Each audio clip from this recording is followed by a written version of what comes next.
Hello, everybody. I don't know how long that was just now loading, but hello, everybody. We are live. It is Tuesday, May 26th, 2026.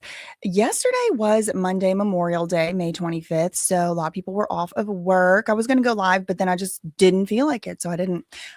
So here I am today. I do have a new shirt. This is from Romania. Oh my God, look how cute. It's got like this sort of like drop sleeve thing. And then it's got this little embroidery. My mom went to Romania and she brought me back this shirt and some other stuff. Anyway, I really like this shirt. It's new, but I think it just goes right along with my, existing wardrobe. It's like, cotton and cute. Anyway, what are we talking about today? So we need to talk about Ant Jefe. Okay, we need to talk about Young Ant Jefe. He is the No Jumper co-host who got arrested for allegedly unaliving someone. I mean, that is what the prosecutors supposedly are alleging. That is what TMZ came out and said. They talked to their exclusive source over there at the LAPD. We need to talk about Ant Jefe because yet again and yet still, even though there has been some new information come out from official channels, including, the police, there's also been some other new information circulating out and about from people who claim to be in the know. And already some of that stuff has already turned out not to be true. So this is why, we like to follow facts over here on this channel. If I'm going to be following Psychic Vision from the mothership, it's got to be downloaded directly to me. It ain't coming from Whack 100 or Poetic Flacco. Let's just put it that way. Okay. Now, that's not the only topic we have to talk about. That is where we are going to start today. But we also, I want to talk, so I want to talk mostly about actual updates, like actually like from the court website and the police website themselves. I'm not really going to be getting too much into the wild speculation of these podcast bros. But the other topics after we talk about that, girl, hold on. The other topics after we talk about that, I have on deck. Well, the next big topic is going to be Britney Spears. We need to start talking about her again. For reasons I'll get to in a moment or in a little while. But in between the Ant Jefe from No Jumper and Britney Spears discussions, we may talk about some other topics, which are including Luigi Mangione crisis actors being exposed potentially, possible potential crisis actors. This is something that I brought up the other day having to do with Luigi Mangione and all of these high profile cases. I said something along the lines of, I know a crisis actor when I see one, in my opinion. So we're going to talk about that a little bit. Some connections have now arisen. We also perhaps will talk about Hasan Piker being probed by the feds. He might be being in trouble. And then also there is this Canadian mental health hellscape on the horizon. There's already this MAID situation where they have like a medically assisted self-unaliving in Canada. And, in and of itself, like if someone has a real serious terminal illness and they're going to die in a few months anyway, that's kind of where these laws started. It was somebody that, it was for people who had serious conditions, not just serious, fatal terminal illness, like they were going to die for sure and they're just living in pain and agony. That was what those laws were. And we have them in the United States too. It's just not federal law like it is in Canada. Well, anyway, now they're using these other mental health laws to basically just pick people up against their will who have done nothing wrong and committed no crimes, basically political dissidents. So we're going to talk about that a little bit. And then after that, maybe we'll get into Demoree Hadley. There's a Demoree Hadley update with the Desiree Perez case, and then we'll get into Britney Spears. So for sure, we're going to talk about Ant Jefe and Britney Spears. And then the other stuff that I just mentioned, maybe we'll get to, maybe we won't. Thank you so much to You'll Clap When I'm Gone for gifting one that surprise. Oh, excuse me, not that surprise, for gifting one BJC live show membership. And it looks like PhD Deb is the one, or PGH, sorry, excuse me. PGH Deb is the one who got the membership. So thank you for that to You'll Clap When I'm Gone. Okay. So without further ado, let's just get started in some of the stuff that I've found on this on this Ant Jefe situation. This is a website I came across having to do with the alleged purported victim of the unaliving. And this is Carl Terrell Welch. This, now, when I found this little article or this little, yeah, I guess you could call it an article in or press release or whatever in the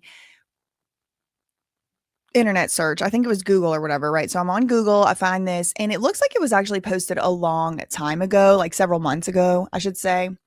But I don't really exactly know what has to be done at this point to change the purported like posting date of something. So I really don't know exactly when this was posted. It looks like it was posted a while back, like before all the announcements of Aunt Jefe and all of that. But I can't say for sure.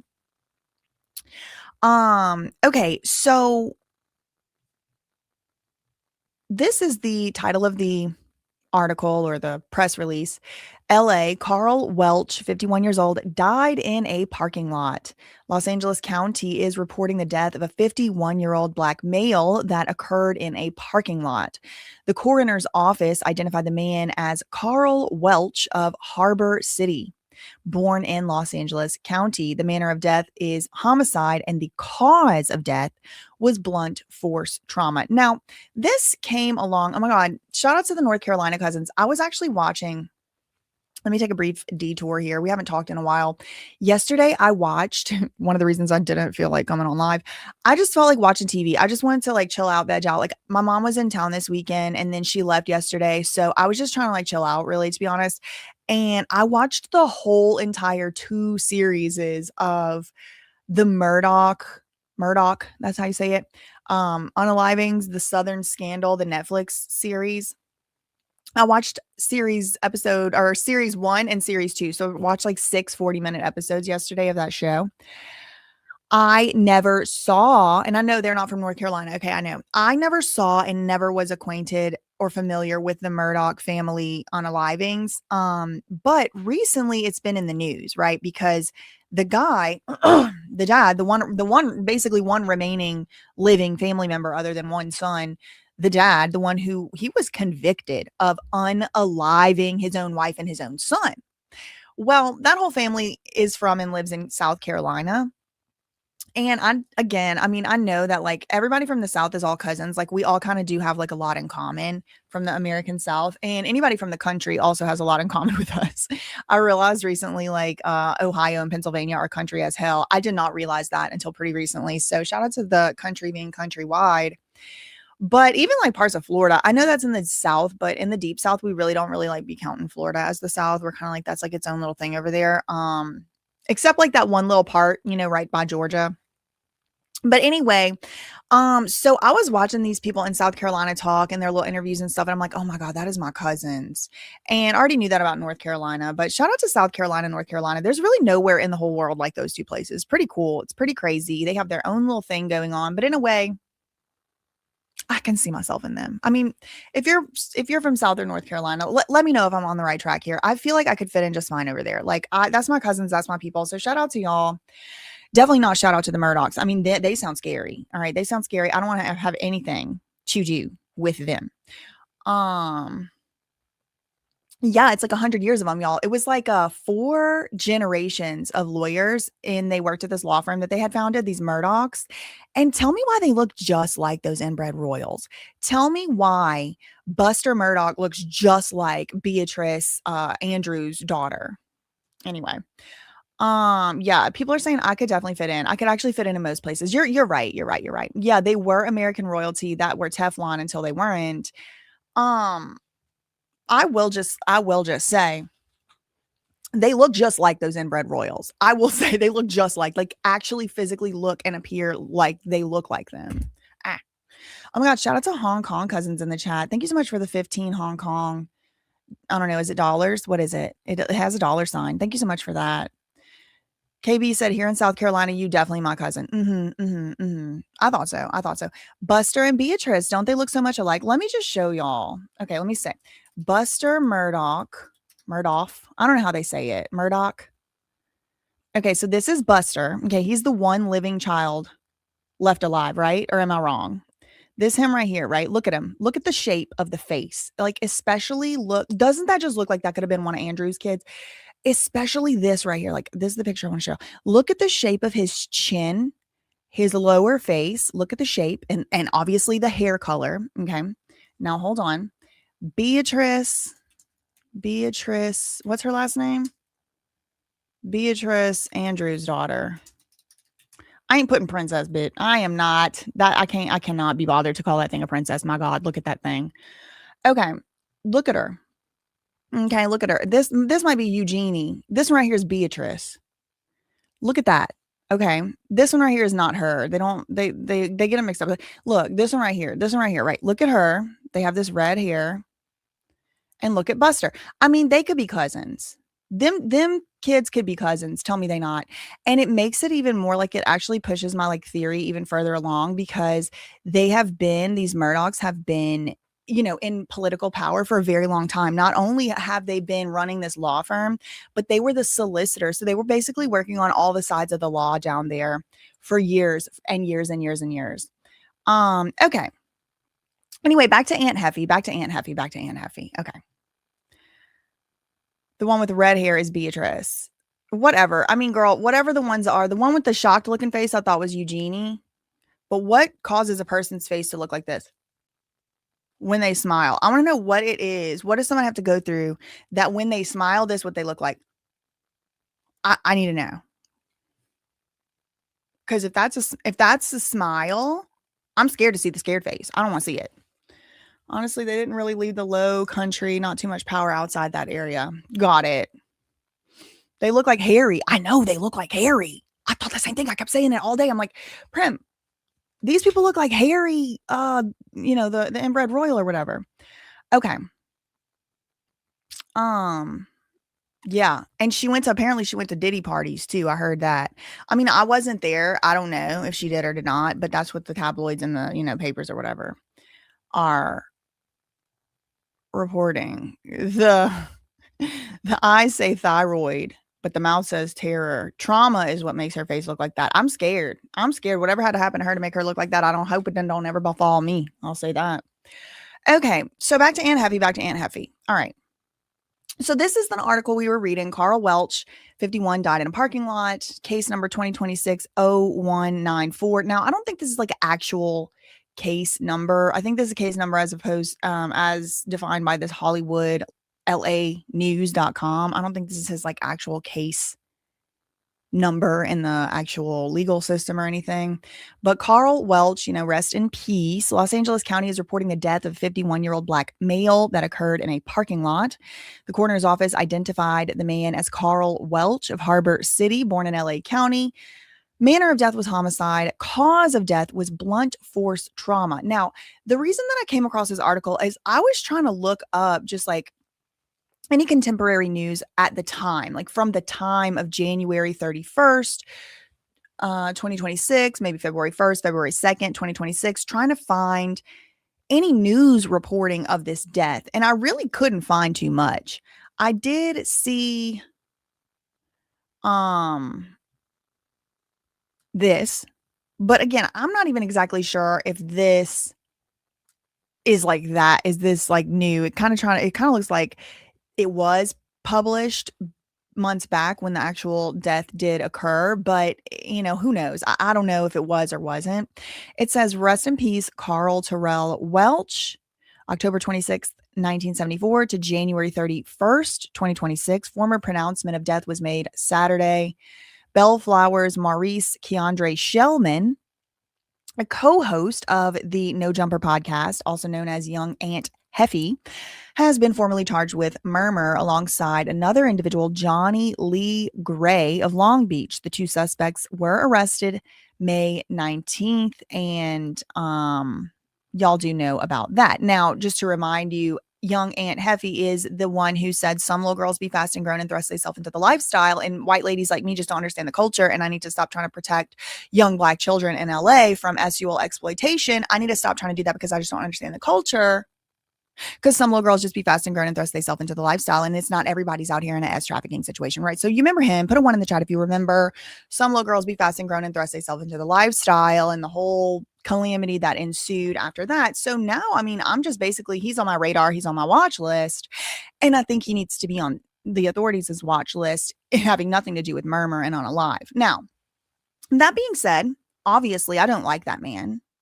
Obviously, I do not like that man. However, he deserves the presumption of innocence until or unless proven guilty. He does have a right to a fair trial, and that includes presumption of innocence. So he is innocent or should be presumed innocent until or unless proven guilty. And also, even though I get accused of not understanding the culture, I understand a thing or two. And one thing I understand about is if somebody's about to go to jail or somebody just went to jail, you shouldn't start a bunch of rumors, putting a bunch of other gang activity and blaming a bunch of other murders on that person right as they're about to go to jail, possibly in general population, possibly not being protected. But that's exactly what these LA podcasters have been doing, namely and including Poetic Jala Flacco, Whack 100. Now, some of y'all are going to say that's not LA. That's not LA podcasters. Yes, it is. They podcast about only LA stuff. Pretty much the only thing they talk about is LA related stuff. They talk about LA gang affiliations. They talk about LA gang goings on. These are LA podcasters. Argue with your mom, don't argue with me. I'm not really interested in debating it. Okay, yes, they are. Now, they've been out here basically blaming Young Ant Jefe for every unaliving that's happened since January 2026. And I don't think that's like a safe thing to do. I don't think it's a very considerate thing to do, considering that any of these people who are bumping their gums all the time, who knows when they might possibly, God forbid, run into, contact with the law where they might have to be held up in a jail. And I mean, I really hope that nobody's just making up all kinds of stories about them if or when that ever happened. Thanks so much to Midnight Kitchen Trips for the $10 super chat. Sorry, off topic, but would you be open to covering the reckless bin investigates bricks and minifigs for stealing from old people? No, this is all brand new. I've never heard of any of that before in my life. Midnight Kitchen Trips. I mean, I'm always interested in learning and talking about topics or whatever. So if you think it's something that would interest me, send me a link to that YouTube video. I'll take a look. And thank you again for that $10 super chat. Thank you to Jax for being a member for 1 month. Hit the like button. Thank you for all your hard work. Thank you. Thank you. Okay, so let's move to the next link that I had on the Young Ant Jefe topic. Okay, so we did look at an obituary website for Carl Welch, the alleged victim. And I mean, he is a victim of something. He did die. So, I mean, who knows who, killed him? We'll have to wait and see what the evidence points to in court. But it does look like, okay, so when we looked at that obituary page, there really wasn't an obituary on there. There was a picture that maybe Carl Welch's daughter, or apparently his daughter, maybe someone else, but it looked like his daughter had posted of Carl and herself and another little girl that appeared to be like an old kind of throwback picture. But there was no written out obituary. Well, I kept looking for more information, and this, what appears to be an obituary, popped up. So I want to read that together with y'all. Now, this is the alleged victim, murder victim, Carl Terrell Welch, rest in peace. So they have his birth date as October 26th, 1974, and then his death date at January 31st, 2026. Okay, so that is the same death date and the same name of the person, the alleged victim. So listen, speaking of birthdays, yesterday was Young Ant Jefe's 36th birthday, and he was over there in jail. So I just want to let y'all know that was his birthday. Okay. So it says, in loving memory of Carl Terrell Welch, who departed this world on January 31st, 2026, at the age of 51, Carl leaves behind a legacy remembered by family and friends. Family and friends are welcome to leave their condolences on this memorial page and share them with family. Though Carl has departed this earthly realm His legacy endures, a legacy of love that will continue to illuminate the lives of family and friends in the darkest of hours. May his spirit soar on wings of eternal peace, forever cherished in the tender embrace of memory. Okay, so the thing is, when I was looking up unalivings around that time, I couldn't find any reporting on the news that he had passed. I did see that there were some deaths reported publicly in LA on that date and on February 1st as well, but they were all stabbings and pew-pewings, with the gun, pew-pew. And so because of that, I mean, we saw that Carl's cause of death wasn't pew-pew wounds. It wasn't sharp instrument. It wasn't, stabbing or anything like that. It was blunt force trauma. So that implies to me he wasn't pew-pewed and he wasn't stabbed. Yeah, I know. Jefe is literally my age. Actually, I guess now he's 36 and I'm 35, but Aunt Jefe is 4 months older than me. I thought that was a whole uncle. I mean, we are in auntie-uncle age, but girl, my God, that's a hard 35. Well, now he's 36. Okay, so something else too I wanted to show y'all. Oh, I might have to hold on. Let me turn the I got to change my settings so y'all be able to hear it. Hold on. Oh, I guess it will. Okay. I've got to get a new wire. This one is so fuzzy and scratchy, staticky. Okay, hold on. I'm going to pull up this video because I was shocked and appalled. Okay. I was shocked and appalled when I saw this.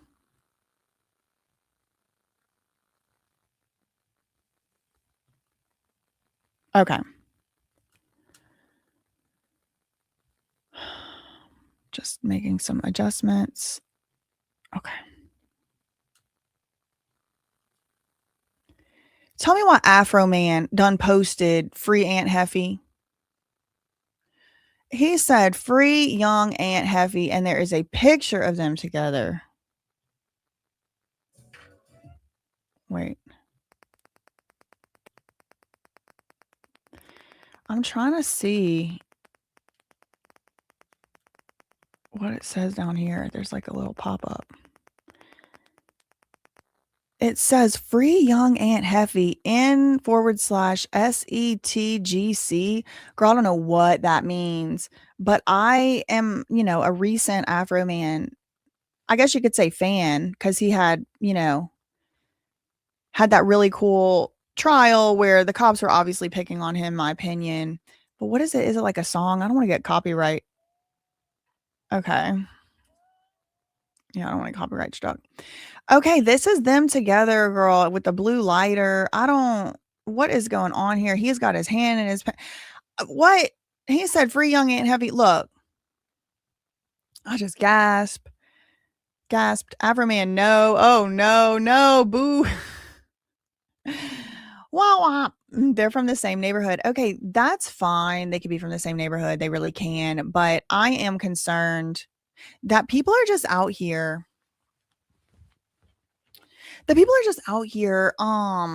Saying free Aunt Jefe. Like, that man might be a whole murderer. Like, can we see some evidence first before we're just talking about free Aunt Jefe? First of all, none of us know what happened. None of us know what happened. Okay, first of all. Second of all, he might be innocent. But before we just are out here talking about free young Aunt Jefe, let's make sure he's not like a deranged murderer. Can we at least make sure of that? Because, I mean, he does have a very suspect public record of saying some little girls just be fast and grown and thrust themselves into the lifestyle. Like, I don't know where his moral compass is aligned to. And I'm personally saying, don't free him till we figure out a little bit more evidence, a little bit more information. It is crazy. Y'all understand some people do need to be locked up, right? I'm not saying that's the case for Aunt Jefe. What I'm saying is that is the case for some people.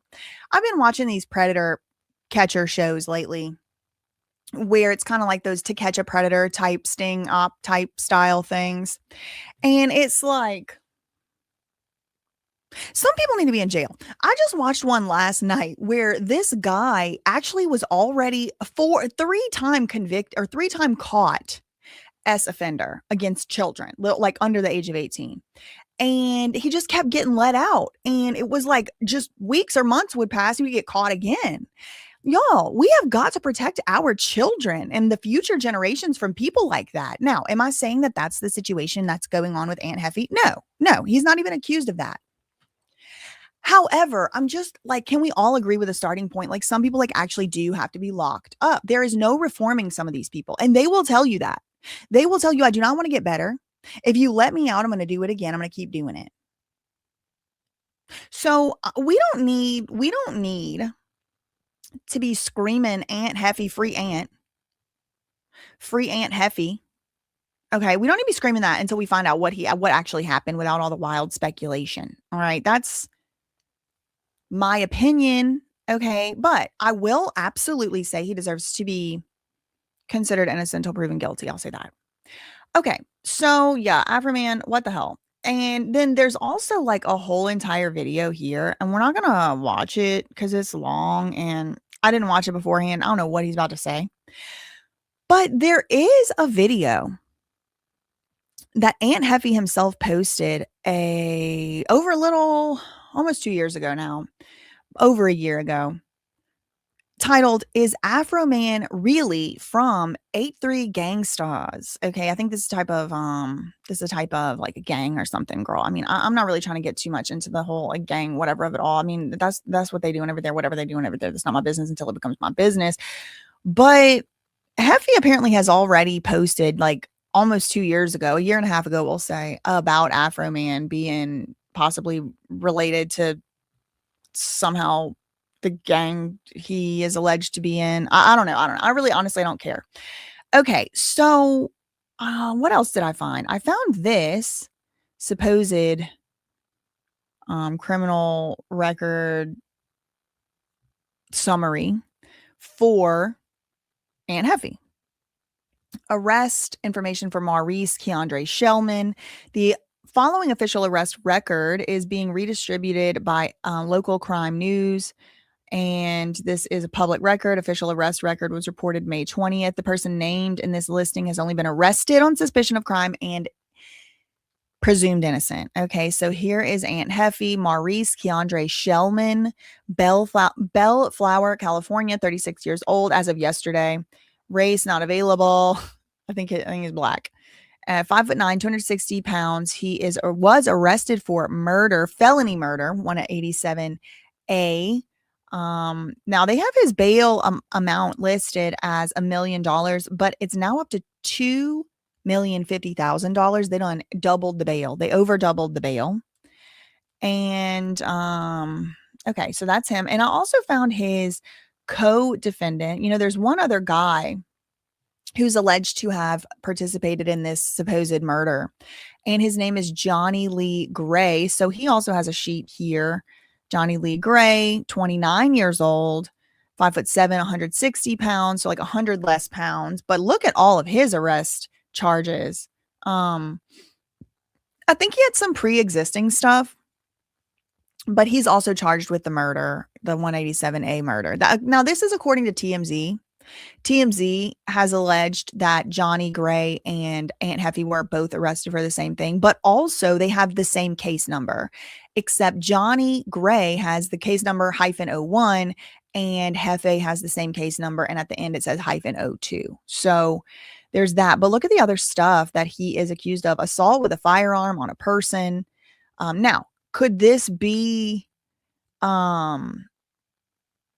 the Carl Welch situation? I don't think so. Why? Because Carl Welch's cause of death, as determined by the coroner, was blunt force trauma, not firearm trauma. Okay, so unless he got beat with the firearm, but then I don't think that could count as assault with firearm on person.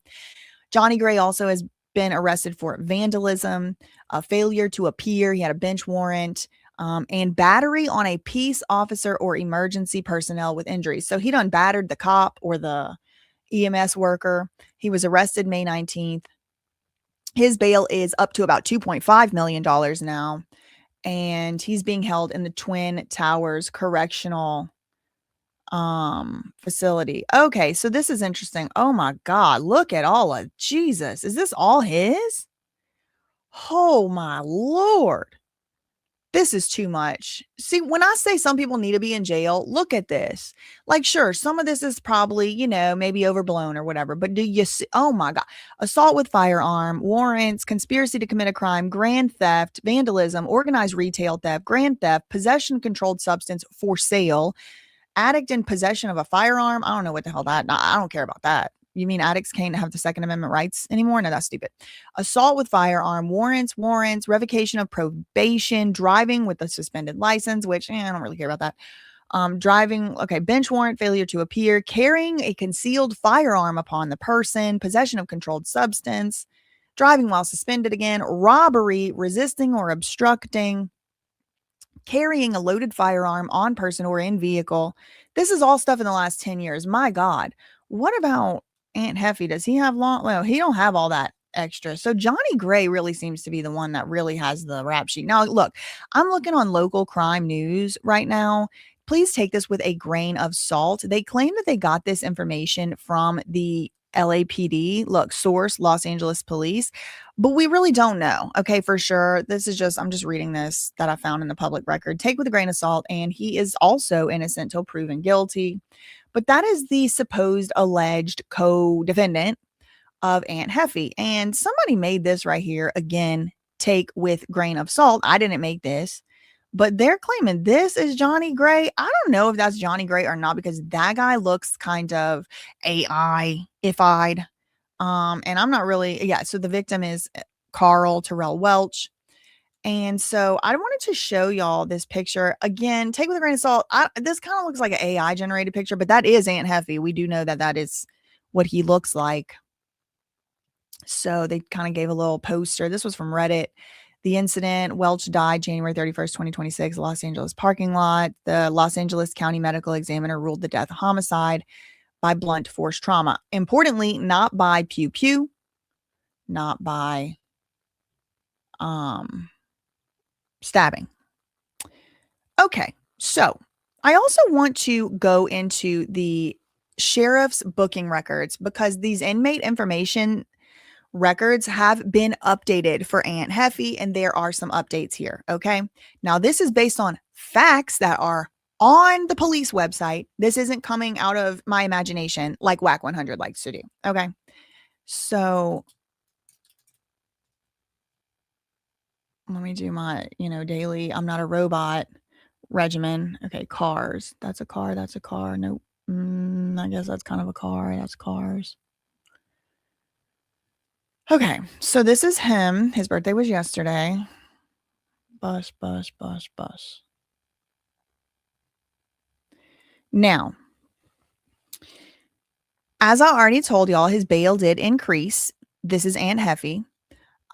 He originally had $1 million bail. Now he has a $2,050,000 bail. There are some people out there that I guess can't count and can't read on No Jumper and Seti Nash who are saying that Young Ant Jefe's bail went up to $2.5 million. That's not true. It's $2,050,000. $2,050,000. Okay, but it did go up. Now he's being held at the Men's Central Jail. He was assigned there as his permanent housing on the 22nd. And this is the part I really wanted to focus on here. The next court date is on June 5th. Today's May 26th. The most recent court date that he had was May 22nd. But he has another court date on June 5th. So in a week or two. Let me see if I can court case. Okay, let me see if I can look up what this code is. Criminal Court Case Code, Los Angeles. M30.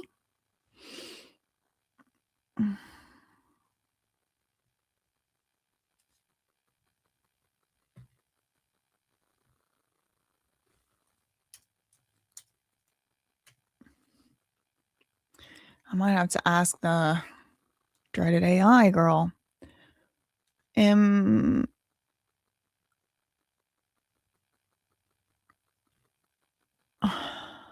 it a declaration?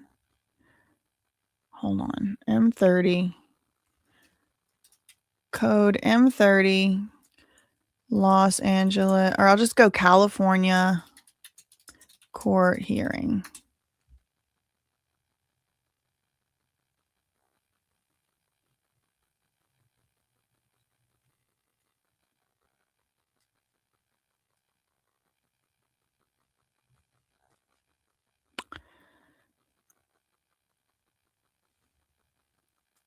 M30 is widely known as slang for blue pills. No, that's not what it is. Okay, so does anybody know what this next court code really means? I'm gonna try to ask the AI. Maybe that girl will know. Hold on.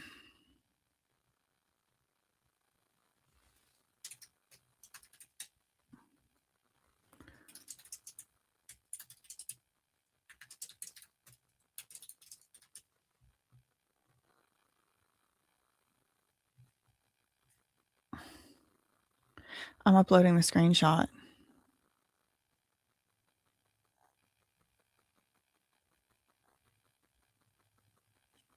Okay, well, I don't know what the M30 means. Maybe one of y'all will, because it says next court code M30. At 8:30 in the morning, Pacific time. So that'll be 11:30 a.m. our time. It will be in Division 30 at the Clara Fultz Shortridge Justice Center or whatever. Again, next court date is 6/5. That's June 5th. Now, we do have more updates, not from this website, but from the Track a Case website. So let me show y'all those updates, and we do have some big ones over there as well. Criminal case access. Los Angeles.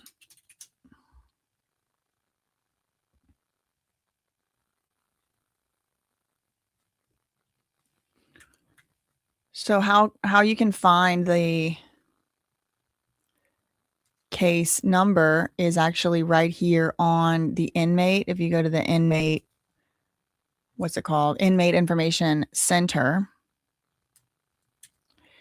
And you can copy paste, but make sure that you insert this dash here. See the dash? I just put it right here before the O2. So I'm searching. Okay. Now, this is a familiar page we've seen before. This is, again, the filing courthouse is the Clara Shortridge Fultz Criminal Justice Center felony case. The people of the state of California versus Maurice Shellman. Count 1. It's all just one count, but there are some enhancement factors. So it's felony murder and one or more serious violent felony convictions, as well as a prior conviction of a serious felony. And all of these are dated to the date of Carl Welch's death, which is January 31st. Now, very important update. This is one of the updates on the Ant Jefe case. Ant Jefe has been assigned a lawyer. Yes, assigned. He has been assigned a lawyer, meaning there is a public defender who is currently representing Ant Jefe. Now, this does not mean he won't or isn't in the process of trying to get his own lawyer. But from the looks of things so far, he has not retained his own lawyer as of now. This comes directly from court website. This is not from WAC 100 gossiping like the girls in the barbershop in the beauty parlor. No, this is not from Poetic Flacco reading tea leaves and surveillance camera footage. No, ma'am. This is from lacourt.ca.gov. You go to the parties tab. It says the people of the state of California is one party. That's the plaintiff. There's also listed the attorney for the people, attorney for the prosecutor is Hillary Corey Harris, as well as another prosecutor, the deputy district attorney. Then one of the parties in the case is Maurice Shellman. However, his lawyer has been updated. As you can see here, his lawyer, it says attorney for Maurice Shellman, deputy public defender, Carlos Jesus Bido. Okay, or is it Bido? Now, I did take liberty to look this lawyer up, and oh, I clicked the wrong thing. All right, hold on. And I found his the State Bar of California attorney profile. Carlos Jesus Bido. His bar number is number 193740. His license status is listed as active, and he is at the public defender's office. He has been a lawyer admitted to the State Bar of California since 1997, and it appears that he has had no disciplinary action ever. I found a picture. However, before I even pull it up, I don't know for sure if this is the same guy, because sometimes when you click on these websites, a different picture will show up. So when I actually clicked on this this is just a screenshot. When I actually clicked on this website, this picture did not show up. So I don't know if this is Carlos Jesus Bido or not, but possibly this is Young Ant Jefe's new lawyer. Now, what does that mean to me is maybe, despite all this discussion about, Young Ant Jefe is so rich and he got money and he this, that, maybe he's not actually so rich and got money like that because he has a public defender. Now, that being said, there could be other things going on. He might be in the process of, like I said, retaining his own counsel. He might be going to be hiring a lawyer. I mean, I really don't know. But yeah, so that is some update from, some paperwork updates. Now, I have some more updates about this Young Ant Jefe stuff, and this is where I want to go next.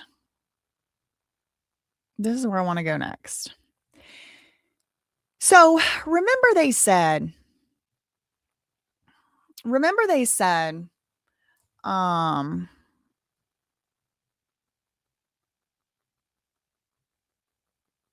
the alleged crime supposedly happened on when? January 31st, 2026. So like the very end of January. Now, when you go to No Jumper, because that's the show where Ant Jefe is a co-host, or was till he got arrested. I want to show y'all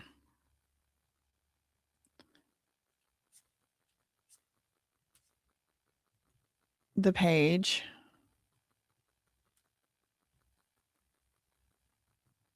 I'm just trying to get my stuff straight here. Okay. So this is just the No Jumper. I went to the live stream tab, and I'm scrolling backward to around about 3 months ago. Let's see, what's this? No more Crips allowed. Okay, this is the 17th. Well,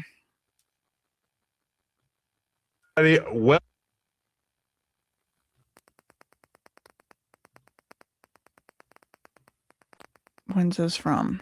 February 10th. I think it's even farther back than that. Let's see. February 10th. Oh yeah, what's the name? Blueface. Yeah, this one. Okay. So this is the video that I have pulled up right here. This one right here. I have it pulled up already over here. I just wanted to go to the actual, page of what they do. What they actually posted. So here's the No Jumper show from February 3rd, 2026. That's this one right here. Blueface versus NLE, whatever. Now, when you go back to, this is crazy to me right here. If you go back to the very last show that Ant Jefe, that's, where is he? Oh, I guess he ain't even on here. They talked about him a few days before this supposed unaliving, and it was about Ant Jefe beefing with Whack 100. I found that to be kind of interesting, but that's not what I wanted to show y'all. What is this? Adam gets KO'd. We're drilling into the timeline here. Okay, so here's a timeline. Here is, I don't know where Ant Jefe is. Is he on this episode? I think I covered this specific episode for some reason. Does he show up?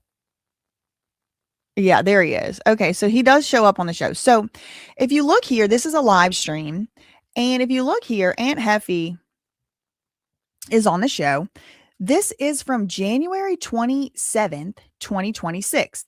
When was the supposed unaliving? The 31st. So like 4 days later. Well, it appears to me the next time, that's this episode right here. It appears to me, oh no, let's see. Is Hefe on this one? Does he end up showing up? I don't think so. Yeah, he does. All right, he's on there again, January 28th. So this is 28, 29, 30, 31st. So this is now 3 days before the alleged unaliving. This is Whack and Ant are beefing. Whack and Ant Jefe are beefing. Okay. Whack 100. Anytime that guy starts beefing with somebody, they in jail before you know it. You ever notice that? Okay, let's see. What else? Is Whack on this one? No, they done took the tables apart on this one. So this is like supposedly 29, 30. So this is about 2 days before the alleged unaliving. This one is the 30th. This is 1 day before. Again, doesn't appear to be any Ant Jefe on this one. So it looks like the last one he was on was the 28th of January. So then the supposed alleged unaliving happens on January 31st. And what's the name? Ant Jefe doesn't seemingly appear live on the No Jumper show again until February 3rd, which is 4 days later. And shout out to We Starvin, who's actually the account that made me aware of this. But I want to look at some interesting behaviors on the behalf of, or on the part of Young Ant Jefe in the first few minutes of this show. Okay, so bear with me for about the first 2 minutes of this. I mean, it is a 3-hour, 44-minute long podcast, but we're only going to watch the first couple minutes. I found something to be very interesting. And again, shout out to We Starvin who brought this to the internet's attention. I did see this on his, I believe, stories or Instagram somehow. Hey, we live. What up? Clemson basketball in the building. Okay, I just want to make sure. Can y'all hear it? I'm going to put on 1.5 times. I'm going to 1.5 times the speed. Yeah, we'll go 1.25. Okay. Can y'all hear it? Come on. What is going on, player partners? It's your boy, Adam22. To my right, we got the one and only Lush Uno, who was held up in traffic. Ice. By ICE. I don't care. I'm fast forwarding. Oh, wait. Yeah. LAPD is largely Hispanic and black, so it's kind of hard to get the racist narrative off on LAPD in this day and age. Well, I mean, but they get co-opted into their little clan meetings, right? I literally do not care in the very slightest what they are talking about right now. Not that it's not important. I just could not be bothered to give it because they're talking about it. But let's keep watching. Bro, they're like trying. Yeah, that's like they're trying to like jump on the set. That's like being like a black Southsider. You know what I mean? They could be accepted. I mean, also, like, we saw the Hispanic community come out for Trump pretty hard, so it shouldn't be that surprising. That's crazy. Thanks a lot, guys. Again, please don't let these rage baiters rage bait you. This isn't the point. I'm waiting to get to the Ant Jefe part. Where do I have the timestamp? Yeah, okay. So we're about 20 seconds away now. You guys fucking well? Okay, first of all, body language analysis. Look at him. He looks tired. And do I detect a bit of swelling around the left eye here? A bit of discoloration? Maybe not. Maybe not. Maybe it's just fatigue. Nice. No, not at all. Not at all. Okay. This is supposedly, allegedly, about 3 or 4 days, 3 days after he supposedly, according to prosecutors, allegedly, according to prosecutors, killed somebody. This 3 days later. Now, Munchie B is sitting there doing this. Who knows what he knows? He's like an enigma to me. He's such a mystery. Are these these are Ray-Ban recording glasses? Looks like they might be those recording glasses. Not at all. I would think that maybe you would. Okay, I'm going to slow it down to normal speed because we're going to do an in-depth analysis on these next few seconds. Have a little bit of compassion for him, Munchie. No, I got friends. Look at him. Okay. Turn the captions off. Watch Jefe examining his knuckles. Now remember, how are the feds, not the feds, how are the cops saying that man, Carl Welch, died? Blunt force trauma, not stabbings, not pew-pewings. Okay. So could that be a fist? Could that be a punch? I don't know. I just want to do a body language analysis on Ant Jefe drinking Red Bull. He's tired. Is it from unaliving someone 3 days earlier, or is he completely being set up and lied about? Again, let me rewind. Now that you know what we're looking at, I went back 10 seconds. Let's watch it again. No, not at all. Not at all. Not at all. I would think that maybe you would have a little bit of compassion for him, wouldn't you? No, I got friends. Look at him. Look at him. Look at him. Look at his fist balled up. Immigrants. You know Look at him. Oh yeah. No, Oh, for real. man, he's I don't rock with examining that it. shit. Now he licked his thumb and he's trying to wipe something off his knuckles. What is it? Again, once more. Have a little bit of compassion Once for him, more. wouldn't you? No, I got friends that's immigrants. You know what I'm saying? Oh yeah. No, for real. I don't rock with that shit. Licking and laughing. What you mean it's not stolen land, by the way?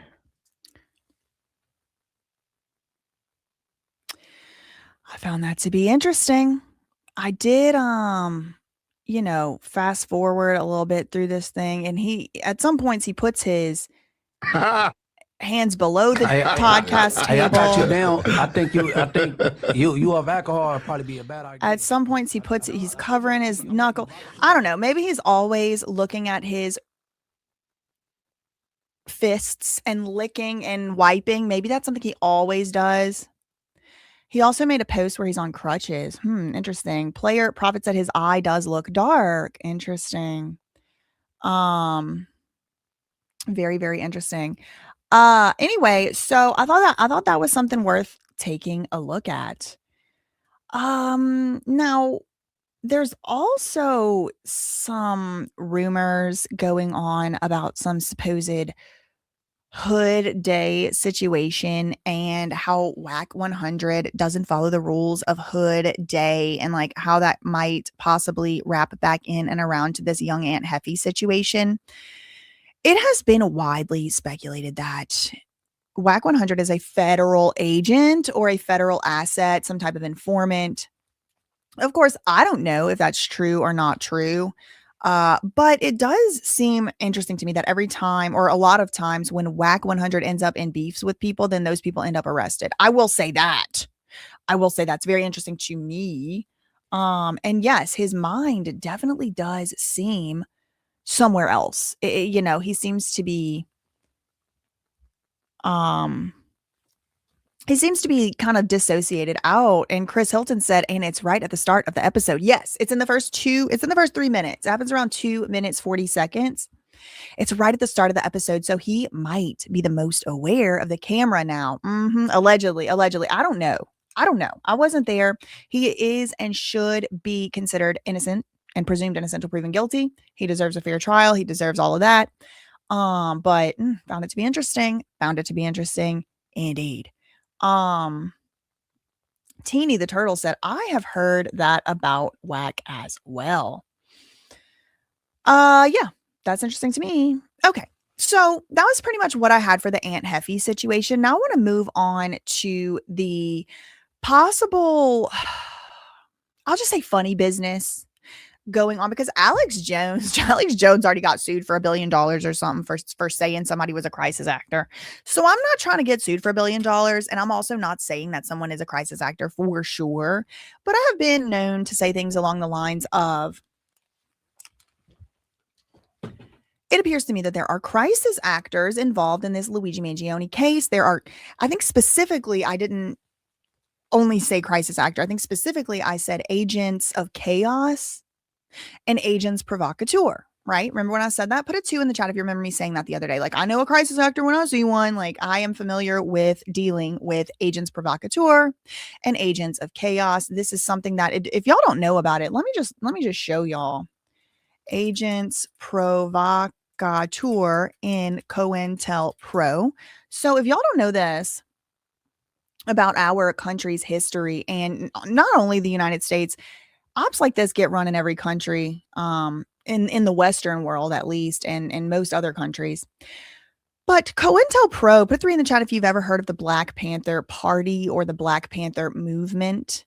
This was heavily used to target the Black Panther Party and the Black Panther movement, such that today you can't really tell who in the Black Panther movement was an asset and who was really an activist? It's kind of difficult to tell. I mean, of course, there are exceptions, but this was a program, an illegal project that was run on the American people, namely predominantly the Black Panther Party, called COINTELPRO. This was a syllabic abbreviation derived from counterintelligence program. Okay, so the counterintelligence program. This was supposedly conducted between 1956 and 1971, but many people, including myself, don't believe that this ever really stopped. I think it also happens in activist groups even now today. And I do take a sort of cynical view of the federal government. I think they are extremely overreaching and they infringe upon our rights. However, I don't mind them actually running counterintelligence operations on real terrorist groups. The problem is they seem to encourage the terrorist groups and discourage people who are exercising their rights. So this is the Wikipedia page for COINTELPRO. And it was run by the FBI. Also, I think the CIA was involved, aimed at surveilling, infiltrating, discrediting, and disrupting American political parties and organizations that the FBI perceived as subversive. Okay, so FBI perceives an organization as subversive to what, to who, we don't know. Just the FBI just decides it.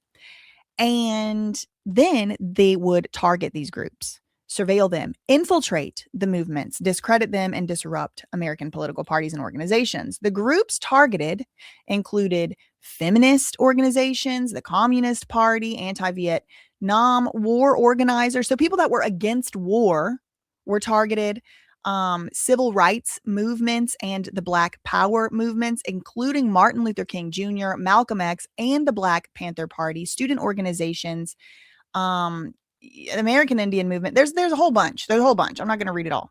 Now, again, sometimes I don't really mind it. They were also surveilling and infiltrating the KKK. That's fine with me. Somebody needs to know what they're doing over there. But as you can see here, people that were just against war also were targeted. So the FBI engaged in covert or secret operations targeting domestic political groups from its earliest years. They went from this label COINTELPRO between 1956 and 71. They used a bunch of tactics, including discrediting targets through psychological warfare, smearing individuals and groups, using forged documents, and planting false reports in the media. Well, hold on. I feel like I've been victimized by those exact type of behaviors now that you mention it, like the former head of terrorism of the New York office during 9/11 being Hot Snakes Media's information vetter. So they have like former FBI talking to me on the phone, vetting what I have to say, and then still publishing lies. Kenneth Maxwell. Wonder if he's related in any way to Ghislaine. Not that I would know. I didn't run their family history or anything. But I sure have. Put a 3, put a 4 in the chat if you think this applies to me. Somebody somewhere smeared me with forged documents, or false documents, perjurious documents which were full of lies. They planted false reports in the media. Someone did. Who was it? I don't know. Who was it? I don't know. Certainly harassment. I was certainly harassed. Wrongfully restricted in my speech. Certainly. Illegal violence. I think that counts. I've been followed around at courts. Interesting. Anyway, wouldn't be surprised to find out. Wouldn't be surprised to find out that the COINTELPRO doesn't really like me talking about what I talk about, but I don't really care. It ain't up to me what I talk about. It's up to the Lord. Y'all take it up with the Lord if you don't like it. Bye. Anyway, okay. So I want to look at the agents provocateur. Hold on.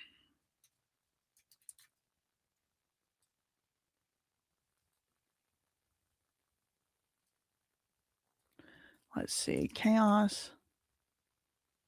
CIA launched its own domestic espionage project in 1967 called Operation Chaos.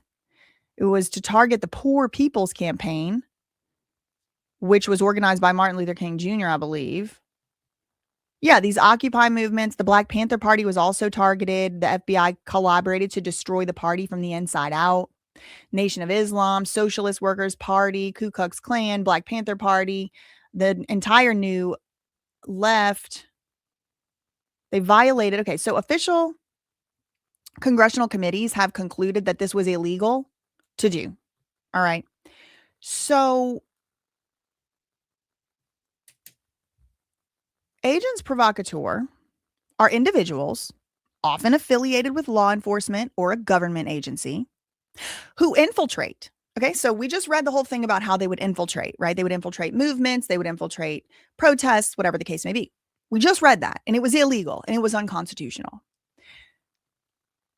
Often affiliated with law enforcement or a government agency, and they infiltrate a group or movement to incite its members to commit violent, illegal, or rash acts. Why would they do that? You might be wondering. Great question. Their ultimate goal is to gather evidence, to make arrests, to justify heavy-handed police tactics, or to discredit the movement in the public eye. Now, there are many types of infiltration within movements. Provocateur are just one type. But I also referred to those girls the other day as potential, possible. I don't know. This is not a fact. This is not even a belief. It's just a question. Agents of chaos in counterintelligence. Okay. Agents of chaos refers to who? Actors. In counterintelligence, agents of chaos refer to threat actors, autonomous operatives, or destabilization tactics designed to erode cognitive security, spread disinformation, and induce panic. Okay? Panic. To make us panic. All right. We have to do something about that. We can't have people doing that. Oh my God. Oh, what? We can't do that. Right? They just freak us out. So we're just like, yes, please take away our rights. Yes, please install that TSA. Let them have to do a whole cavity search every time we go to the airport because we need safety. All right. So things like this. For example, I'm not saying that's what happened in that case, but who knows? Who really knows? He used to say that referred to you. That's funny. So now that we did that little primer, and now that I did see quite a few 3s, 4s in the chat of people who had said, yep, they remember me calling these girls agents of chaos. Let me pull them up. Let me see. Luigi Mangione fangirls. All right. Now ask yourself how it is. For example, these women got any press coverage at all. Very strange, because the Free Britney movement was out and about for years and years before the press ever bothered to pay attention to them. And then when the press did pay attention to them, they were called conspiracy theorists. All right. Luigi Mangione superfans have press passes, and this raises the issue of who's really a journalist. Okay, so first of all, here's one possible issue of government interest. Who gets to be in the courtroom? Now, we've already been told Luigi Mangione's trial will not be televised. We've been told that it will not be televised.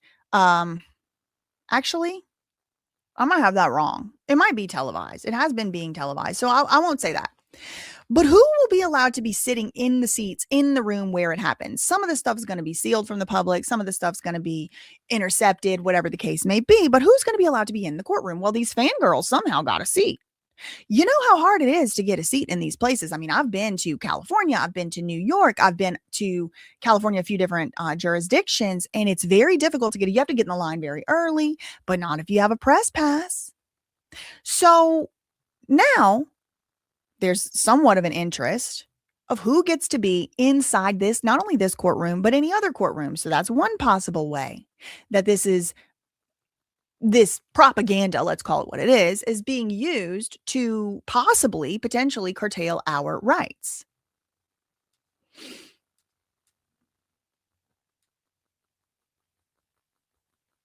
Now, Luigi Mangione, what's his name? Zohan Mamdani, is apparently going to review how they got those press passes. Now, I don't think there should be a press pass for a trial. I don't think there should. I think there should be one, maybe, or two. Let the New York Times in there if they want to be in there, Wall Street Journal, and everybody else should be members of the public. It's our house. These are our tax dollars. We are paying for these institutions to remain open. I don't like a press pass. Why does somebody with a press pass get special treatment over we the people? That's what I want to know. Heather agrees.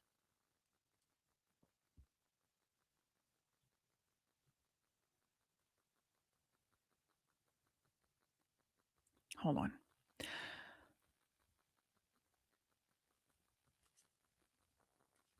Anyway,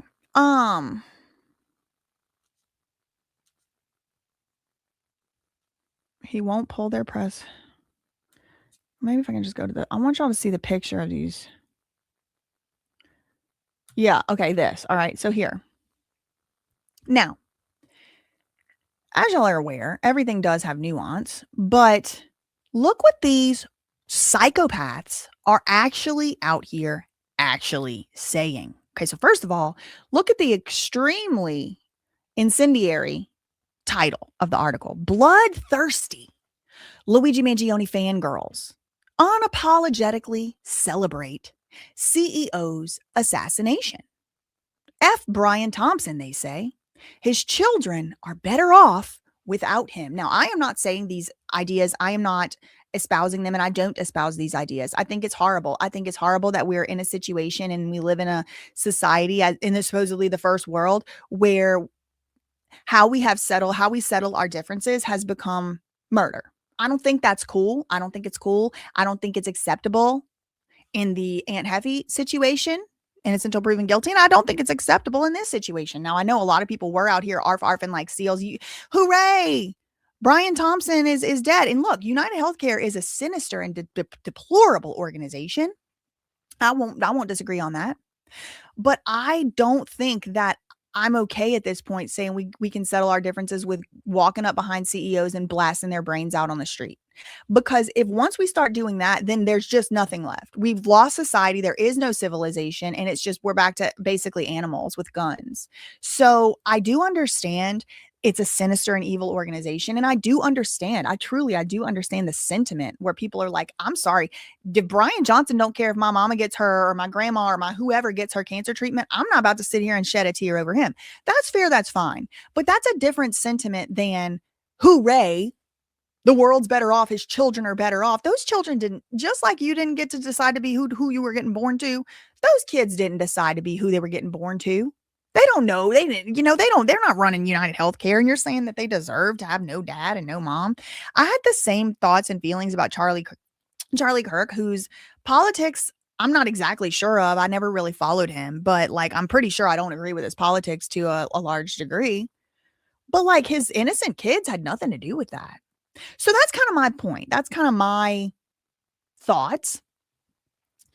But these women, and they're calling them girls, but they're like in their 30s. Let's like call it what it is.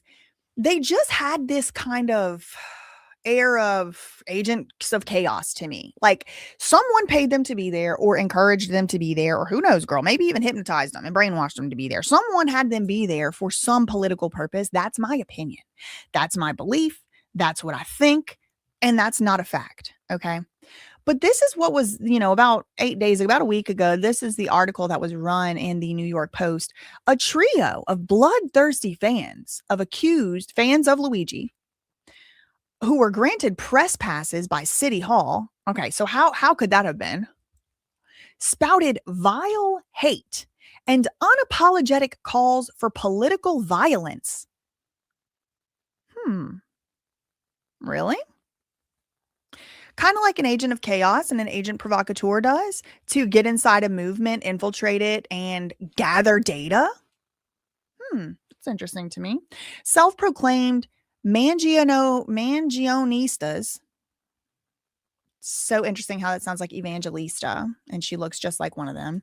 Anyway, their names are Abril Rios, Ashley Rojas, and Lena Weisbrot proudly showed off the passes they received from Mayor Mamdani's administration. Oh, wait a second. Now I'm starting to wonder about the communism. All right, I'm starting to wonder because how do they use this not only against communists, the communist regimes would use these same things. You report on your neighbor, everybody is under surveillance by everybody else. But Mamdani calls himself a socialist. I mean, he's one step away. So now I'm wondering, hold on. Is it Mamdani's government in New York that's trying to push this? I don't know, girl. I don't know. But here's the thing that I find to be very interesting is that this is so over the top. This isn't why. You got to ask yourself why. Why is the New York Post focusing not only why are they now the question isn't only why are they focusing on these girls? I can understand why they're focusing on these girls. It's kind of interesting story. But why are they only focusing on these girls? That's the question. Kind of like when TMZ wants to get an interview about Britney Spears with a Free Britney activist, but they only talk to an activist who has a very extremist view, which is Britney should be a slave. They only talk to that person. They only highlight that person's opinion. And so it starts to kind of look like the whole Free Britney movement thinks Britney needs to be in a conservatorship, which we obviously know is false. That bitch with that crooked ass jaw I never saw in my life, she needs to probably go get whatever the infection is in her face checked out and get off TMZ. That's my opinion, but we're going to talk a little bit more about her later.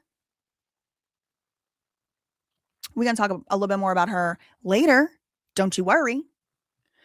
But like how they're framing it is not false. These people are freaking nuts. These women are absolutely demonic and agents of chaos, in my opinion. I rebuke. Okay, I rebuke. Bloodthirsty fans accused assassin Luigi spouted vile hate and unapologetic calls for political violence from a Manhattan courthouse on Monday.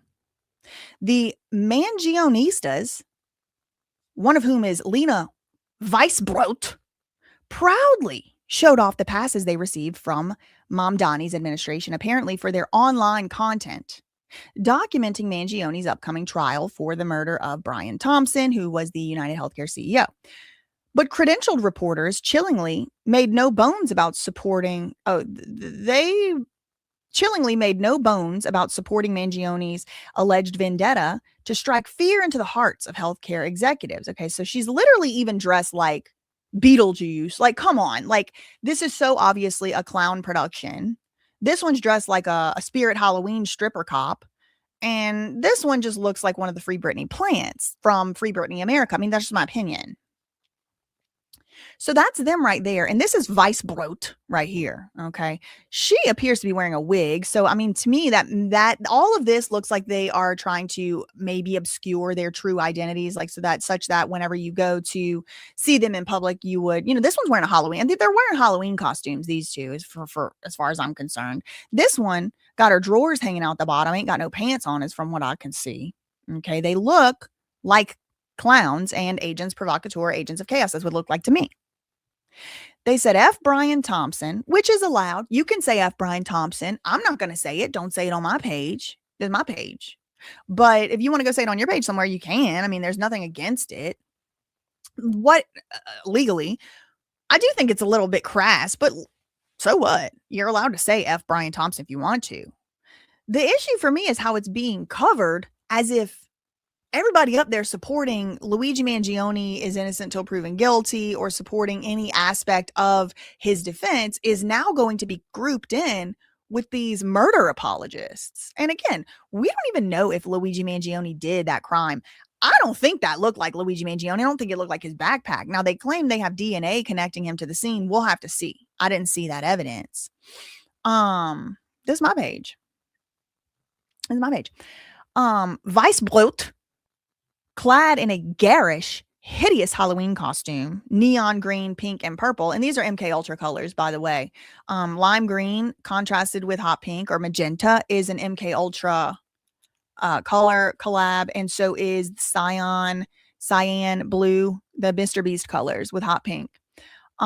His children, they say, are better off without him. They need to learn to not be like their dad and enjoy the blood money, kids. He is responsible for more deaths than Osama bin Laden. And so these are what's called trigger words, fighting words, the words that are already preloaded with a lot of emotion for Americans. Osama bin Laden, deaths, terrorism, 9/11, stuff like that. These are preloaded words to cause us to have a reaction. I remember Americans celebrating when Osama bin Laden was killed. It's not like we don't understand heroic violence or when violence is good. So this is like, in my opinion, provoking violence. These people are inciting violence, provoking violence, and saying it's good that those kids don't have a dad now, which is obviously just disgusting.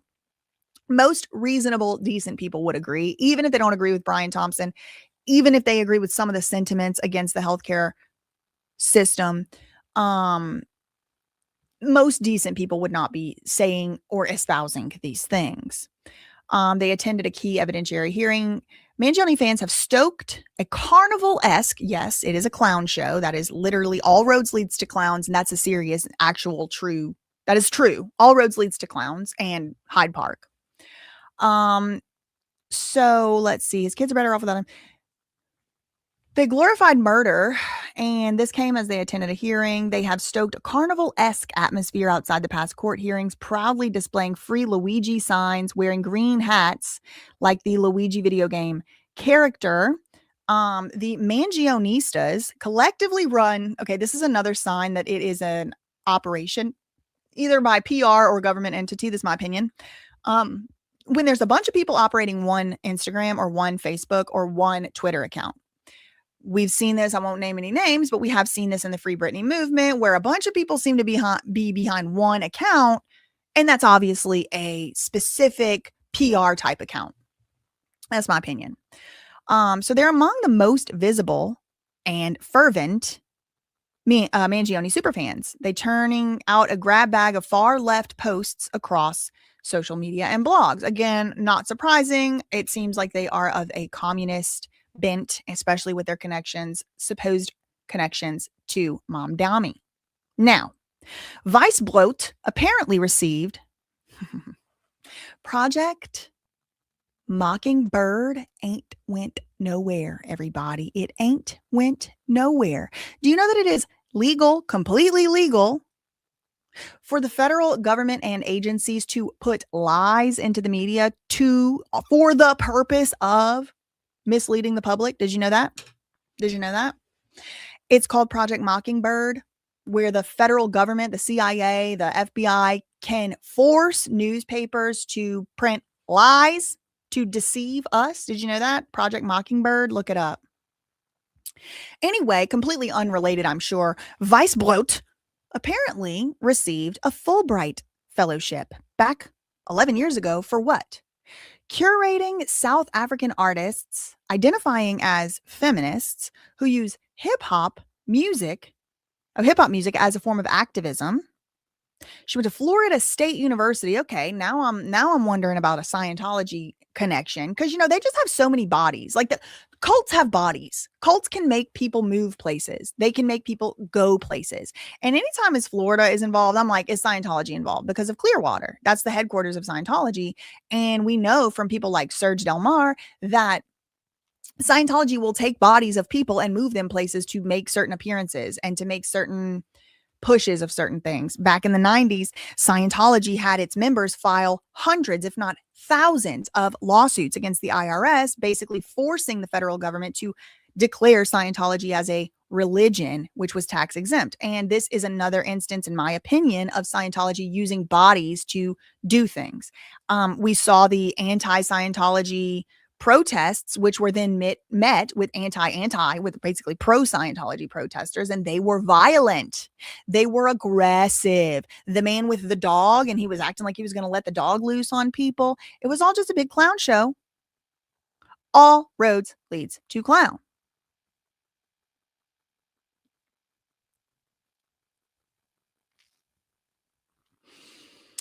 She frequently wears this Vice Bloat. Now, when I first read this article, they have now seemingly updated it. It said that she received an MTV Fulbright fellowship. MTV. Okay. She frequently wears the Luigi the green hat, which identifies her as a game. She also...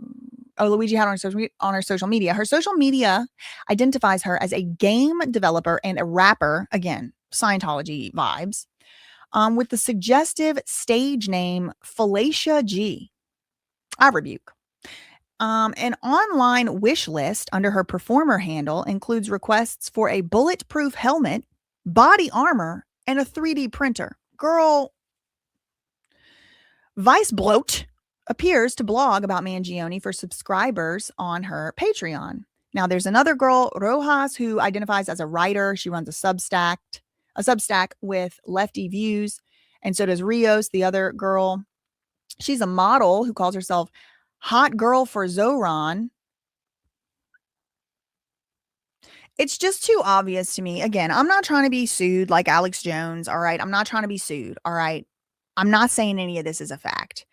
But to me, it's so obvious. These are just agents provocateur, agents of chaos, and mockingbird shells. That's what it looks like to me. Because this other one ran the Hot Girl for Zoran blog. Finding community, resisting fascism, and speaking up against systemic injustices in America. Resisting fascism and also at the same time saying that healthcare CEOs should get gunned down in the street. Sounds kind of fascist to me, doesn't it? They seem to have spun their fawning posts about their hero into official New York City press cards, thanks to the Big Apple's recently relaxed standards for handing out the passes. The city requires an applicant submit 6 or more articles, commentaries, videos, audio, or other media. So is it possible that one of the reasons for promoting and amplifying these insane freaking violent lunatics who probably need to be locked up for inciting violence, saying people deserve to die? I mean, these are crazy things these women are saying. I'm not going to say girls. They're women. They're grown-ups. They're making choices here. Instead of just, I don't know, maybe saying, y'all are extreme freaking violent extremists and you need to be on a watch list. You don't need to get special treatment with a press pass. Instead of just treating it as a case-by-case scenario, now all of us on YouTube get to be grouped in with them. If they don't get to be media, neither do we. We're not the same. I'll say that. I rebuke them. She defended getting a press. Why does it look like Lima Yevrimovich too? Why does that look like that could be Lima's cousin too? But look how different she looks now. They look very different when they show up. That's another thing to look for with these agents. Agents provocateur, agents of chaos. Again, I don't know if they are agents provocateur, agents of chaos or not. But it's kind of like, to me, in my opinion, in my analysis, the signs are pointing toward that. Their appearances change often and rapidly. Sometimes they'll be losing a lot of weight. Sometimes they'll be changing their hair color all the time. Sometimes they'll be wearing different wigs, obscuring their faces, things like that. Because why? Because, well, I think not only are they usually going to be doing some crazy inciting violence and they don't want to be held responsible for that, but also a lot of them get reused in different movements and different, fake protests and things like that. So they can't just be having facial recognition, being able to just identify them all the time. But look at that Lima Yevrimovich eyeliner. I mean, that thing looks just like Lima, in my opinion. Now, I'm not saying it's her. I'm just saying it's uncanny, the resemblance. Okay. You can get a press pass to push anti-socialist slop. I can also get one to use my voice to platform what I believe in. Yeah, but what she believes in is violent uprising. That's communism. I'm not interested in that. Y'all are more than welcome to go live in a communist country. You don't have to live here. Why do we protect the Second Amendment? Is it to allow? See, look, I can't even read this because it's so extreme. She's a violent extremist, and she's using, this is a very common tactic. You use these trigger words, these preloaded it's called a dog whistle. Something that Americans already find to be abhorrent, something that we already find to be unacceptable. And then you use it as a reason to, manipulate whatever to push what you're trying to say, to push your agenda. So they'll bring up extreme stuff like ICE protests or 9/11, terror, this, that, and the other. And very often school, mass, you know what.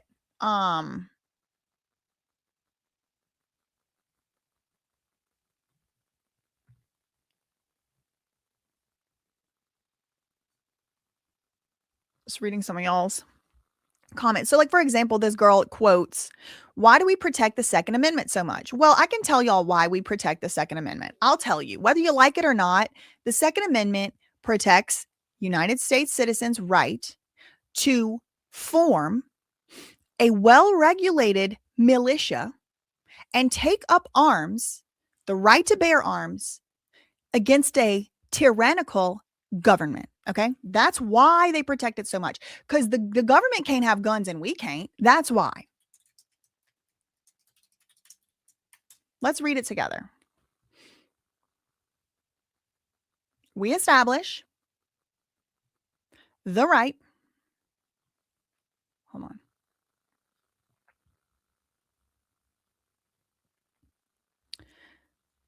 A well-regulated militia. This is what the Constitution says. All right. I am quoting the Constitution. A well-regulated militia being necessary to the security of a free state. This is what the Constitution says, not me. A well-regulated militia being necessary to the security of a free state, the right of the people to keep and bear arms, that's guns, shall not be infringed. That is why. So to the idiot agent of chaos, to the bloodthirsty agent of chaos who asks, why do we protect the Second Amendment so much? Well, it's because a well-regulated militia is necessary for a free state, and it shall not be infringed upon by the government. It doesn't say school shootings are necessary for a free state. No, it does not. So either actually being low IQ and stupid or playing low IQ and stupid.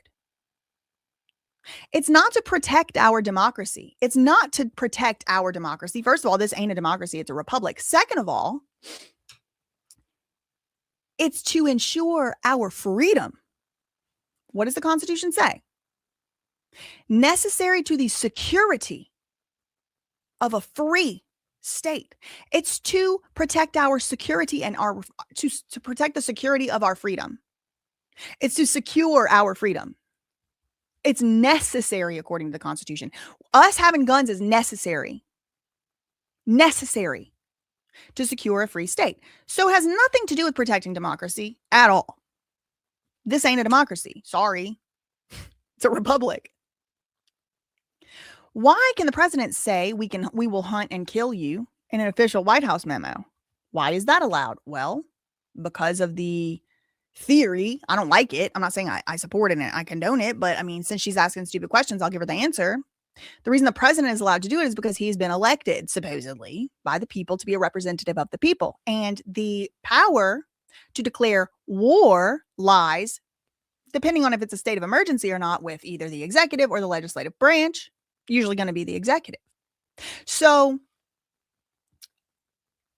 the thought on the street with the Luigi Mangione hat on has not been elected as a representative of any of our ideals, not even at a local level. The thought on the side of the street don't get to speak for us. But if the thought on side of the street wants to say that she will declare war on Iran, she's more than welcome to do so and see how that turns out for her. Nobody's stopping her. When we say the president should be held accountable and I want to see him blank in the town square by his blank, that's wrong. I'm sorry. Two can play that game. Again, this is just violent extremism. Trump didn't say that. That's a false equivalence for one. Now, did he probably in the back room say he wanted to grab somebody by the blank into this? That probably. That man is deranged. I rebuke him too. But even I can acknowledge that Donald Trump has powers and, frankly, rights as the sitting U.S. president that the thought on side of the street don't have. I said thought. Yes, I did. Yes, I did. Anyway, she says, Trump, I'm coming for you, baby. All right. This is another issue.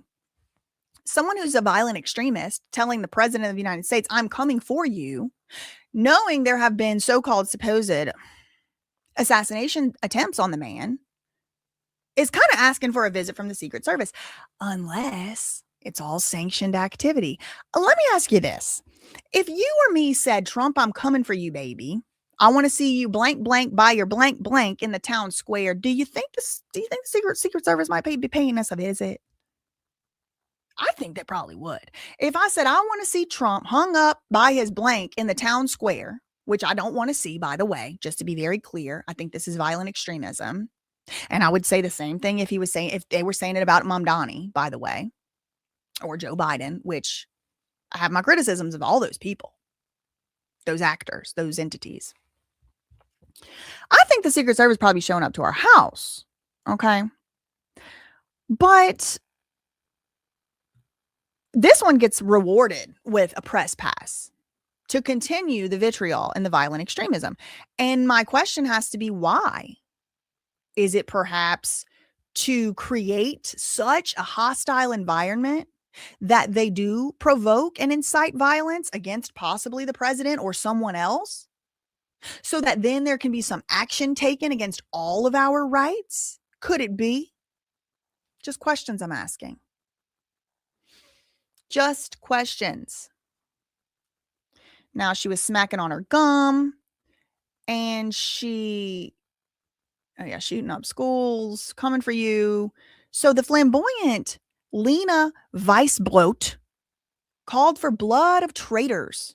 Well, the communists are the traitors, by the way, seemingly including the billionaire class. She called for their blood. Okay. So not every YouTuber that goes to court hearings is calling for violent extremism. However, watch as they try to loop everybody on social media, everybody who isn't their officially sanctioned Chloe Malos, NBC, ABC, CNN, LMNOP, CIA, FBI, everybody who doesn't fall into their agency categories is going to now be looped in with these insane violent extremists, these communist extremists. And I'm not, because I'm denouncing them. I think something's wrong with them, and I think I'm looking at agents provocateur. It's my opinion. It's not a fact. It's just a belief. I have no way to prove it or not. She can't say she's anti-death penalty, because if this were my regime, okay, this is not a regime. Okay. We live in a republic.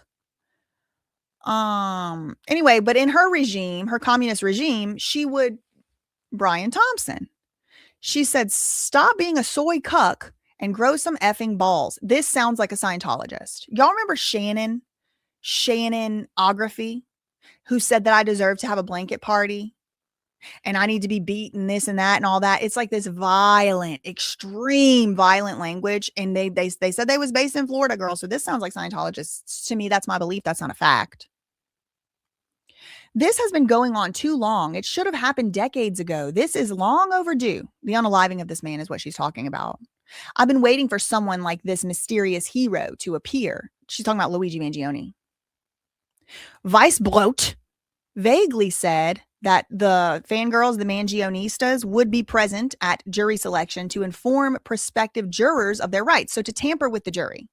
I just watched the whole thing about the Murdaugh cases yesterday. And, he ended up getting a mistrial. He gets to go back to trial again for the murder of his family. Why? Because the clerk of court was improperly attempting to influence the jury. She drove one of them home one time. She told him, pay attention to his body language one time. Basically, don't believe him. And it ended up resulting in her getting a mistrial. And in Murdaugh he was fully convicted by the jury. And now he gets a mistrial and they have to do it all over again. Okay. So informing prospective jurors of their rights could also be interpreted as jury tampering, in my opinion. Now, she hasn't done it yet, so obviously can't accuse her of having done it, or I'm not accusing her of a crime or anything improper other than just being an insane lunatic. But this crazy bitch, again, this is Weisblot. Weisblot is saying this. Weisblot is the one saying it. Okay. She's going to be interfering with the jurors as they come in and out of the courtroom. So she said they no longer have to camp out to make sure they get seats for the hearing because they've been granted press passes. We have our press passes now. The Mangionistas' baffling receipt of city-issued press passes drew outrage. These deranged homicide fangirls should never be allowed access to our courtroom. So look how convenient it is. Now, all of a sudden, they've built up this, in my opinion, clown, phony, fake enemy. I don't think these people really believe half the shit they're saying. I think they're actors who are pretty much employed as agents to do a job. Now, who hired them? I don't know. Maybe, maybe they schizophrenic and they hearing the voices, from the closet or something. Maybe they heard the voices from under the bed or in the mirror. Maybe they're Russian ops. Maybe they work for Russia. Maybe they work for China. Girl, I don't know. I mean, there could be many, many people whose interests converge on making this a clown show. Could be Luigi. I mean, to be honest, it could be Luigi Mangione's team, because the Diddy trial had a bunch of agents provocateur outside, and they were violent too. Some of them screamed and squawked at me in the courthouse, telling me, it's my opinion, that they were hired by Diddy, because they didn't seem to have any jobs. They didn't seem to have any way of making income. They didn't seem to be making a lot of money online, but they were in line every single day at the Diddy trial. And they stayed there all day. So again, look, listen, maybe they're just very rich people. Maybe they're just very rich people. They don't have to work. They already made all their money. But I was screamed and squawked at by some of these deranged idiots, some literally deranged, literally deranged, and they smelled bad and they had grown out acrylics, and screaming at me that I don't belong in the courthouse, the federal court. You don't belong here, they said. What was the reason I didn't belong there? Because I was white. Yeah. So white people don't belong in courthouses now, 2026. Okay. It was 2025 when that happened. But anyway, they then went online later that day, about 5 of them, and completely lied and said I was racist and tried to steal their spot. Complete lies. I made videos about this. I'm not getting into it today. I have no reason to lie. I have been covering court cases for 6 years. I've been going to court cases for 6 years, across the country for 6 years. I know how to stand in a line. Okay. My fiance was there in line, in a spot, in one of the first 10 spots. And then he paid somebody for their spot even further up, which was the par for the course at that point. I don't like that paying for a line spot bullshit, but it had been going on for about 2 months already. So that was just how the rules were set up. So then he paid for a spot further up in line just to make double, triple sure that he was going to get me a spot. I got there, he got out of his spot, and I got into the spot. That's racism. Racism. That my born in India, Punjabi fiance stood in line, paid for a spot, rightfully got a spot, rightfully paid to move up in the line, as was established by the rules. And then when I'm inside, they're pissed because I actually have a spot in the line, and they start bullying me and screeching at me, saying I don't belong in there. It's not 1946 anymore, calling me everything but a child of God. And this was, in my opinion, to keep me out of the courtroom. They did not know. They did not know, and they did not realize, but they learned on that Mother Day. They were messing with the wrong one at the right time. Because I'm from Port Allen. All right. I'm from the west side of the Mississippi River. We grow up rough over there. Okay. There's a lot of factors to overcome to even get out of that place. Okay. They thought that they thought they were going to get to write the narrative, but they did not get to write the narrative. But that's my opinion, what they were doing. They were paid Diddy plants to keep any real unbiased or less biased member of the public from going in there. Now, of course, they did have the people with the press passes there as well, which I was not at that time, I guess, entitled to, but that was federal case. This is state. So these individuals, see, look, the administration is reassessing the city's process and standards for press credentialing. So they're going to start keeping more YouTubers out. The campaign has done its purpose. See how that worked? One of these girls, it has the blog called Hotties for Mamdani or whatever. And then she comes in, causes a big scene, and it causes the mayor to re-examine how they hand out the press passes. It's almost like their little scheme is laid bare right there. Okay. Now, Karen Friedman Agnifilo has come out and had to distance herself or her client, Luigi Mangione, from these lunatics. These individuals do not represent the views of Luigi, nor the tens of thousands who have shown their support for him around the world. The only people who speak for Luigi are his attorneys. We condemn these vile and irresponsible statements that have no place in the discourse around these cases. Okay, well, that could be it. That could be it, but it ain't. But it ain't. Look at this exclusive from the same publication, New York Post, that came out just yesterday or the day before. Luigi Mangione fangirl is related to a healthcare executive herself. One of the ghoulish Luigi Mangione fangirl, quote, journalists is herself the spawn of a healthcare insurance executive. None other than Lena Weisblaut. The Weisblaut of it all, it was her. Member of the Twisted Trio, devoted to the accused assassin of Brian Thompson, is the daughter of Raina Natero, who oversees prescription drug insurance coverage rules at CVS Health.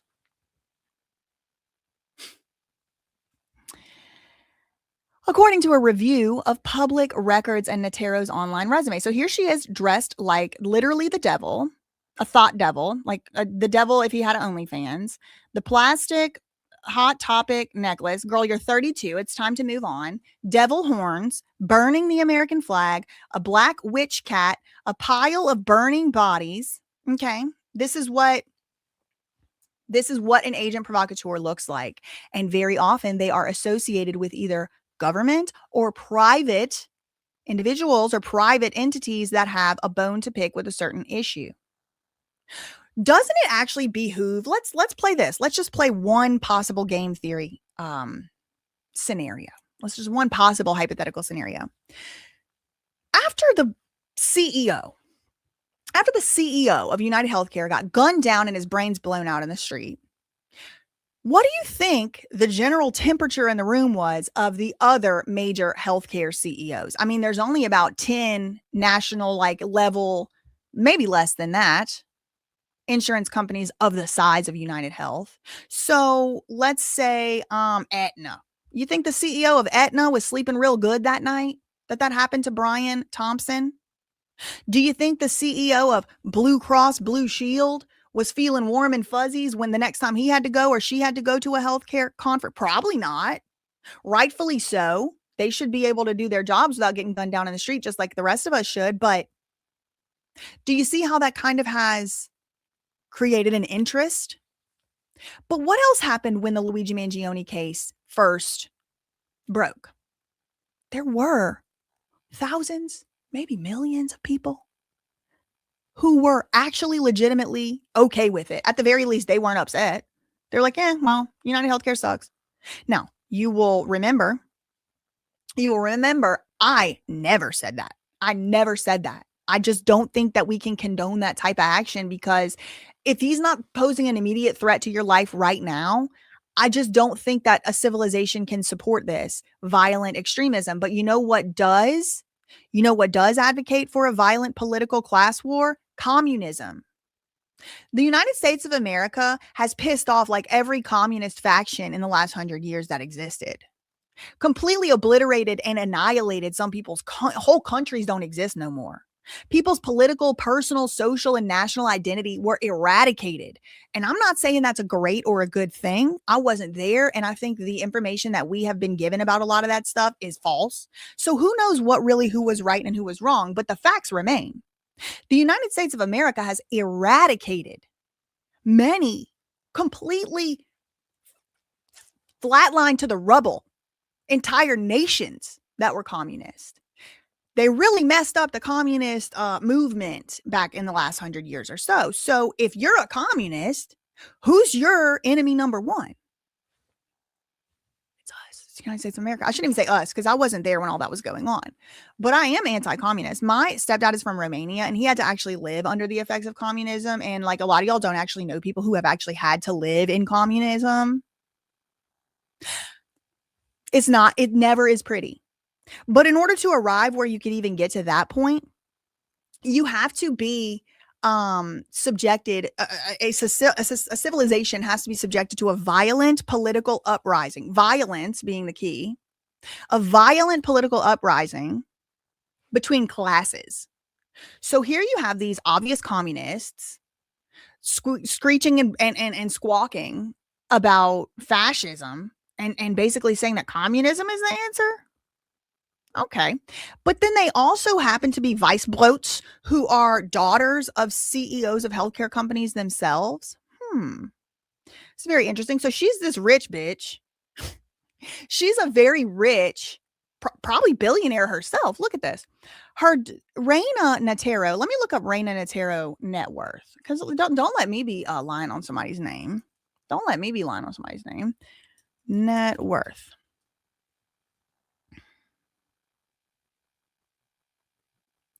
She's a senior executive in the healthcare industry, working as the lead director of medical affairs for the formulary clinical analysis team at CVS Health. Her wealth reflects a long career as a trained pharmacist and healthcare executive. Because her personal finances are not a matter of public record, reliable sources do not list an estimated worth. Wait, what is this? Is she in here? Anyway, back to this. So this girl right here is the daughter of a healthcare executive, the one who works as the lead director of medical affairs for the formulary clinical analysis team at CVS. Okay, a CVS healthcare executive. This bitch is her daughter.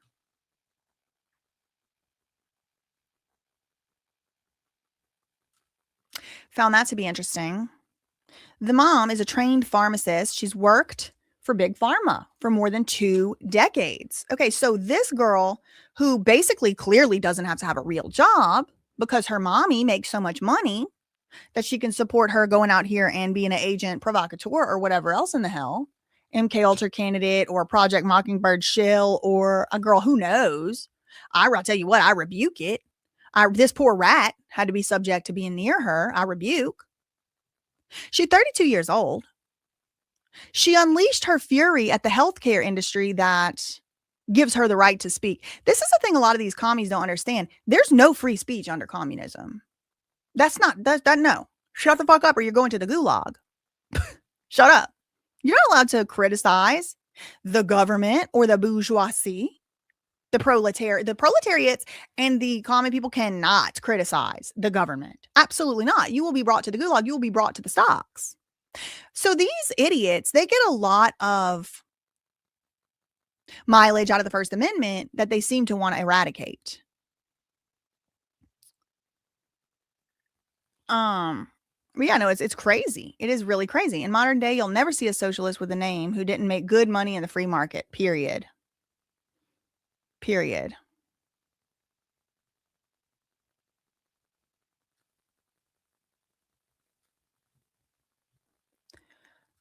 Sorry, I was reading somebody else's comments. So this is where she proclaimed outside of the courthouse that people, that Brian, what's his name's kids are better off without him. Now, her mom, meanwhile, is the lead director of medical affairs for the formulary clinical analysis team at CVS Health, where she's worked since pretty much like the height of the COVID era. Well, I guess a little after the height, October 2021. She formerly worked as a director, held director roles at companies like Centene, WellCare, Providence, and kicked off her career making drugs for Bayer Healthcare. This is according to her LinkedIn profile. That's the mom. The Portland, Oregon resident was listed as a speaker at prestigious Professional Society for Health Economics and Outcomes Research 2026 conference this year. She was married to David Weisblot, according to a marriage certificate, but no professional information could be gleaned about him. Isn't that interesting? Lena Weisblot herself obtained a coveted Fulbright MTV Project Mockingbird fellowship in 2015 after she graduated with a Bachelor of Fine Arts from Florida State. Tuition was $6,500 when the family lived there. The grant sent her to study South African artists identifying as feminists who use hip hop as a form of activism.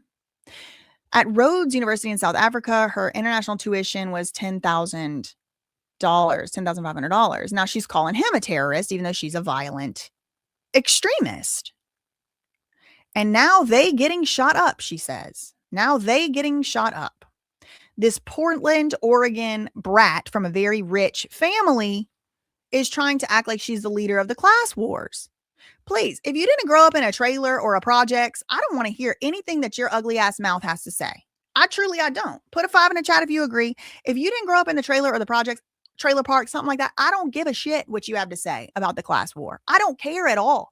If you never had to contemplate or actually apply for a food stamp or starve, I don't care what you have to say.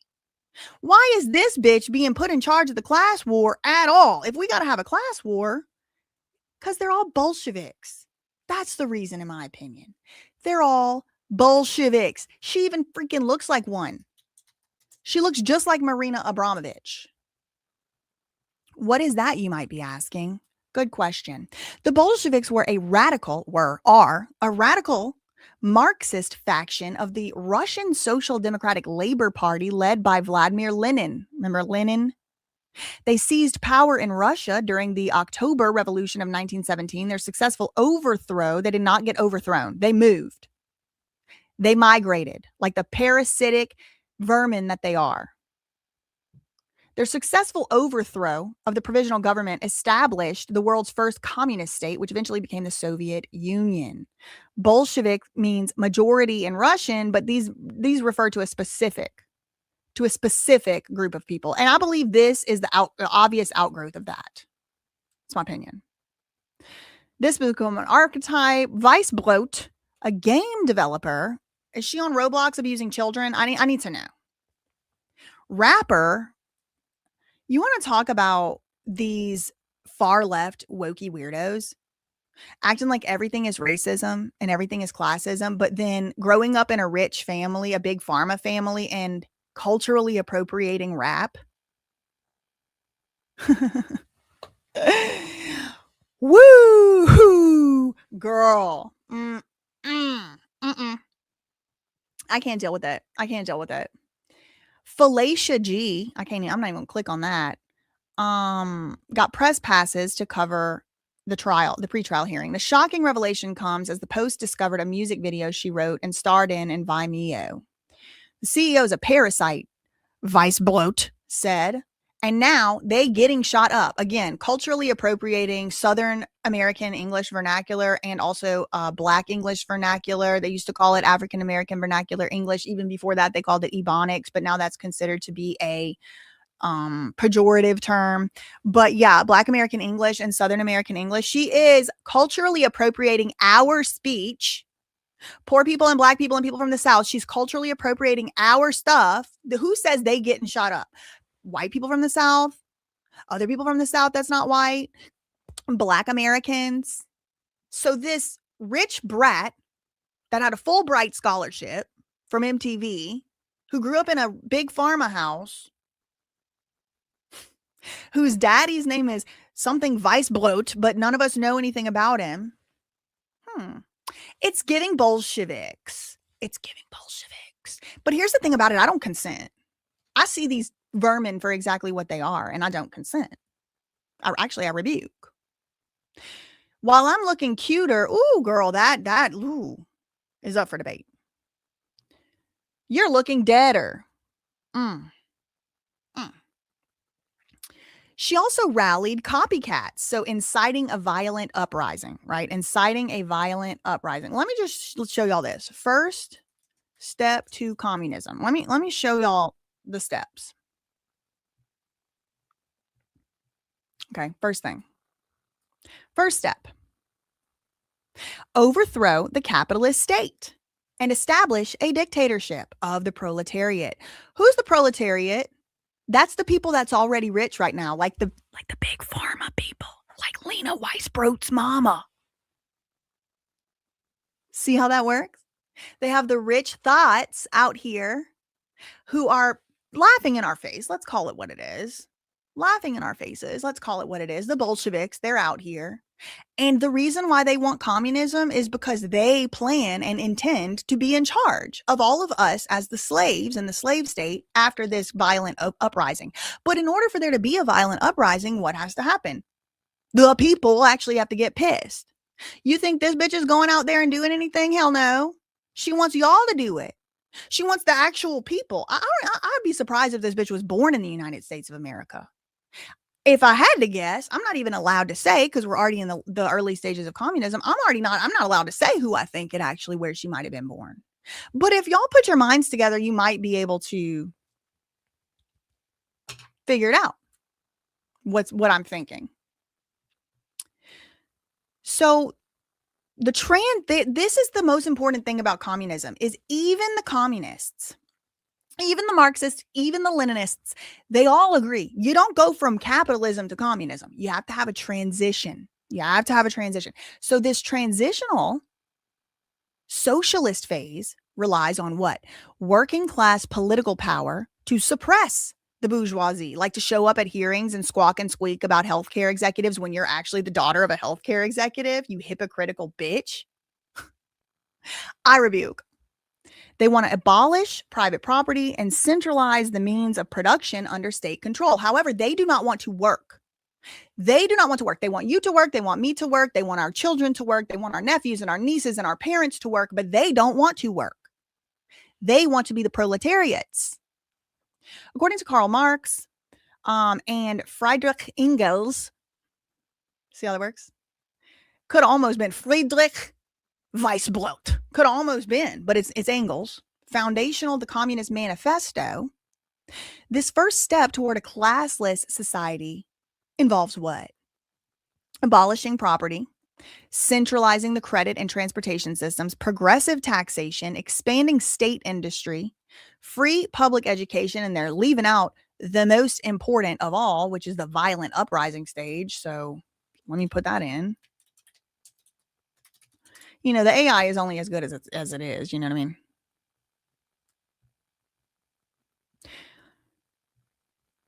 Okay. See, they don't even freaking put it on there, but I know, thank God I went to school and I know.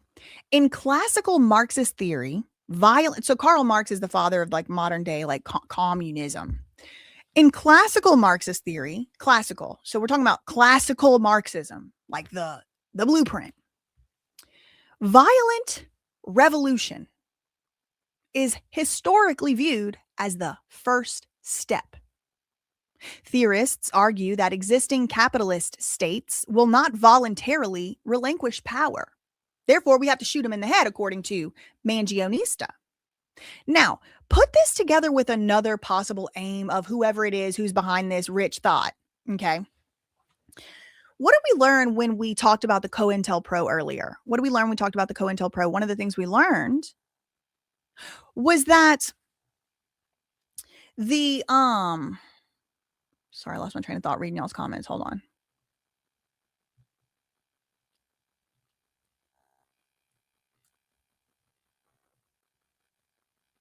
Right.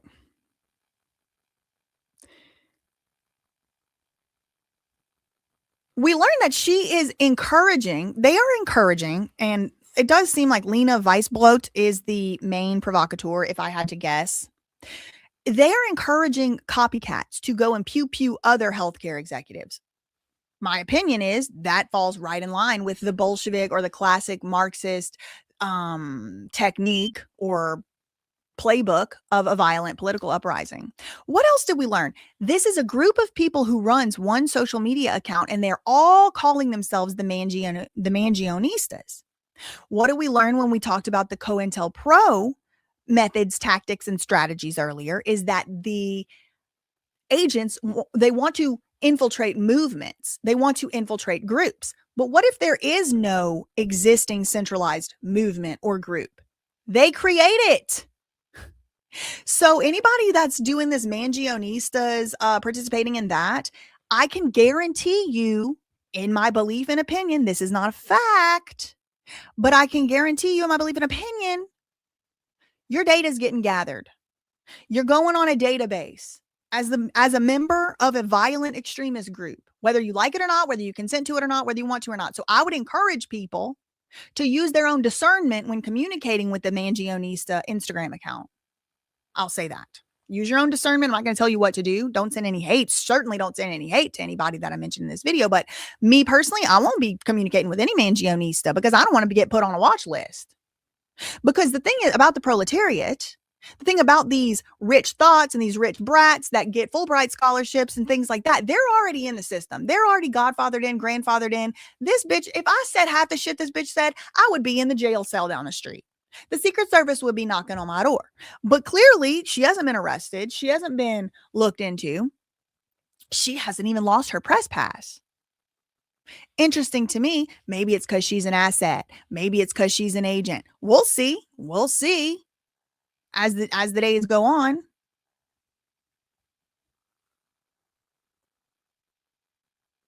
They create it and then use the laws to silence you.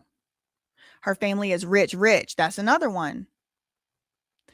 Now, they want to seize power, this, that, and the other. Okay, so back to the article. I'm mogging like a mog. Okay, so that's her rap. Contacted by the New York Post, Weisblot, whose real name is Lena Natero Weisblot, denied that Raina Natero was her mother. But she dodged follow-up questions about the relationship when confronted with the records. She claimed her mother was unemployed and they were rather estranged. Okay, nobody in the United States talks like this. What 32-year-old from the United States talks like that? Me and my mother we're rather estranged. Maybe pretty estranged, somewhat, very, rather. That's like a UK type of word, if anything. That's not my mom, she said in an email. She promised to assemble the information about her mother, but she never followed up. So she said she basically lied, according to the New York Post, because they had records that indicated she was, Raina Natero is her mother. She said, well, we're estranged, after lying and saying that's not her mother. Now, she probably would say, I didn't lie. It's not my mom. I decided she's not my mom. But when the newspaper contacts you and asks you if somebody's your mom and you say no, I think it's pretty clear what's going on. Do as I say, not as I do. Yeah, exactly. Somebody said my toddler recently, you're not my mom. It's a performance art. Well, it's performance poo-poo, if you ask me. It's performance, she needs to be locked up. It's performance violent extremism. By the next morning, the mom had edited her LinkedIn profile to remove her last name. So they're all covering up for it.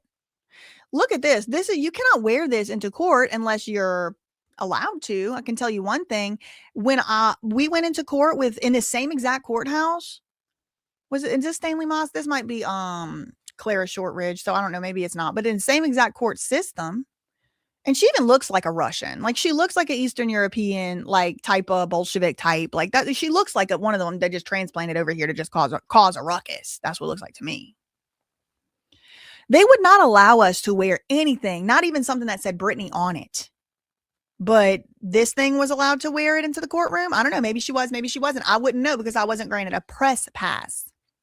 However, it is very possible this one right here and this one right here are not as much on the payroll as this one. It's also possible this one right here, it looks like she got booty fingers. Did y'all grow up in a place where they had booty fingers? It's like digging in the booty fingers. Like that looks like booty fingers to me. Like when you got them nubs for fingernails. She don't have them, but she does. That's booty fingers. Anyway, Natero was listed as Weisblot's mother in public records, and the two are the only in the United States to hold their respective names. So she's the only Lena Weisblot in the country, and her mama is the only Raina Natero in the country. There's only one in the whole country. That's according to the New York Post. They lived at the same address in St. Petersburg, Florida. It's giving Scientology. This is Weisblot's hometown before she went off to college in Tallahassee in 2012.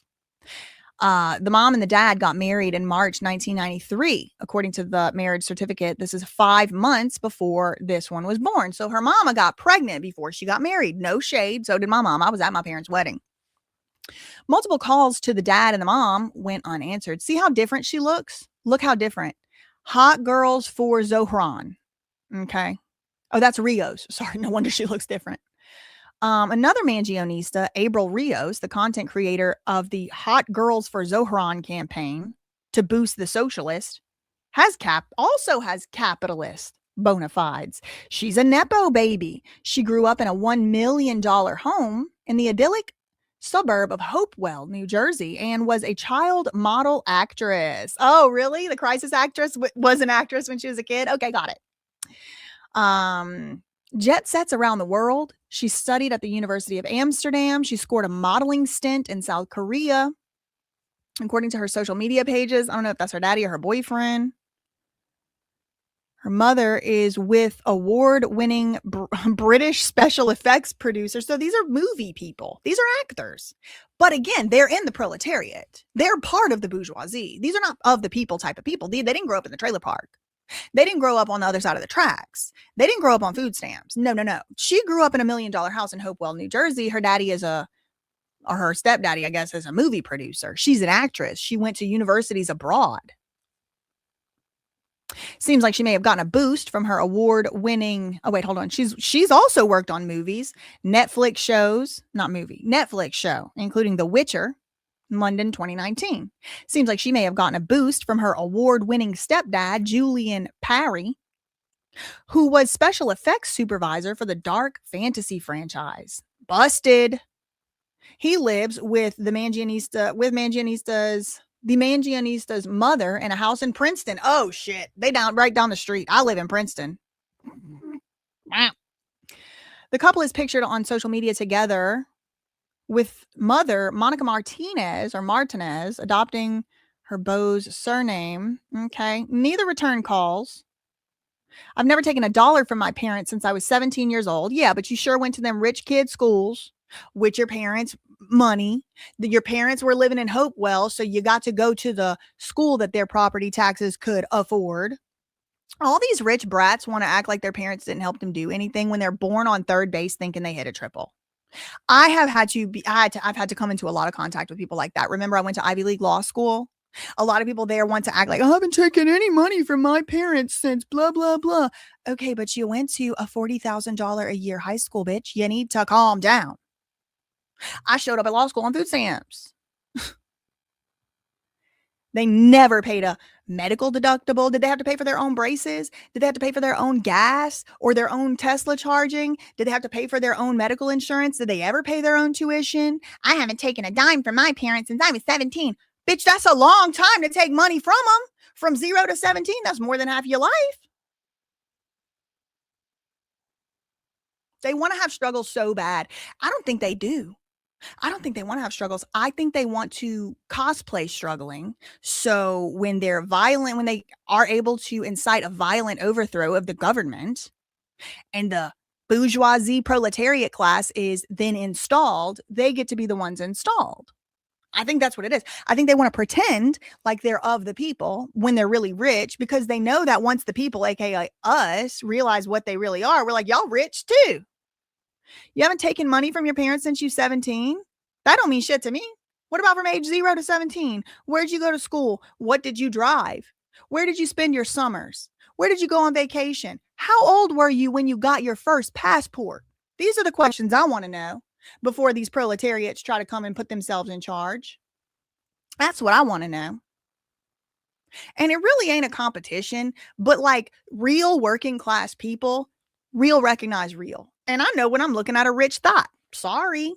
Don't care if y'all do live now. I live in the same town as your parents. Huh? Her biological father makes at least $280,000 a year as the chief enterprise security architect at Valley Bank. Okay, so her daddy is making more than $250,000 a year. And she's talking about the billionaire class. Okay, girl. The third Mangionista is Ashley Rojas, 24 years old. She's from New York. She had a sales associate floor job at Banana Republic. She worked at Whole Foods until last year, and she's currently getting a journalism certification, so not degree, from NYU.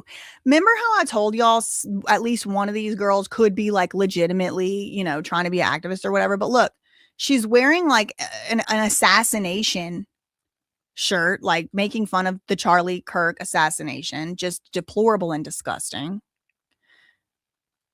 That's Vice Bloat. That's Vice Bloat, who said that the woman who's her mom isn't her mom. Here's the other one right here, the native New Yorker. These people are all just demon possessed. All I want to say, she said, quote, F. Brian Thompson, F his mom.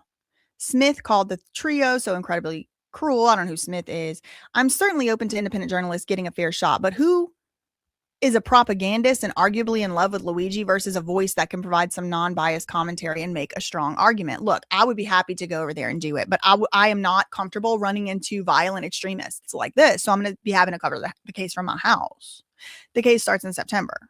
Now, it does make me wonder about the grandparents. It makes me wonder about them too. What are their ties to former Soviet Russia? That's what I want to know. Vice bloat? Interesting. Vice means white. What is bloat? White what? Bloat. I think it's German. Bread. White bread. Stop. That even seems fake. Vice bloat means white bread in German. Stop. Okay, anyway. All right. So that was, the section on the Luigi Mangione crisis actors exposed. And now, speaking of communists, I want to move right on into Hasan Piker, another famous communist who is actually in trouble. And we're again reading from the New York Post. I didn't even do that on purpose. So this article was actually published yesterday, and Hasan Piker, who I did make a video about, and I did discuss his communist propensities, and how he is a danger to our republic and our society. If you want to call it, if you're just dead set on calling it a democracy, yep, he's a danger to that too. He looks shaken on his live stream as feds probe his recent trip to Cuba. Cuba, another very famous communist regime. I don't think it's communist anymore, but there was a whole history there. And Jasmine Crockett won't stop gloating. Okay, this whole Jasmine Crockett side story, I'm just leaving it out because it's like they're trying so hard, this New York Post article, to like push this Jasmine Crockett thing. She is a degenerate lunatic too. Far left streamer Hasan Piker has been visibly rattled by the federal investigation into whether his trip to Cuba back in March violated United States sanctions. This is not great, Hasan bluntly told his audience about the probe Sunday. I mean, it's BS, but still not great. That they're after your boy. He ain't my boy. I rebuke. They're up my blank. Yeah, free me, he said in response to a comment that flashed on his feed. I can't believe I'm saying that, but I'm about to be seemingly made an example of. Over the weekend, Fox News reported that the feds subpoenaed Piker and Code Pink co-founder Medea Benjamin. Wait, Code Pink. Is that the one where you write letters to the prisoners? Hold on.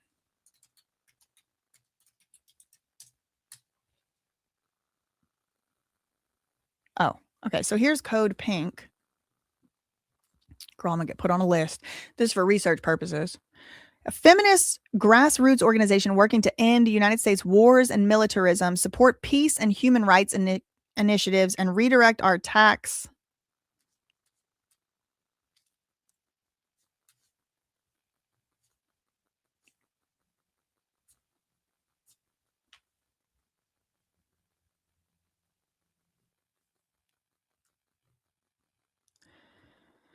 And redirect our tax resources into healthcare, education, green jobs, and other life-affirming programs. Life affirmings are investments in social programs that uplift human dignity instead of tear it down. We believe universal healthcare must include the right to an abortion. Access to education must not be determined by income, and housing is a human right. Okay, so far, I don't know anything at all about this organization. This seems fine to me.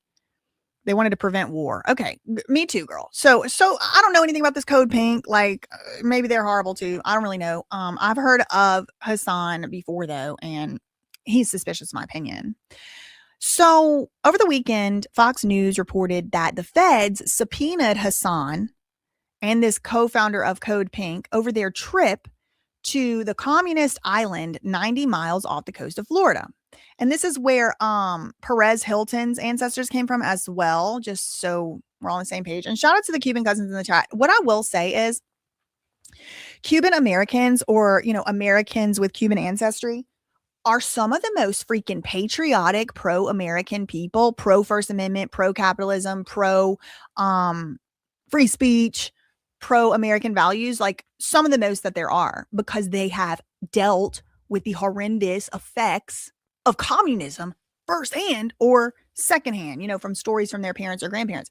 So a lot of people who's like from Cuba and stuff and they're living in the United States, they can't stand communism. They'll be the first ones on the front line saying, hell no, absolutely not. So just wanted to be, you know, clear about, yeah, because they know, because they've been through it, So yeah, apparently it's still communist over there. That's crazy. Left wing. Okay, I'm skipping that part. I don't care about her. So they were 2 of more than 36 individuals under investigation by the Treasury Department's Office of Foreign Assets Control. That sounds so bad. Oh my God, that sounds so bad. The Treasury Department's Office of Foreign Assets Control is investigating Hasan. The subpoenas are for the communications and other relevant documents, and those came in response to an online rumor that Hasan and his comrades stayed at a U.S. sanctioned hotel in Havana. So there's like, or Havana, there are like places in Cuba that I guess Americans are like restricted from going or whatever. I'm not exactly sure how it works. I don't really want to go over there or anything, so you know, you don't have to worry about me, but participants in the trip denied that they stayed at this unallowed hotel. The Treasury Department declined to comment when asked by the Post about the investigation. The Treasury does have a Cuban assets control regulation department, and they place tight restrictions on dealings with Cuba. Remember, for a long time, there was those embargoes, like everybody wanted the Cuban cigars, but you couldn't get them because they were like literally not allowed to come into the, like they like Cuba wasn't allowed to make money off selling stuff or importing stuff into the United States or whatever. But anyway, there still are restrictions in place, okay, or regulations. The Cuban assets control regulations put tight restrictions on dealings with Cuba, particularly regarding certain hotels and other businesses that have direct ties to the government. There are carve-outs, like exceptions if you're going for journalism or education or humanitarian initiatives, which they'll probably argue that they were doing, but they also denied that they even were staying at that unallowed hotel.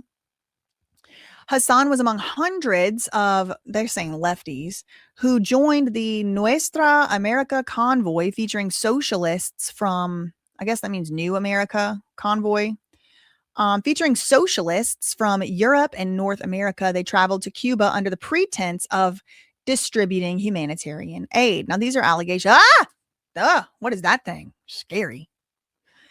That trip was a response to Trump's aggressive pressure campaign against Havana, which is undergoing energy crisis following January apprehension of the Venezuelan president, Nicolas Maduro. Okay, remember whenever like the American authorities just like went into Venezuela and snatched their president up out of his seat and then brought him over here to a jail, and they can't find Nancy Guthrie? Okay, just things to think about.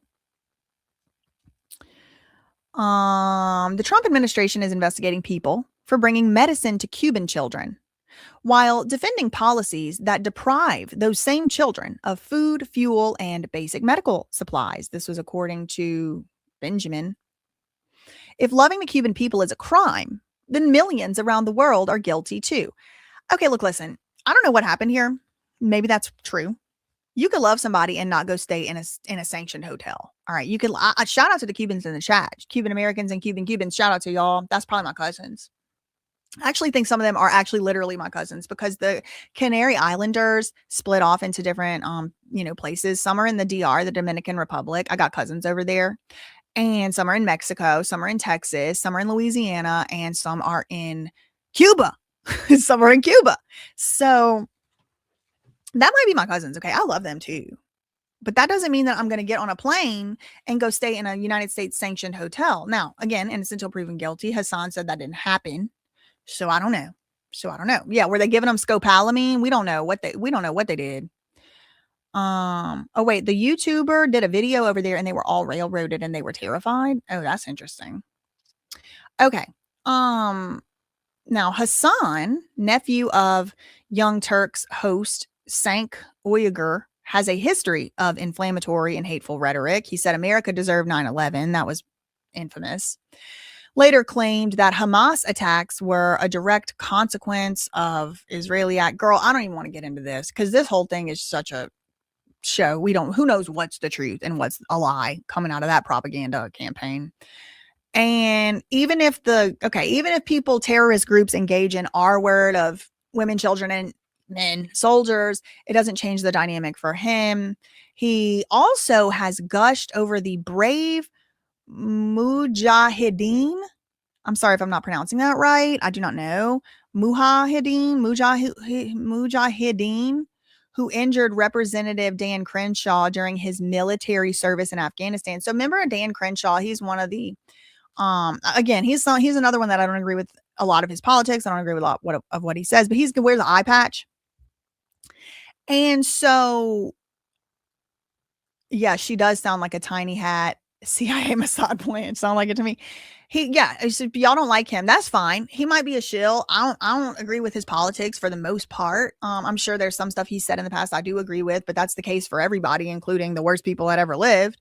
I agree with some stuff that they say. Even a broken clock is right twice a day.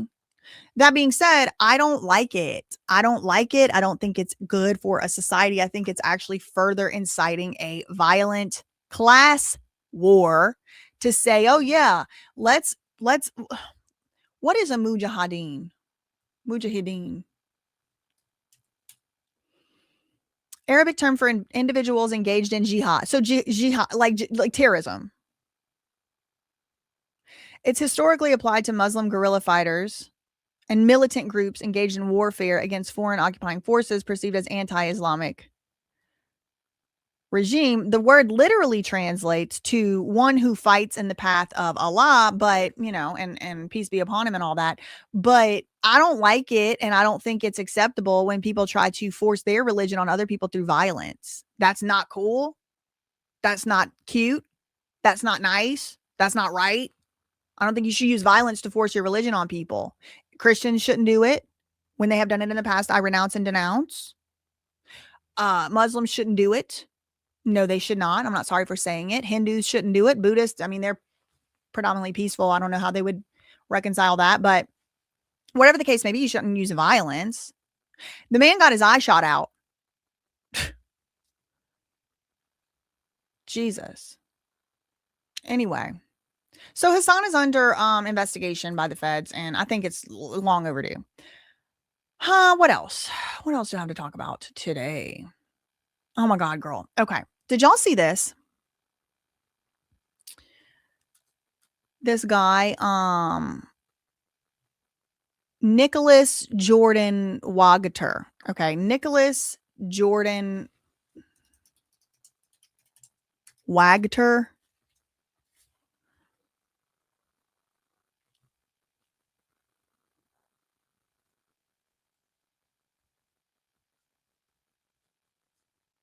Okay, so what I will say, this is the guy's name. No, Britney, I didn't do yet. I'm doing her last. And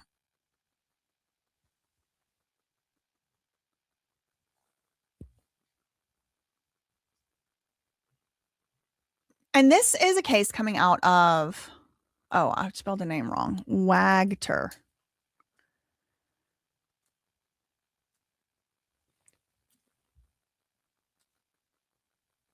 Let me go. Who is Nicholas Jordan Wagter, a Canadian biophysics? No, I definitely do not. Nope. Jesus. Nope.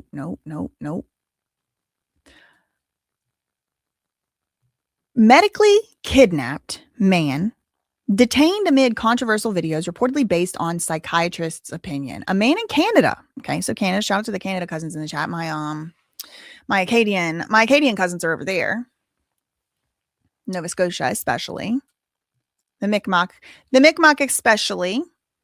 A man in Canada has been allegedly placed in a mental health facility against his will, and there's video of it, sparking debate about the limits of the law and freedom of speech. The video at the center of the scandal shows this guy, Nicholas, a Canadian biophysics graduate. Okay, so somewhat intelligent at the very least. He went to school for biophysics and graduated. I mean, I don't know if I can make it through one or two of those classes.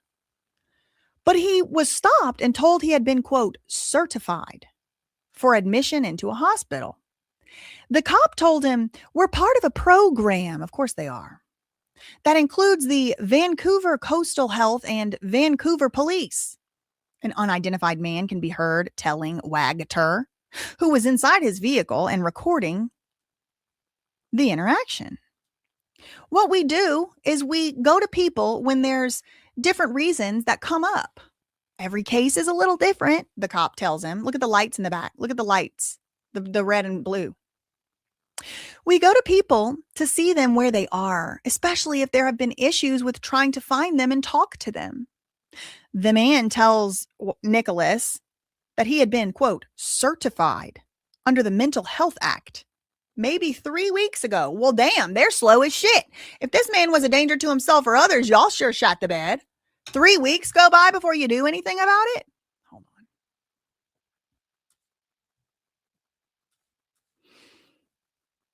We go to see them where we are if there have been issues with trying to find them. They came maybe 3 weeks ago. He got certified. Were you aware of that? Dr. Taylor saw you in a cafe. She didn't certify you. I think she filmed part of it and then spoke with your family and got some more information. This sounds like Demoree Hadley. Dystopian reality where the only mental illness that exists is disagreeing with the government, he said.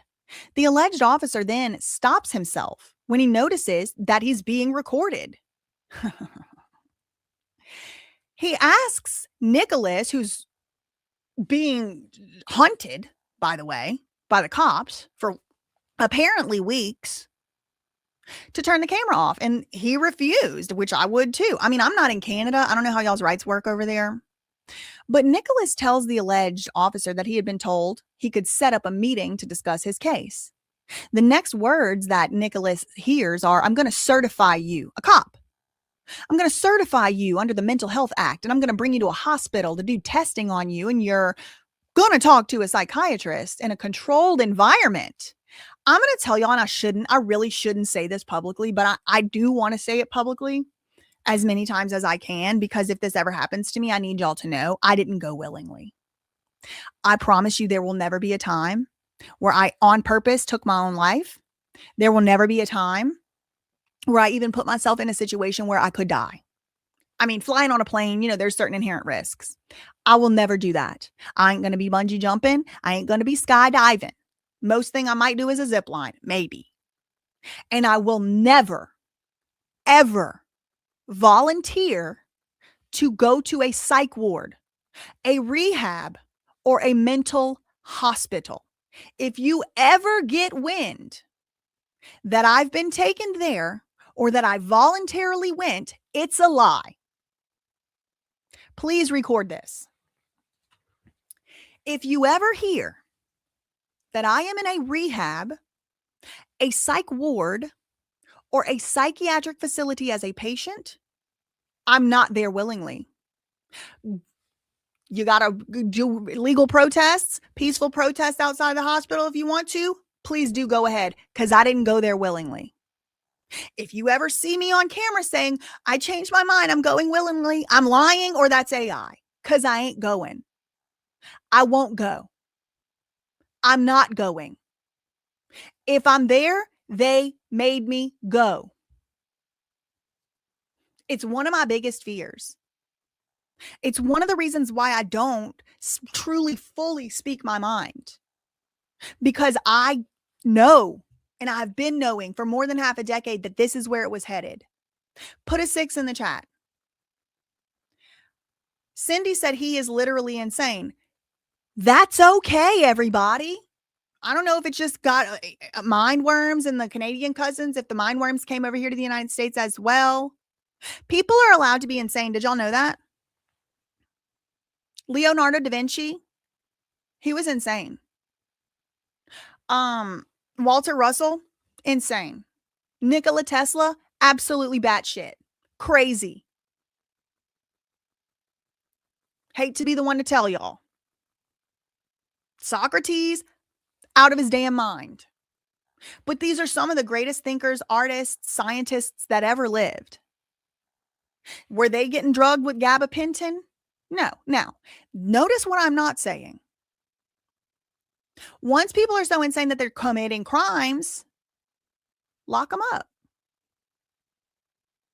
Somebody commits a crime, they need to go to the criminal justice system. What does being insane have to do with anything? Y'all are arfing like seals for anybody to get locked up for anything. Now, what I will say is just like that Chud guy and just like someone else, whoever I talked about the other day, I didn't do a whole bunch of research into this guy. It's a very likely chance. I don't agree with everything this Nicholas Watt-Gartner or whatever is saying and doing. It's a very, very high chance that I don't. I'm not trying to say that I agree with even anything he's ever said in his life. What I'm trying to say is we got to be able to have thoughts. We have to be able to have thoughts.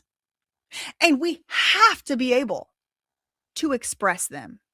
It's a fundamental God-given right that the government cannot take away.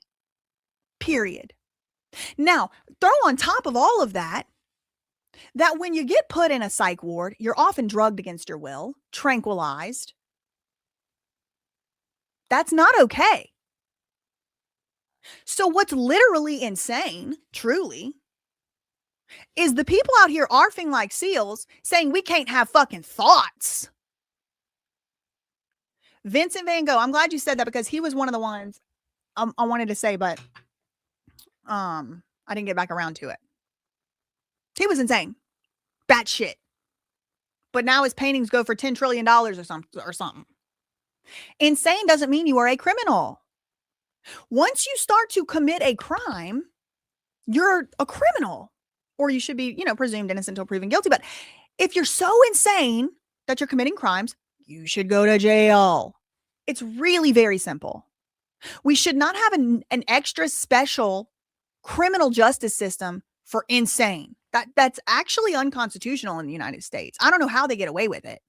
We are entitled to equal protection under the law, regardless of a diagnosis or a mental illness.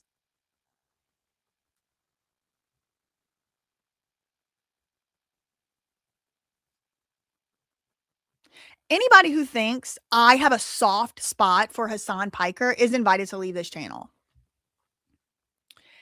Okay, Cindy, great. If he tried to kill a man 2 weeks ago and having a manifesto, he should have been arrested by the cops for attempted murder. It's very simple. It's extremely straightforward. If somebody is so insane, and it is if this is true, because I don't know, you could be a propaganda. I don't know who you are. We're being clear. But since you want to step to me, we'll step. If somebody tried to kill someone 2 weeks ago, they should be, say it everybody together, all class together. They should be arrested. Right. Arrested for a crime, right? Because attempted murder in Canada, I mean, I know I don't know all the laws over there, but I'm assuming attempted murder in Canada is a crime, right? So if somebody that's not literally insane tries to kill someone, what happens to them? They are investigated, they get handcuffed, and they get brought in for holding until they can go to trial, right? Is that how it works there? Why can't that be what happened here? Because that's not what I'm told. What I'm told in all of these articles is that he was driving down the street and they arrested him because some lady in a cafe certified him. That is not the same thing as getting arrested for attempted murder, and that's what he should have been arrested for, if anything. And if they don't have enough evidence that he did that, then y'all need to stop putting slander on that man's name. Arrested. Exactly.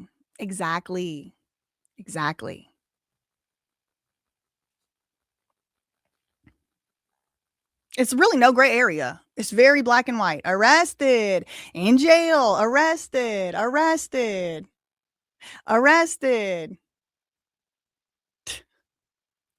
It's very, very simple. It's extremely straightforward. There's a lot of complicated issues. This ain't one of them. If someone did a crime, they should get arrested. If someone didn't do a crime, they shouldn't be arrested. Hello.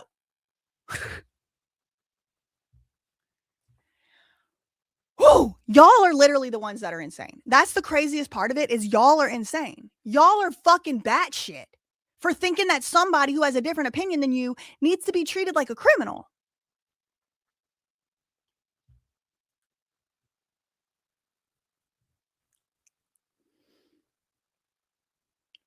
Now, he insists he's never been properly evaluated.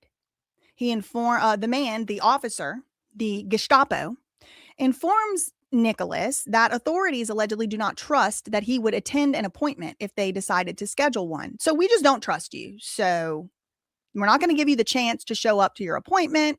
We're just going to lock you up and drug you instead. And y'all are saying he deserves this, even though he committed no crimes. They're not going to arrest him or charge him for any crimes. This is insane. This is insane. This is insane behavior.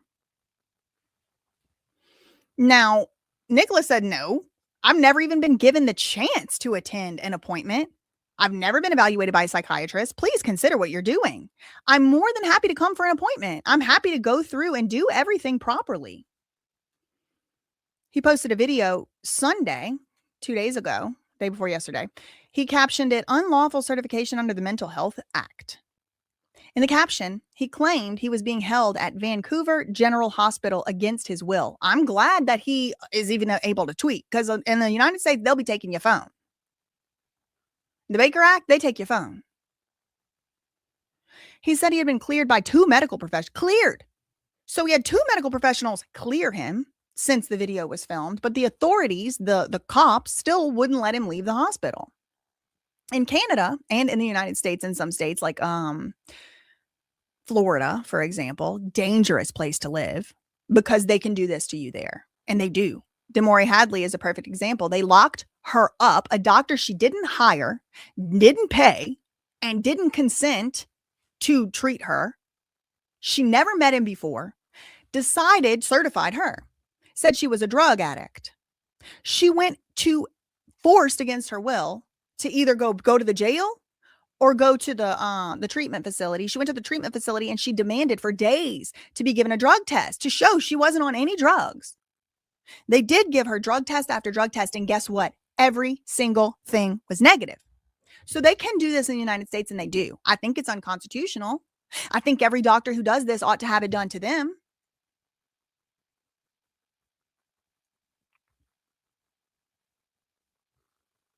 In Canada, authorities can detain people for psychiatric examination if they are believed to pose a danger to themselves or others. So he got certified 3 weeks ago.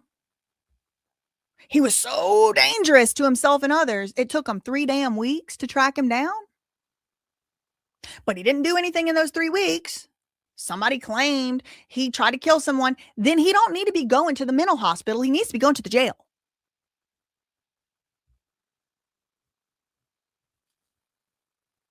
This looks like one of them inbred royals. I wouldn't be surprised if the inbred royals are kind of like the government of all of our countries at this point, including Mexico.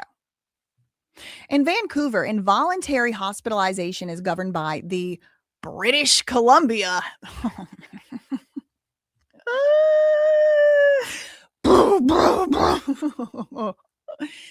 Jesus Christ. Mental Health Act. The law applies to individuals experiencing severe mental illness that affects their own safety and the safety of those around them.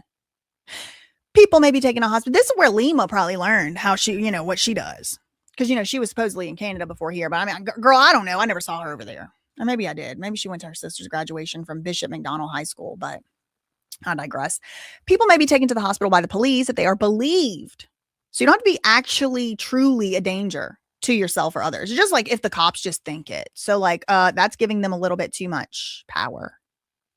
The Mental Health Act states that the director of a designated involuntary care facility can admit and detain individuals for up to 48 hours for examination and treatment. That means forced drugging. They can forcibly drug you. They can put into your blood, into your veins, into your body a substance you don't want to take legally.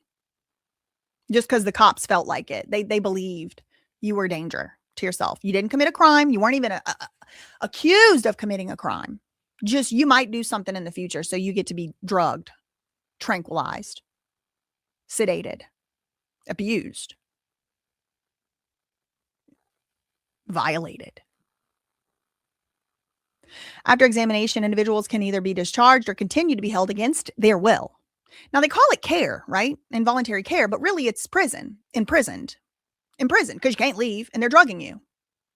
It's prison. If they receive 2 medical certificates indicating that their mental condition makes it unsafe for them to be released, they can be held there forever. Certification under the Mental Health Care Act can be challenged by filing an appeal. Well, he couldn't file an appeal. They picked him up on side of the street. Look at the disgusting food. Like, look at the food they give you. This is disgusting. What in the is this? This is the type of care they want to give us and say that we're not taking care of ourselves. The following day, he posted a video captioned, "Proof I'm still in here," which showed him in what appeared to be a hospital room. His videos have received over 2 million views and sparked a range of reactions. Most people are appalled. Can the lawyers in the comments unite and get you out? I ain't getting him out. He doesn't appear to be a danger to himself or others, people commented. Look, this is becoming insanity, someone said. Have you looked at his Twitter rantings? He clearly has mental health issues. Here's a newsflash for y'all. Mental health issues is a medical diagnosis. That is not a crime. Having a heart condition isn't a crime. If someone has a heart condition and they keep eating bacon, do they get locked up? Because that's the road we're going down. If someone has an obesity problem that's making them have high blood pressure and they keep eating tubs and tubs of popcorn and Coke and candies, do they get locked up? Even if they're a danger to themselves or others? No, you're allowed to be fat. You're allowed. You're allowed to be fat. You're allowed to be obese. You're allowed to keep eating as many little Debbies as you want. In the same way, you're allowed to be insane. You're allowed. You're allowed to be crazy.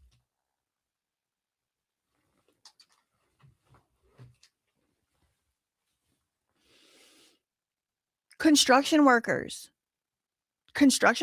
welders, people that work up under cars, people that work on big rigs. Those are highly dangerous jobs. People that do Alaskan snow crab fishing, they put their life at risk to do their jobs. Life. Some might say continuously going out on the North Sea or the Bering Sea or whatever to catch crab, Alaskan king crabs for commercial fishing is absolutely insane. Go one time, okay, fine. But once you go out there and you see how dangerous it is and you know people die every year, should they be locked up? Should they be treated as if they're criminals? Because that's crazy. That's mental health issue to be able to get out there and do it. Hunting. What about hunters? People go out and hunt crazy stuff, alligators, nutria rats, whatever. They eat that. Should they be locked up?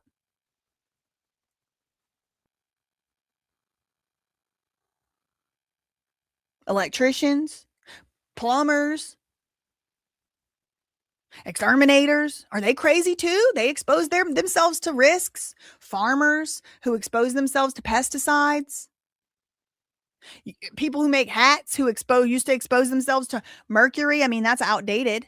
But I'm just saying, where does the line start? Where does the line end? Because they got bots online saying this man obviously has mental health issues. Look at his tweets. So now if you just tweet, you're a criminal. If you just tweet, even if you do, I don't know if the man has mental health issues or not. Maybe he does. Let's just say he does. So whatever happened to getting rid of the stigma? We have to erase the stigma. Whatever happened to that? Getting rid of the stigma? You can't even tweet? You can't even be a little crazy out here anymore without going to jail, without being drugged, and who knows when you get out? No.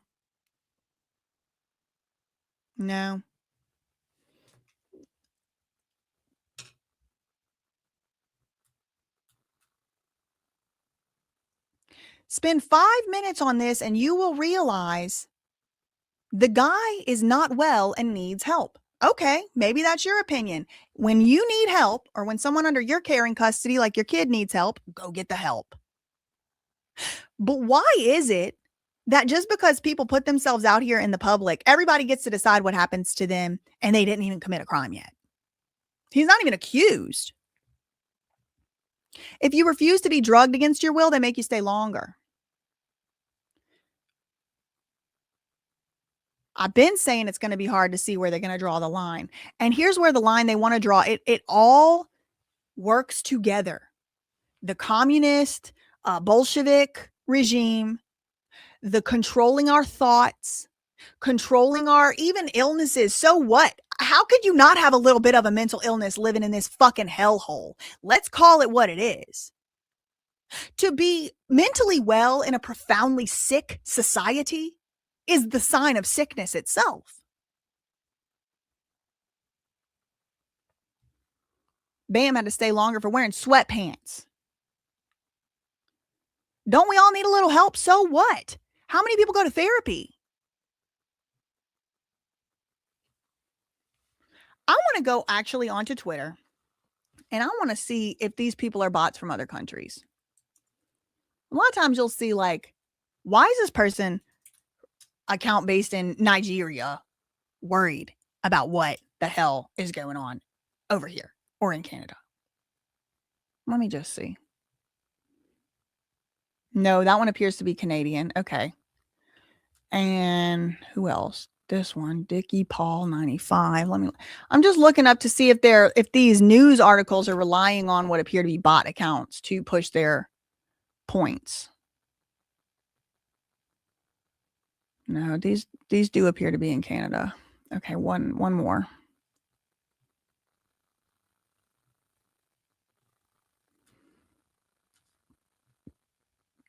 Uber deplorable. Is that the one I already did?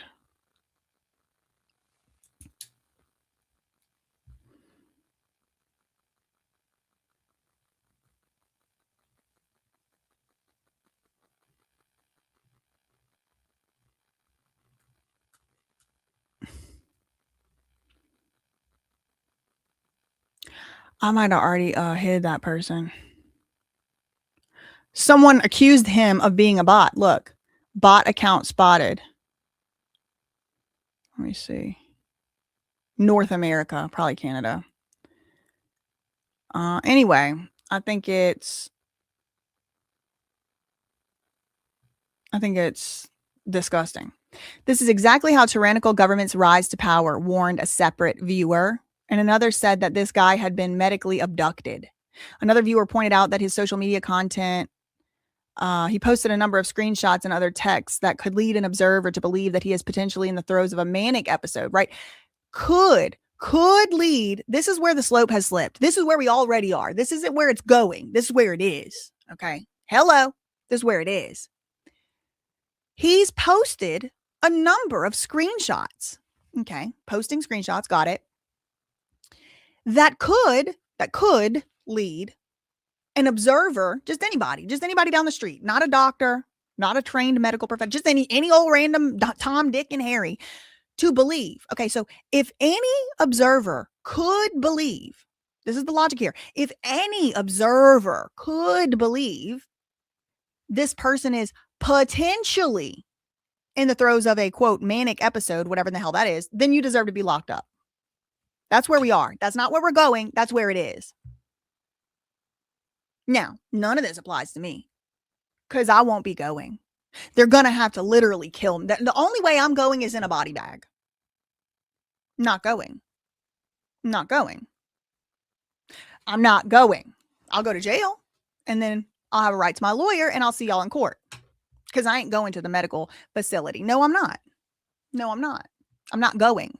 So you're not going to get me in there. I'm going to say you can take me to the station in handcuffs and I can call my lawyer. Or else we can do a high-speed chase and then I'm going to do a crime. I'm going to do a crime. I'm going to do something to get put in the jail because I'm not going to the healthcare facility. I'm just not. Give me liberty or give me death. I'm packed up, prayed up, ready to go up. I'm not fucking going. Take everything from me. Take everything. Take my house, take my clothes, take my money, because I'm not going. That's a promise. Nothing in my life is important to me as my freedom. And I won't be being drugged by the fascist state or the communist state. I won't be doing the Bolsheviks' drugs of choice. I can guarantee you that. And if you ever hear that I am in one of those facilities, do everything you can to get me out within the legal law. He might make himself look bad with rants, but that's on him. He doesn't deserve to be treated as a criminal. If he committed a crime, he should go to jail. But until or unless he's accused of committing a crime, this is ridiculous. Now, this is interesting. He had recently posted videos accusing the Canadian government of authoritarianism. Oh, is that some of the crazy stuff he's been tweeting? I find that to be very interesting. He recently posted videos accusing the Canadian government of authoritarianism. Maybe that's what's so crazy. From the where I'm sitting on the other side of the border, they are doing some pretty authoritarian stuff. I'll say that.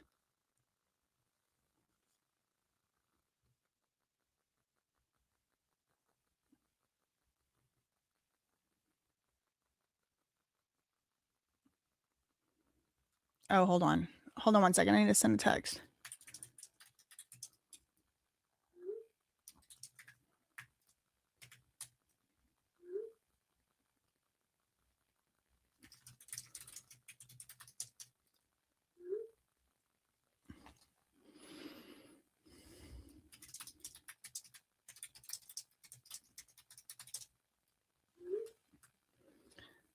Okay.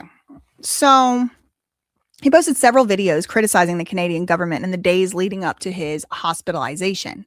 In one video posted Friday, May 22nd, the physicist, remember, he's got a degree in biophysics. He's not some like crackhead on side the street, although they do have some of them that also have degrees in biophysics, just to be clear. He's seen entering the Vancouver school board and handing a document to an employee. He says, quote, the federal government is implementing a number of different laws. These laws are incredibly authoritarian and put children and students in the direct line of fire of federal prosecution. He tells a woman who was receiving the document. In another post, he said that a security guard at the Irish Council had called in a bang threat on him. The physicist's Instagram page also contains a link to a Google Doc called China Vancouver Attempt. In the document, he claims to have uncovered evidence of crimes the Canadian government allegedly committed against its own citizens, including treason and breach of public trust. He accused China and the corrupt Canadian government of trying to turn Vancouver into a Chinese dictatorship police state. None of this stuff sounds crazy to me, especially considering what we've recently learned about Wuhan and viruses and gains of function and everything else. Okay, none of this sounds crazy to me. It's obvious to me that China, Canada, United States, Israel, Iran, all of them, it's really not a country versus country. It's the inbred ruling class against us. And they want to control us. And they want to control the narrative about us. They want to control what our stories are, who we talk to, what we do, where we go, what we fucking think. Yes, China. Yes, Iran. Yes, the United States. Yes, Israel. All of them. They all want to control little old us. And some of y'all are arfing like seals, cheering it on. They just proved his point, Heather said.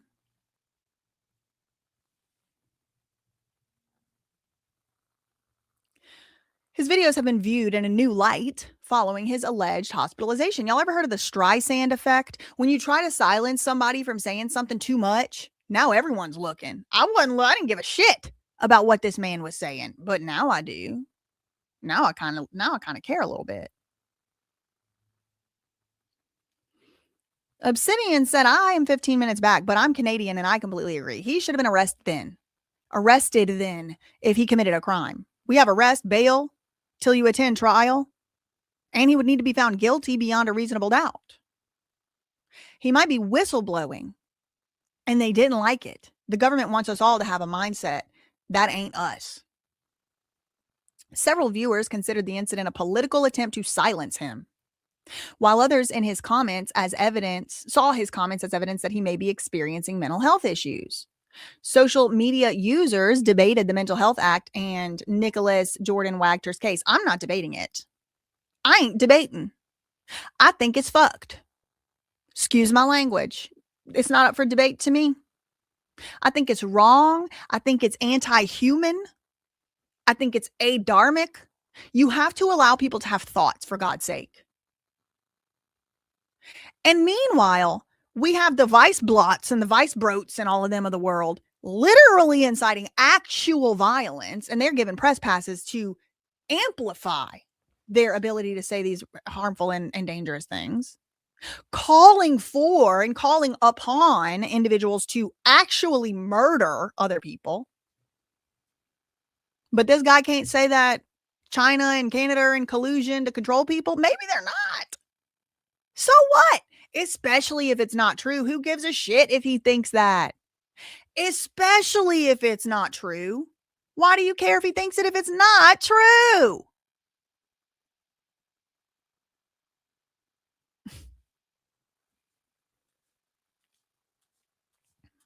I don't care about any of these bot accounts. No offense. Okay, so let's watch the video of the incident now that we have gotten the context and my little rant. Okay. So this is the tweet it was attached to. They won't let him out. When was this posted? Yesterday, 10:30 at night. They won't let him out. Canadian physicist detained after commenting on Chinese interference in Vancouver. Brilliant young physicist. Now, this is obviously also biased. I don't know if I would like adopt all of these statements either. I'm just reading all the tweet where I originally found this from. I'm not co-signing anything the tweet says either. But the point is to get to the bottom of the tweet and then watch the video. Physicist Nicholas Wagner gets pulled over and hauled off under the Mental Health Act. His crime? Documenting what he calls a coordinated takeover, Chinese police stations, foreign influence operations, and Canadian bills, turning Vancouver into a dictatorship police state. Yeah, I mean, they're not doing themselves any favors to try and combat that that's what's going on by literally being a dictatorship police state against him. Watch this screen recording of his Instagram plus full Google Doc packed with citations, reports on illegal stations, and warnings. He even lists his physics credentials and breakthroughs. Is this a legitimate concern? Somebody said this earlier. This is reminding me of the missing scientists. Now I see why you're saying that. Shutting up the actual best and brightest who are speaking out against things. Like I'm one of those. I'm one of those. I wasn't allowed to be a lawyer for more than about 3 months before Lou Taylor came through and tried to get the law firm to start to control my speech. I said, fuck off. No. Packed up, prayed up, and ready to go up. Nobody gets to control what I say except the Lord. That's it. Is this legitimate concern mixed with stress or a convenient way to silence someone shining light on real foreign interference? Why detain a researcher citing official reports instead of investigating the claims? How many more, quote, mental health holds for critics of CCP, the Chinese Communist Party, influence? Again, this all works together because Hasan, who is trying to push communism and Bolshevikism, Marxism upon the youth and the masses, also has ties to the CCP. He went over there waving a Chinese communist flag and every other thing else over there. If he's wrong, debate the evidence. Don't lock him up. If he's right, what are we ignoring? This hits different after years of denied interference scandals. Share if you want transparency, not cover-ups. Tag your MP. Okay, so let's watch the video. Yeah. Okay. And this is Dr. Oh, hold on. Okay, this is his this is the document. I want to see the video of him. Okay, they didn't even show. Okay, hold on. Pack with it, but we're No, gonna start. shut up. All right, hold on. I thought that was the video of him in the car. Hold on.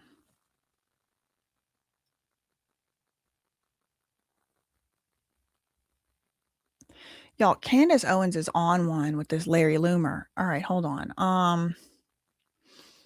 Nicholas Lotger.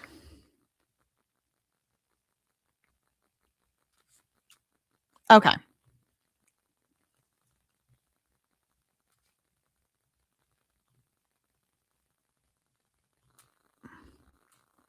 Somebody said, this is why they want to lock him up. He's exposing government corruption, so they called him insane. Okay. And this is Dr. Emery. He's a resident psychiatrist, Yeah. Senior resident. He's on a rotation with the car. Yeah. Okay. This And is crazy Dr. to Emery. me. He's a Like, resident psychiatrist.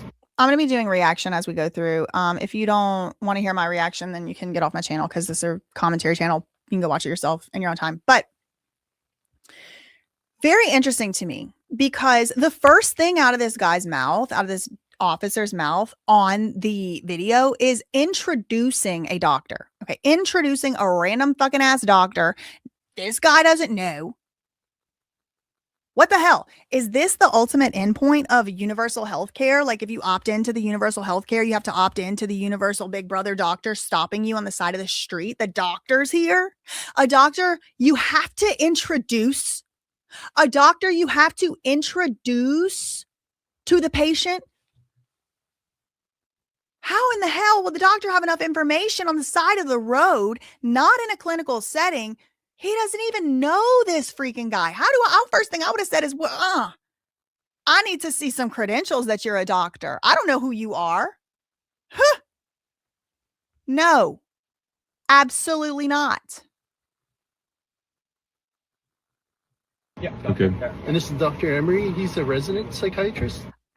A resident. He ain't even a real freaking doctor yet. Oh my God. Oh my God. I rebuke it. I rebuke it in the name of the one true God.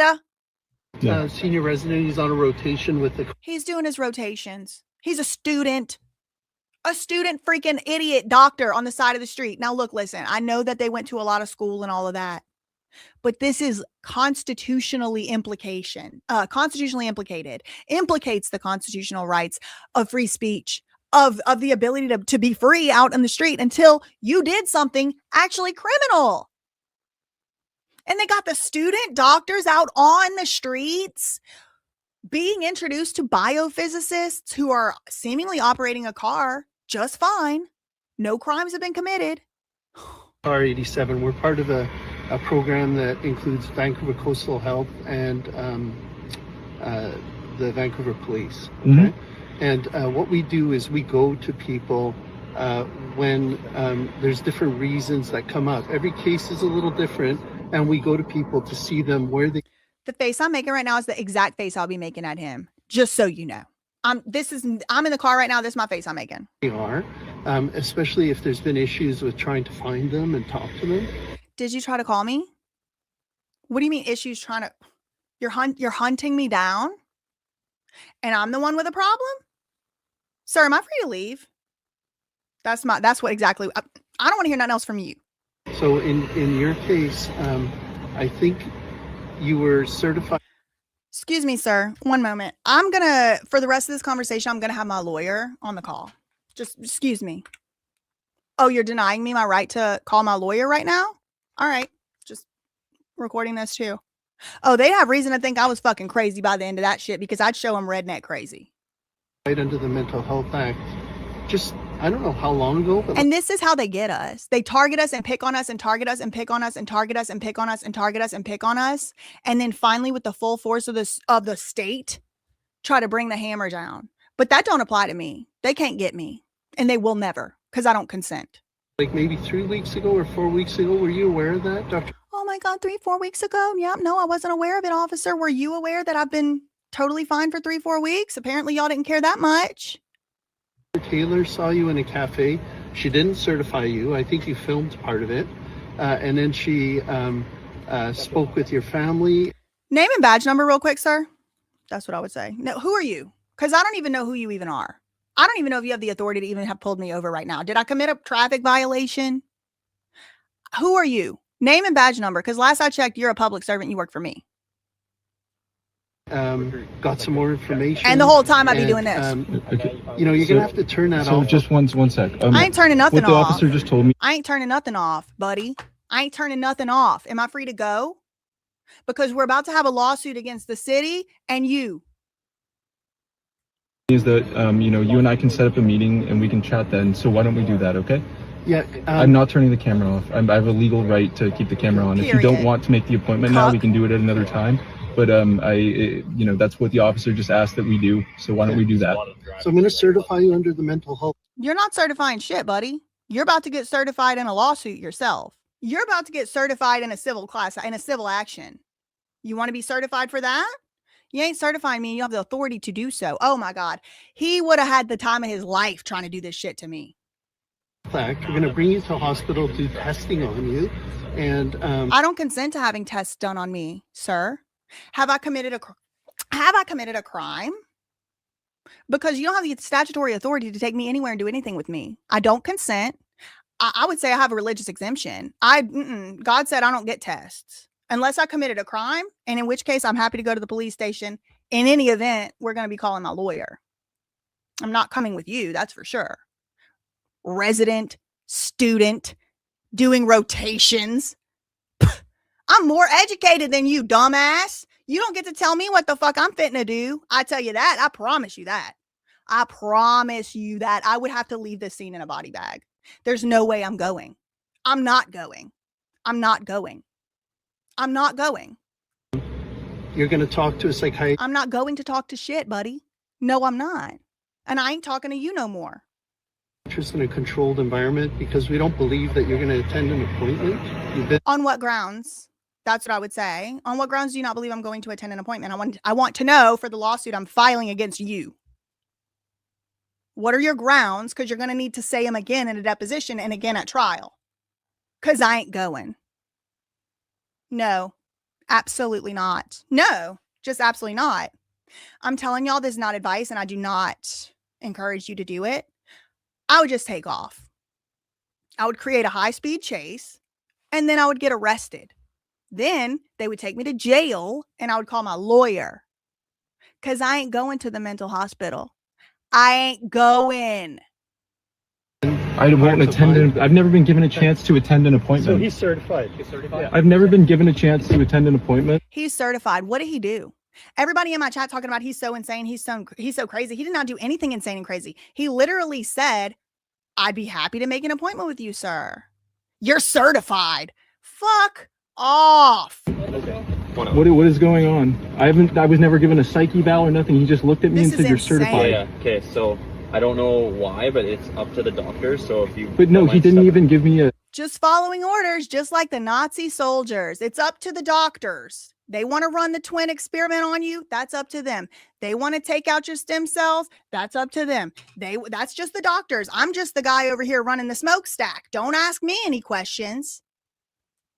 He didn't even give me an eval. He just looked at me and said, I'm certified. That's man. nuts. No, please. No, you don't get that. I'm going. I'm going. I'm going. I'm pressing my foot on the gas and going up as fast as my car will go. Giddy up. Catch up if you can. And when you do, I'd be happy to go to the jail. And my lawyer will work it out later. Please consider what you're doing. And please think about the fact that I'm more than happy to come. I wouldn't go. I just wouldn't go. I'm happy to be in jail for 2 years before I go to their psych eval. For an appointment. I'm happy to go through and do everything properly. Okay, I've been completely compliant with everything. Yes, you've been really good with me, Nicholas, but listen, that's his call, and unfortunately we can't go back from that. You know what's my call? Getting the fuck up off the side of this road. Skirt. You have to get checked out by a doctor. You're interacting with me at a very regular. It's ridiculous. This is absolutely out of control. I rebuke in every single way. And if it's me, I'm creating a reason for to go to jail. Because I'm not going to the mental hospital. There's no reason for me to go. I'm not consenting to being tested. I'm not consenting to being poked or prodded. I'm not consenting. No. See y'all at the jailhouse with my lawyer. Shout out to my cousin Tufstino in the chat. Shout out to my cousin Tufstino in the chat. Checking in, locking in. No, I don't care if it happened in Canada. That shit is bonkers. And you know, this is really the main reason I wanted to say this, because do you remember Jordan Peterson? Another one I don't really like. Okay. I have no problem pointing to people as examples and saying they should have rights too, just like Aunt Jefe, right? Jordan Peterson, another one I do not agree with the man. on most things he says. Some of the things he says, I do agree with him. But in general, I don't. He's a psychologist in Canada. Perfectly on point analogy, in my opinion. He was called to the ethics board for making comments about people's mental health, because you're not supposed to do that when you're a doctor and you haven't actually clinically evaluated somebody. So Jordan Peterson, and he did make other social media statements. He made statements about somebody on the front cover of the Sports Illustrated, she was a plus size model, and he said, she's not beautiful to me. Other things he said that maybe, whatever, I guess are unbecoming of a doctor to say or whatever. But I actually think it's crazy. If a doctor thinks that that's not beautiful, why he can't say it? Just because you're a doctor, you're not allowed to have opinions. But, it was crass. It was, impolite, some might say.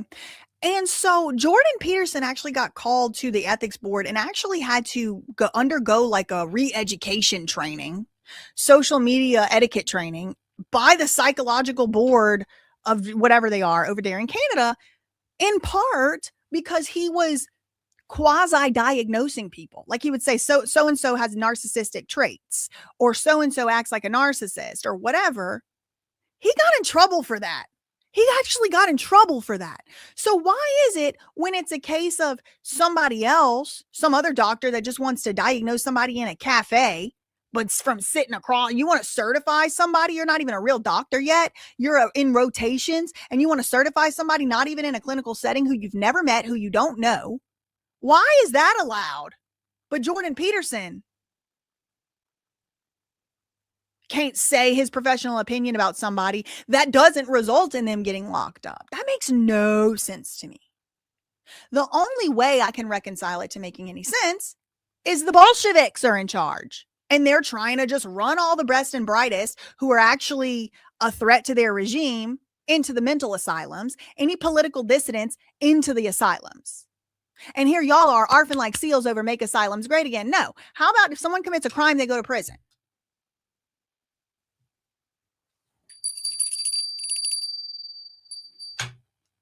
Now, you might be wondering why I have such strong feelings about this. It all started with Britney Jean Spears.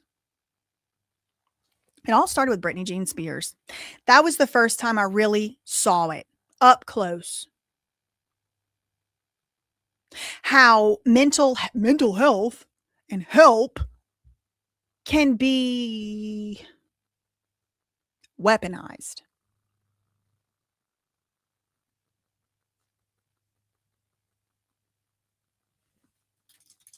Hold on.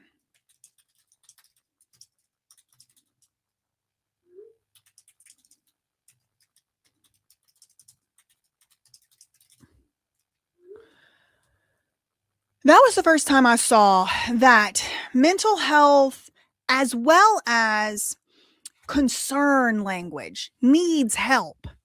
Those close to her are concerned. Erratic, spiraling, manic episode, etc., etc. Somebody said they must have so many lawsuits if they do this regularly. Probably not.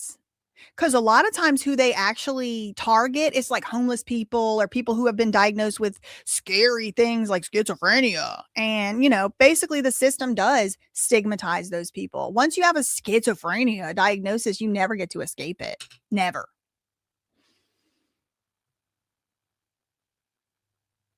Yeah, well, listen, Obsidian, she said probably because licensing under Canadian Psychological Association doesn't allow that, because saying someone has narcissistic traits is a diagnosis. But how is that any different from a random doctor resident in rotations on the side of the street diagnosing someone that they've never treated? How is it different? Because on the one hand, Jordan Peterson got in trouble for doing it. Fine. But where's the consistency here? Shouldn't that psychotic lunatic diagnosing people from the side of the shoulder of the road, who have never treated that person, didn't see their case file, didn't talk to them, didn't speak to them other than this 30 seconds, and in those 30 seconds, the person seems completely reasonable and fine. How does that person then get to break the rule of the Canadian Psychological Association. If they don't allow that, saying someone has certain traits is a diagnosis, why is it allowed to diagnose someone you've never treated, who didn't hire you, who doesn't know you, you don't have their case file, you haven't examined them in a clinical setting, you're on the side of the street, and they are not exhibiting any behaviors of psychosis? Makes no sense at all, unless it's Bolsheviks. Empty Cup said, I'm judged by what my chart says from 20 years ago instead of what I'm saying today. Saying someone is a narcissist is a diagnosis in Canada seems weird to me. Yeah, I mean, they say anything's anything these days. They say anything's anything. And, you know, it's so crazy with this medical assisted suicide thing. It's so insane. Like, somebody was diagnosed outside of Tim Hortons the other day and allowed to be killed by the government. And why don't y'all take a look on your own, in your own time, at the amount of organ donation that comes out of those medically assisted unalive cases. Why don't y'all take a look at that in your own time? It's very interesting to say the least. Very interesting to say the least.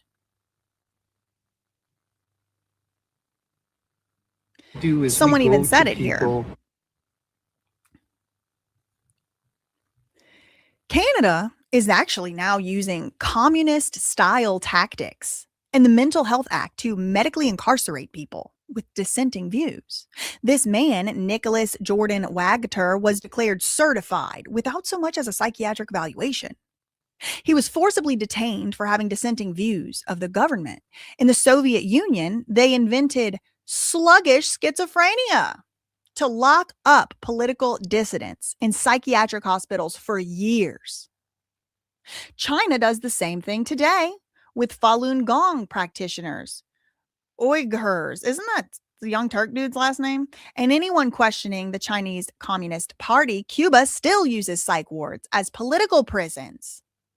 Sluggish schizophrenia. They made a whole thing. They invented a whole thing in the Soviet Union to lock up political dissidents. An obsolete, scientifically discredited psychiatric diagnosis developed in the Soviet Union during the 60s. It was widely used to institutionalize political dissidents under the guise of treating mental illness, and that had supposedly not yet manifested outward overt symptoms. Exactly the same thing that just happened to him on the side of the road. Why? Because he said, I haven't been given a chance to even appear for an appointment. But they just didn't believe that he would. So they held him responsible and accountable for something that might happen. He might not show up. So you got to go and get drugged right now. Same thing here. This supposed mental illness had not even manifested outwardly yet. But they were diagnosed nonetheless because they were saying some shit the communists didn't like. This happened in China. This happened in Cuba. Now it's happening in Canada and the United States, in Florida, and other states that have these widespread, vast-reaching care acts, mental health acts. California's CARE Act is just like it. They tried to make a federal one, and I single-handedly shut it down. They wanted to call it the Free Britney Act. That was mistake number goddamn 1. Yes, they are doing it in the USA too. Oh, I know. Schizoaffective disorder is what they call it here. New York State too. I know Nevada, specifically Vegas, it's very easy to lock people up against their will. It's scary. It's scary. And that's why I'm telling y'all, and I'm going to keep saying it. If you hear I'm locked up, I didn't go willingly. Call my lawyer.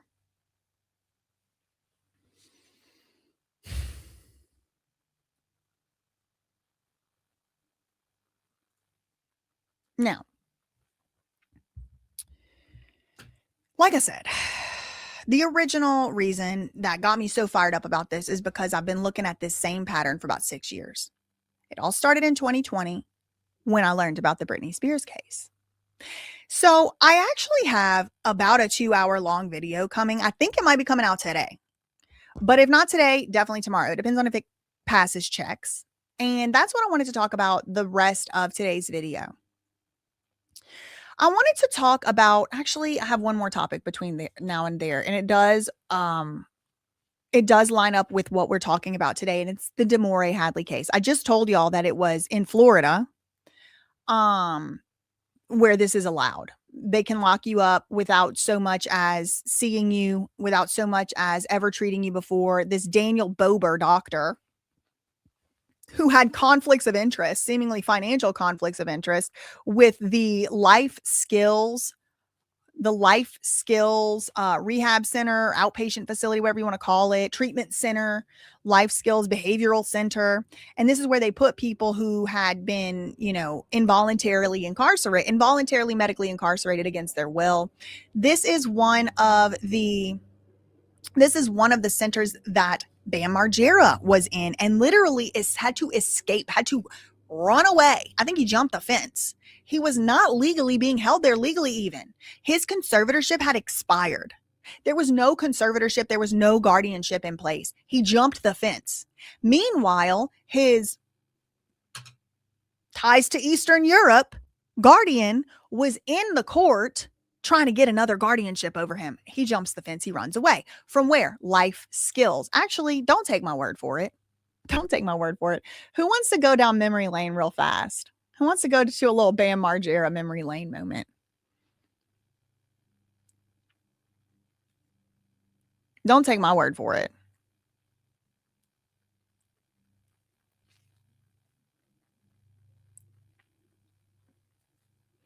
Hold on. Put a 7 in the chat if you want to go down Bam Margera memory lane real quick, real fast. 5-minute detour, 10-minute maybe max.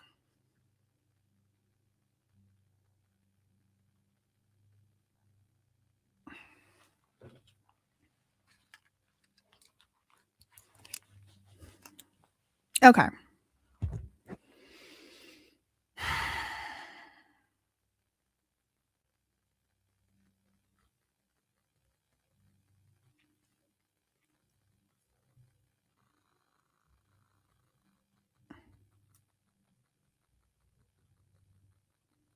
Here's the 911 call.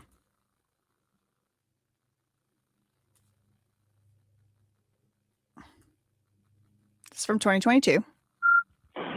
Broward County Regional Communications. May I help you?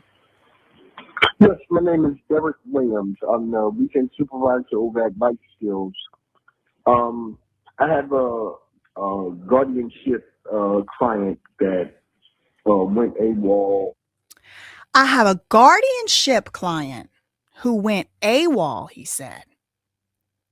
A guardianship client who went AWOL, he said. And we tried to locate him, and we are unable to locate him.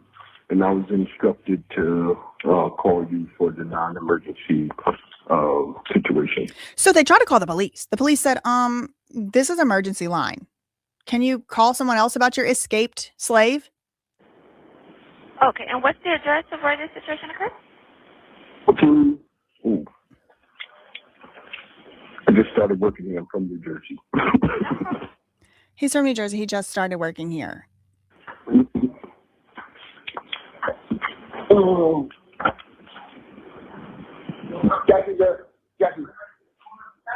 Jackie, the address is 1491. Okay. So as you can see, the man said he had a guardianship patient who was on the loose, right? That's what he said. Derek Williams, that's what he said. Well, I have the public record of the guardianship paperwork right here. Now, originally it was filed in Arizona. As y'all know, if you followed the case in real time when I covered it, they tried to get this moved over to Florida, which they never were actually successful. But she filed this June 10th, 2021. Okay, Lima Tagali Yevremovich. They spell her name different all over the place. But the judge said the guardianship is over June 10th, 2022. You see that? Put an 8 in the chat if you see that. The temporary appointment expires June 10th, 2022. Now, it had said some other stuff. The judge crossed it out and just put June 10th, 2022. So just to remind y'all one more time, this man on the 911 call who said we have a guardianship escapee. That call was made June 27th, 2022. So that means there was no guardianship anymore. It was gone. It expired on June 10th, 2022. Still on June 27th, he was being held against, according to BAM, against his will in life skills. Life skills. Okay. So this is where we get, for example, this footage of Bam Margera, again, public record. This footage. His mom. You have to lock him up. You have to. I'm scared. I'm so scared, she said. She was scared, but she was apparently not too scared to sit with him and buy him a drink. Let me ask y'all this. If you ever had occasion to escape from a mental health facility that's holding you there against your will, do they willingly hand you your wallet and your ID and your things that are required to buy a drink when you're on your way out? No, is probably the answer, right? I mean, I don't know. I never escaped from one of these places. I've never been in one. But let me turn it a little bit down. It's loud. Look at how she's so scared and look at how she's about to be acting right now. Okay, this is Broward County.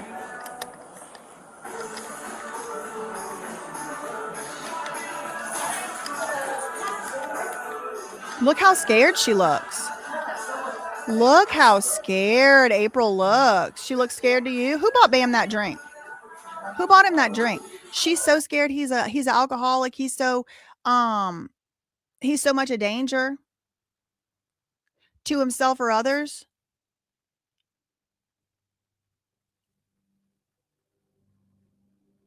I'm opening another one. This is the one I was looking for.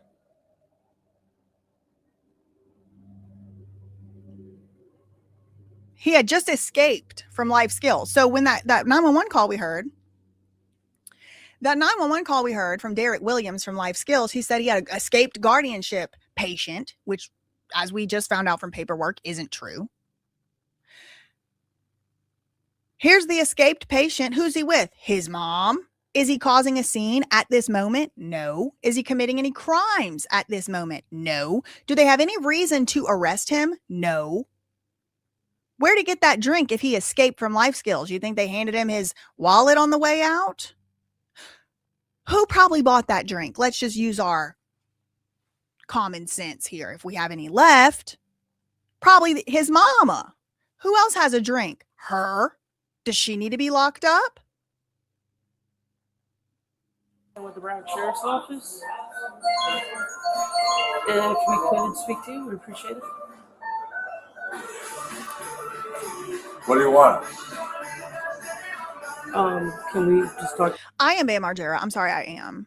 What do you want? in the hallway? A lot of things he does I would never do. But like that right there, what do you want? After you. In the hallway, just on the other side of the glass.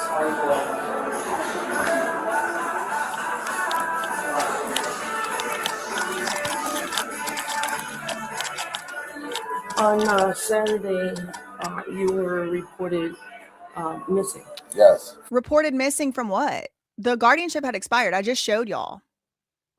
The guardianship had expired. And this is why, and this is not legal advice, but this is why I don't talk to cops. Am I free to go is the only thing I need to ask. Am I free to go? I don't have to talk to you, right? Because I'm not going to be talking to you. Why? Because you never know what these cops are actually. Some of them are so damn stupid, and some of them like actually get a kick out of locking us up. So I'm just not, no offense, I just don't know which type of cop I'm dealing with, and I'm not willing to put my freedom on the line to find out. So unless I can call my lawyer right now, I don't have anything to say to you, especially when I'm not doing anything wrong.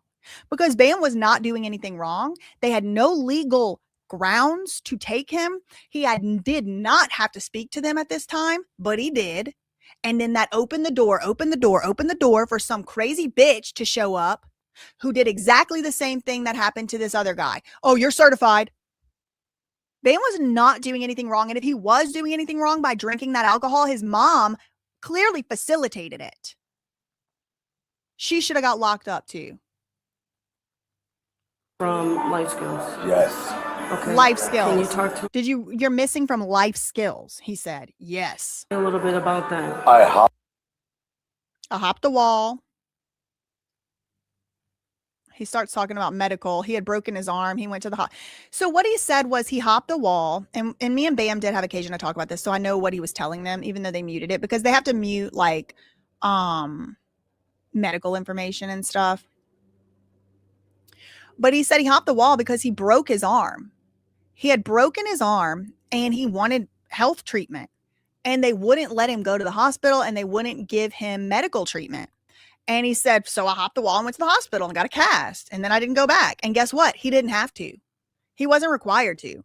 Here's the cop talking to April. No, he's mounted him up yesterday. This is Bam's mom. And this is how the families often do work right alongside law enforcement to get their family members locked up. You reconnect with him and get him checked into. Okay, so he was on the run. So this cop, this lady cop right here, I actually kind of like her because she really is no nonsense the whole time. And she's not fully responsible for the whole thing that goes down. Like really like April, you're going to see is like begging this cop to take Bam. And she's kind of like, no, I don't have the authority to take him. But anyway, she's like asking April, like, you're wasting my damn time. She's like, when did you get him checked into this hotel, April? Because if he's been missing for 2 days, why did it take you so damn long? On the run for like 2 or 3 days. Yes. And so, 3 he days. called me and told me where he was. And I didn't. Well, I'm from Pennsylvania. We came down here to do family therapy with him, and I didn't think that he would leave. So, my husband and I are both here, and it's like, I heard that he was on the run. I picked him up yesterday in a random place. I think he was at like Dada's restaurant or whatever. And it's like, I checked him in here and we've been babysitting him. But he seemed perfectly fine at the bar. He wasn't making any noise. He was sitting down. He was drawing on a napkin. With friends and whatever. And I'm here now because I'm scared to death for him. I'm scared that he's on the top floor and he keeps saying that he's going to jump off the building. It's a whole thing. He wasn't on the top floor. He was at the bar because you were sitting there with him, and he definitely didn't jump off any building. Just about a half hour ago. I'm scared to death for him. I'm just scared. He's really scared. Aggressive right now. He doesn't seem aggressive. He's mouthing to me through the window that he's going to kill me because he thinks I called you guys. Again, if he's threatening to kill people, he should go to jail. Listen to what this cop says. So if you knew he was on the run, why didn't you call us yesterday? Because I have to go through Lima, and she was trying to get a court order because he's under a Marchman Act, and he's not under a Marchman Act, and this cop is about to call her on it. Court order. That supposedly is expired. Okay, no, it's new, and it's today. No, it is like today. She's been all day at the courthouse. It's like what courthouse? I don't know. I can put her on the phone if I have to talk to Lima. She's been all day at the courthouse. Okay, so I do have playlist on playlist on playlist of that incident, okay? But suffice it to say, the place he had escaped from was a place called Life Skills. Life Skills, okay? Speaking of life skills, that's exactly where the CEO of Rock Nation had her very own daughter locked up in an involuntary psychiatric hold against her will. Now, this is all according to Demoree Hadley, the daughter, and she has a federal lawsuit going on right now against her mother, who is the CEO of Rock Nation.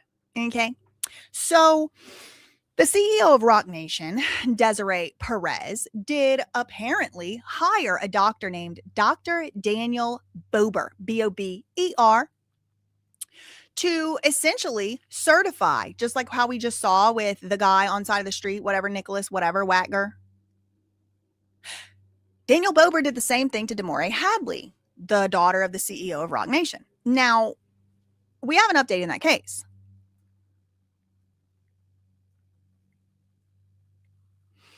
Another major issue raised in Demoree Hadley's response involves emails regarding search warrants and law enforcement efforts. Roc Nation CEO Desiree Perez side argued that despite reports being made, it's like they're flying the loudest planes that exist right over my house right now. Like they're doing one of those like Blue Angels like displays or something. It's like data center loud. Do y'all hear it? Maybe it's a lawnmower. God damn, that's loud. Might be a lawnmower. Okay. Anyway, Desiree Perez's side argued that despite reports being made to multiple agencies, nobody was actually arrested, charged, or formally referred for prosecution, but Demoree's attorney pushes back. The response includes emails from Broward Sheriff's Office investigator stating that the search warrant affidavits had been updated, and there appeared to be evidence suggesting crimes occurred across multiple jurisdictions. Hold on.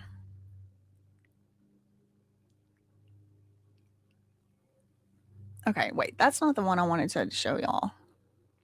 Hold on, let me go back. It was posted on this account.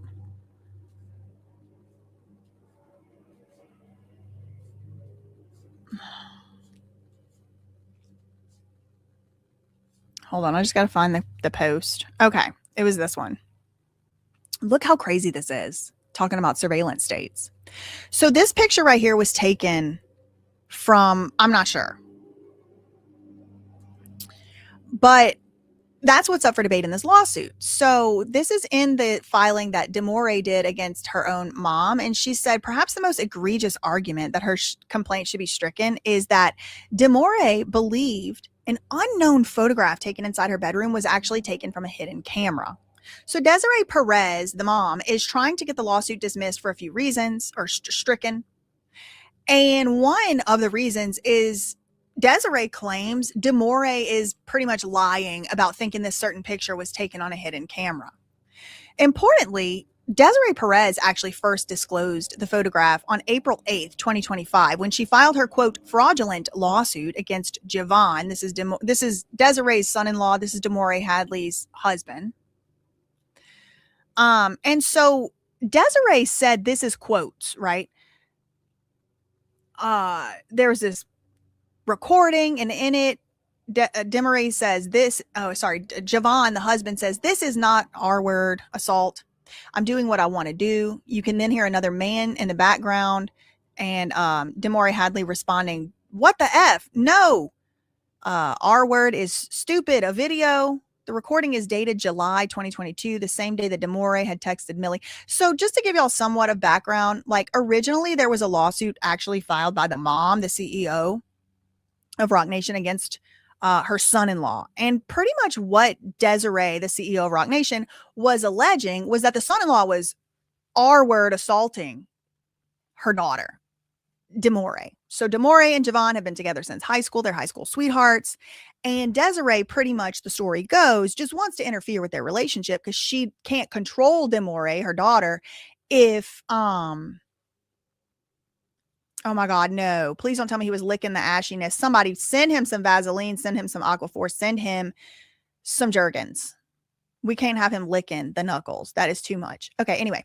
So the lawsuit, the legal battle has now really escalated between Demoree and, because first Desiree, the mom, the CEO of Roc Nation, sued the son-in-law, tried to get a restraining order, then had, according to Demoree, had Demoree locked up against her will and life skills with a doctor she had never met, didn't hire, all that. Basically, the mom hired the doctor, according to allegations in the in the complaint and all that. But this is like just a random filing that has come up lately and recently that I'm reading here. And pretty much what it's saying is Desiree Perez pretty much tried to imply that this was like a sexual assault situation caught on camera. Demoree's side absolutely, and Demoree absolutely denies this, and she takes up for her husband and she defends him. She said my mom used that photograph to make a gross, flagrant, and purposeful misrepresentation, aka lie, to the court. The totality of her filing insinuates that the photograph captured an incident where Javon assaulted his wife, Demoree. Demoree, knowing that never happened, much less a recorded one, was completely unaware where that photo came from or how Desiree obtained the photograph from inside her bedroom. Based on Desiree's propensity to follow Demoree, hack her phone, and place recording devices in her room, Demoree reasonably believed that Desiree Perez had placed a hidden camera in her bedroom, especially since the photograph has no markers to suggest that it was taken from a phone. So this is just more of that sinister, targeted individual bullshit. Okay. Demoree ended up in a mental hospital against her will from a doctor that was hired by somebody else, not her, who supposedly diagnosed her on the side of a marina after being lured there under false pretenses. And now she's having to basically fight for her life in court and her reputation.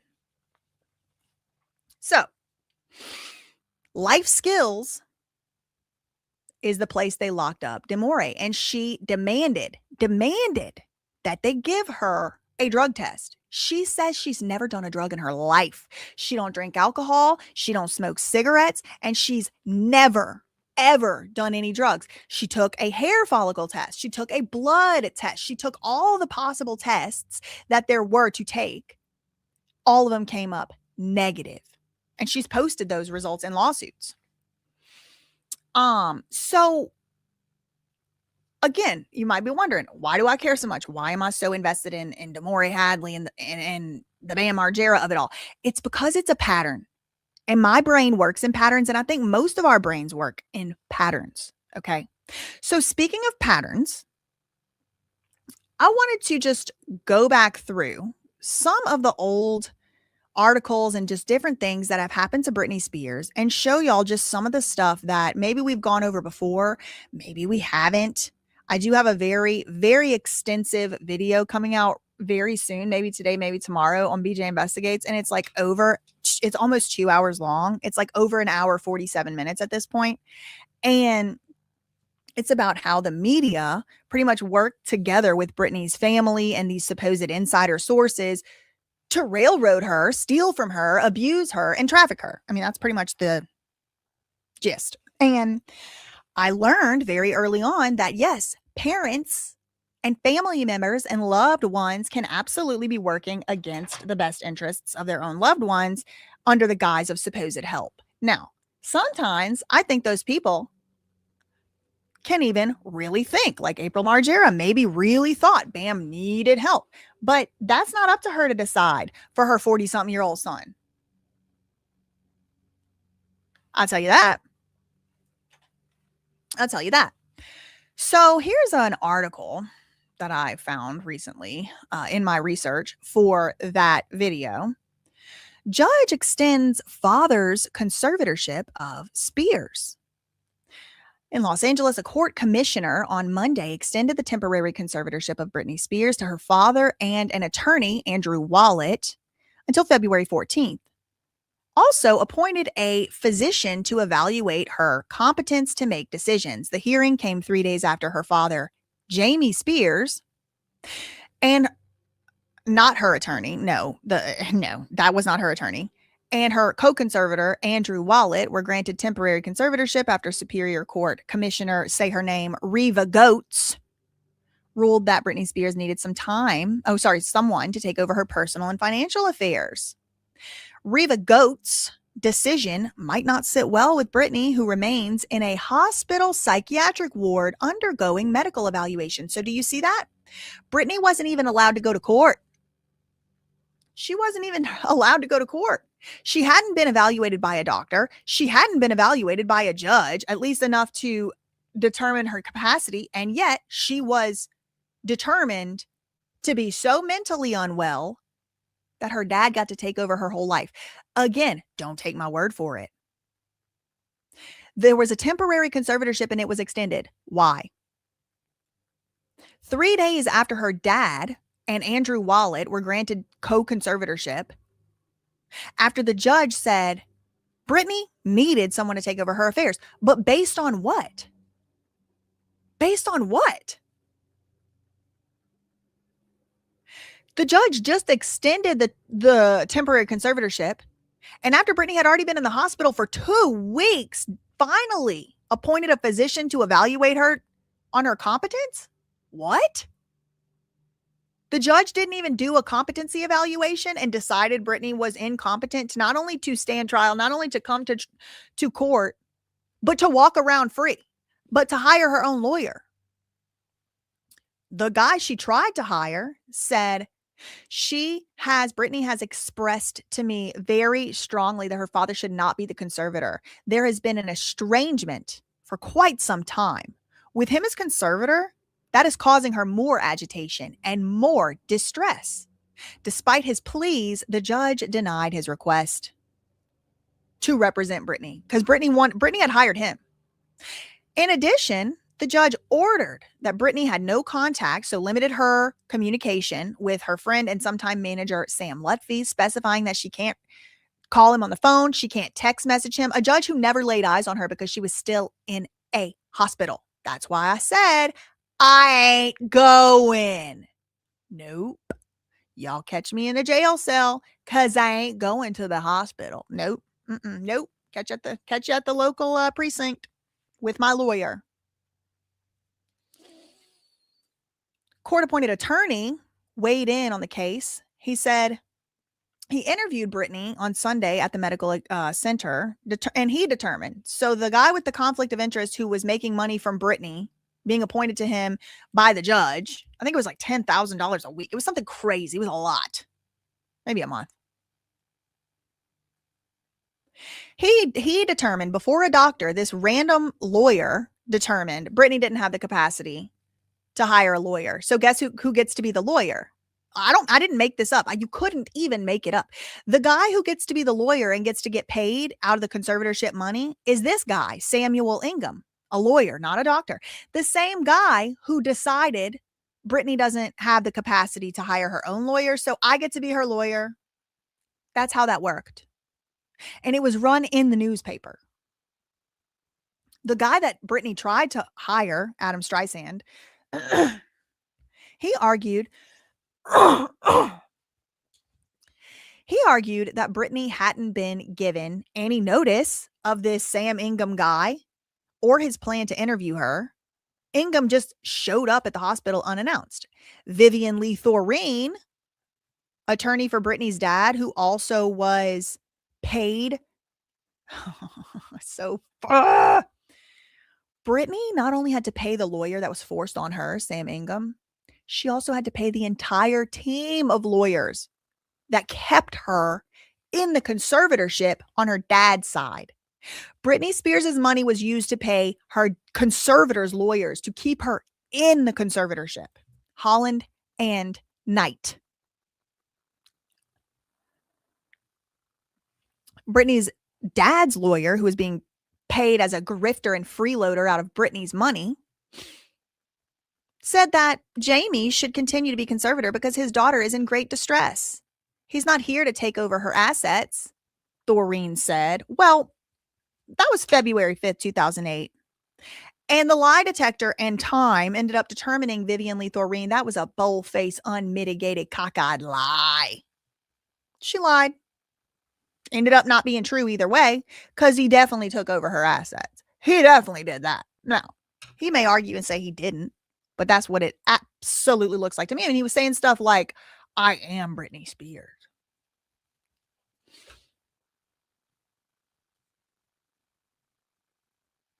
I am Britney Spears, he said. Okay, so what else? I have some more Britney related stuff.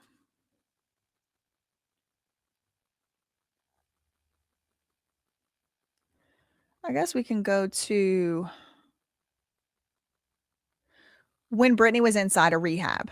Okay, so Britney would later come out after this and say that what she said in the video you're about to watch was a lie. She said, Your Honor, I lied.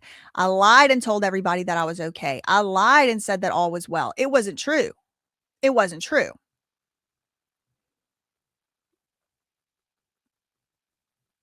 So let's watch it. This was supposedly from inside a treatment facility called Bridges to Recovery in Sean P. Diddy Puff Daddy Combs' neighborhood, by the way. In with all of you who are concerned.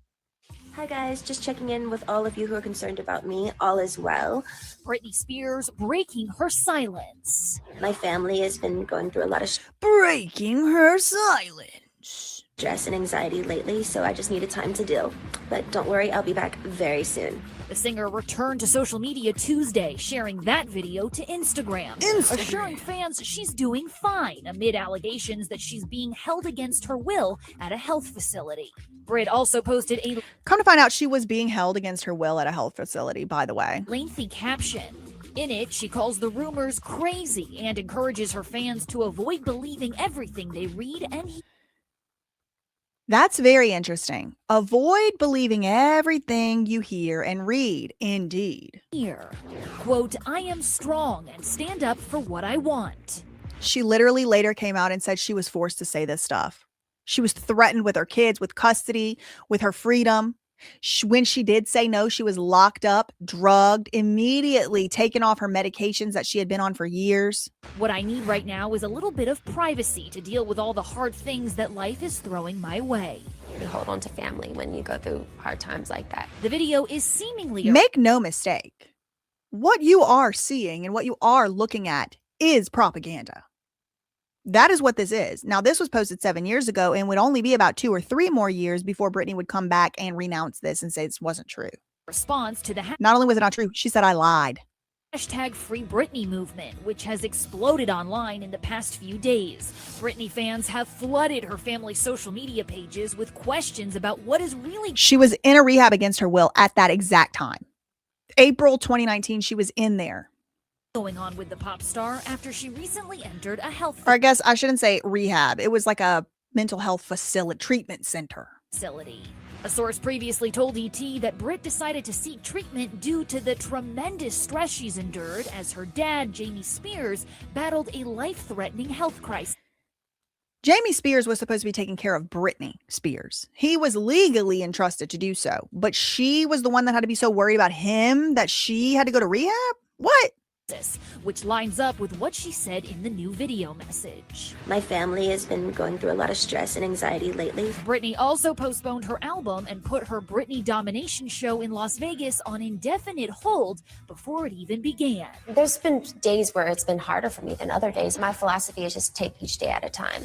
After it went public that Britney was in treatment, the hosts of the Britney's Gram podcast claimed they received, quote, an anonymous tip from a credible source. This is what really kicked off the Free Britney movement. Yes, there was always kind of a Free Britney movement going on, and shout out to the ones of y'all who were a part of that. But the Free Britney movement, hashtag that is known today, was really kicked off by Tess and Babs in their podcast, Britney's Gram. And they got this anonymous tip from somebody inside, I think it was Andrew Wallet's, like a paralegal or something like that, who was like, yup, Britney is locked up against her will. It's true. Y'all are right. That the toxic singer is being held against her will in the health facility.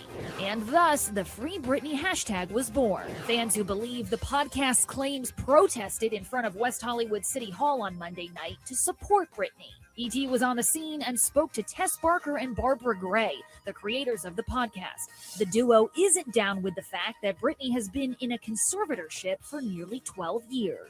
I agree with them on that one. And I also certainly hope that any individual who has she any cooked kind of on this actual connection to the woman Britney Spears will be brave enough to speak out about what has actually been going on for over a decade. And if part. if I may add, any individual who feels that it's appropriate. This girl back for here Britney kind of Spears looks like to be in Rojas. this situation, any individual who feels that Britney Spears does not have Okay, this is the part where she cooked. She said, anybody who thinks that she needs to be in this conservatorship, listen up.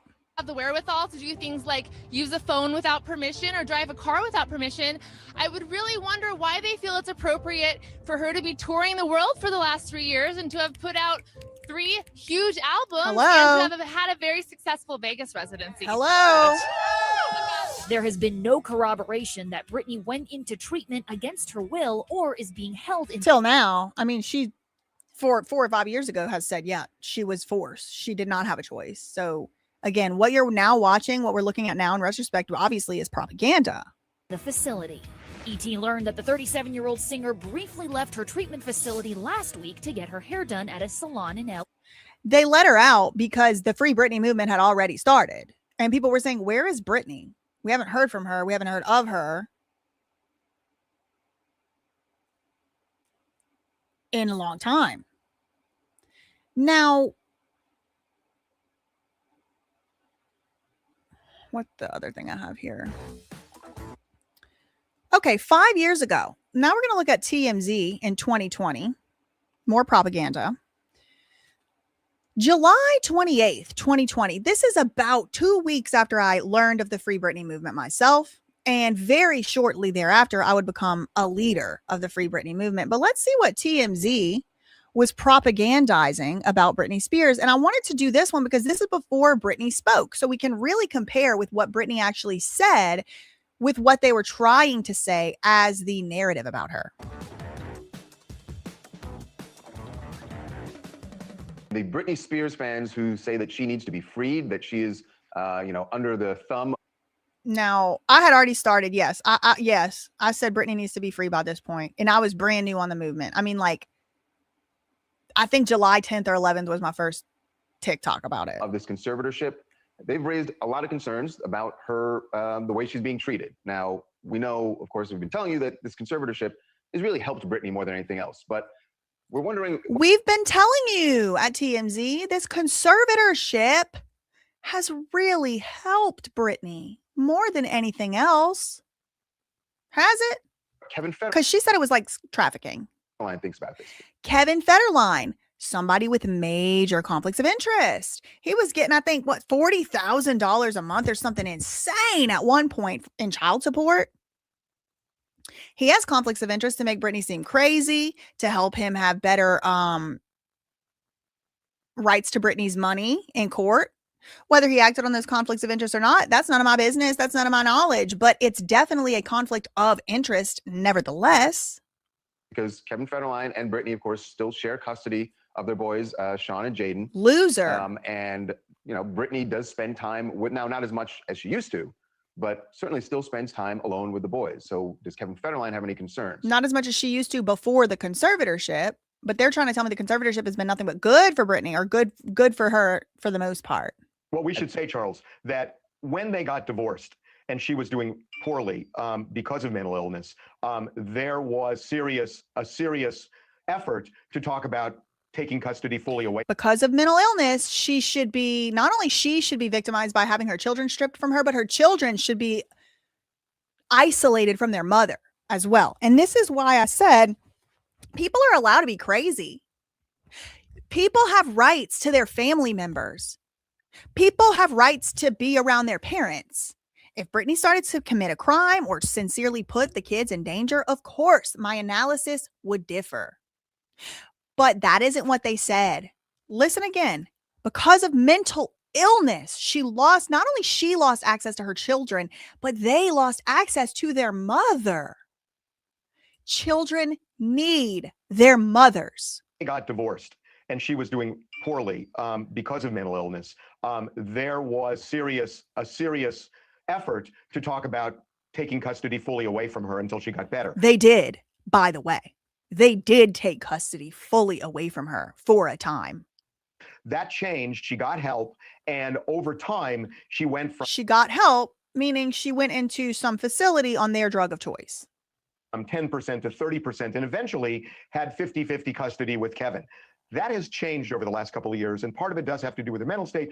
Part has to do her saying no to dance moves. In 2018 is when she started saying no. They told her she didn't have to go on a tour. All she had to do was finish the residency and she could have a break. Then the residency's over and immediately they wanted to send her on tour again. She did the tour. They said she could have a break after the tour. Then immediately there's Idan Yemeni right there, former Mossad from what has been reported. But they immediately even though they promised her she would be able to have a break, then immediately then signed her up for yet another residency. And she finally in 2018 said, no more, I'm done. And it just so happens that's exactly the amount of time that Harvey money changer Vermin Levin and his lace front adorned sidekick have said exactly that amount of time that Britney started saying no to dance moves and saying, no, I want a break. That's the exact amount of time that her mental illness has gotten so bad. She went from 10% to 30% and eventually had 50-50 custody with Kevin. That has changed over the last couple of years. And part of it does have to do with the mental state. Part has to do with her saying no to dance moves. He left that part out. The kids just getting older and making, whatever decisions. She still has the kids, just not. That's interesting to me because now those kids live with her. Now that they are actually legitimately old enough to make their own decisions, they are living in her house, not their daddy's. Not as much as she did before when it was 50. And it doesn't seem like that's going to change. Not anytime soon, because Kevin Federline isn't concerned about the safety of his kids when they are with Britney. And we spoke to sources close to Kevin, and they said he really doesn't, at this point, have any concern with sending. Remember that, because either today or tomorrow, my new video is going to be coming out, and we're going to be really, really zooming in on these sources close to Britney and who that could be and why they might be saying what they're saying. The boys to her house. Obviously, the boys, when they're at her house, they're not just with her. There's another person there, some kind of a caretaker. But at this point, Kevin and his attorneys don't feel like sending the boys over to Britney's house is an issue. And they are telling us, sources close to Kevin, that if there was an issue, they would be at the court filing some kind of paperwork saying, we don't think the boys should be going over there anymore. Yeah. And, and that does seem to be working, because remember, these kids are not little kids anymore. They're Sean is 16, 15. Yeah. 14, yeah. So they're teenagers. And okay. They're little kids. 13 and 14 is still little kids. I mean, 16 and 17, I would feel like are like, okay. Yeah, they are teenagers, 14, but 14 and 13 is very young teenage. And, and they have minds of their own, and they are with their dad. They're happy with their dad. But they do spend time with the mom, with Britney. It's just a complicated situation. I'm going to say of the difficulties here. The difficulties, but it also shows that through all of this, Kevin has been, Fuck you. Thank you so much to Brittany Good for the $4.99 super chat. I'm not an expert, but I researched the court code. If I located a correct answer, M30 might be a disorderly conduct. Hopefully it just means Department 30. Thanks so much for that. $4.99 and for looking into that. Thank you. I really appreciate it. Oh God. Thank you, Player Profit, for the $2 Canadian. That girl, Vice Bloats, Instagram said this is a performance art piece. Oh God, girl, please. Just like Marina Abramovich, please, I rebuke. Thank you for the $2. Thank you to One Achy Breaky for the $2 super chat. Can you review the Audi docket if you get a chance? Yeah, I'll take a look at that after today's live. And if there's anything of substance, I will address it in the next show I do. Really good. There have been plenty of opportunities where he could have seized on them. Obviously, Kevin Federline is getting preferential treatment by TMZ here. But at the beginning of this video, Charles Lacefront said, the conservatorship has been nothing but good for Britney Spears. Well, obviously, they had to eat crow. They had to come back off of what they had originally said, because Britney came out and said she was essentially trafficked, stolen from. Britney said that she thought her family was trying to kill her. She's lucky to be alive. It was pretty dicey out here for a few years for TMZ and their propaganda. Well, now I guess they thought the dust settled. I guess they thought that, the Free Britney movement is gone. And they sent out this actually deformed clown to, I don't know, purport to speak on the behalf of the Free Britney movement, which absolutely she does not speak on the behalf of me. Your reaction when you saw the news this morning that Britney had been arrested for DUI? I can't really. Something's wrong with this thing's face. Has she had a stroke? Does she need medical treatment? Say I was surprised or shocked. Who is this trailer? What is this thing? What in the Maury episode Backrooms hell did they pull this creature out of? And shit, it looks like she's got whatever the disease is that Jamie Spears has. Hold on, let me pull him up real quick. Jamie Spears spotted. Look like she might have gangrene or encephalitis. Look at him. Look at him. Yeah, I think they got the same disease. Oh my God, I think she has the same disease as Jamie. Hold on.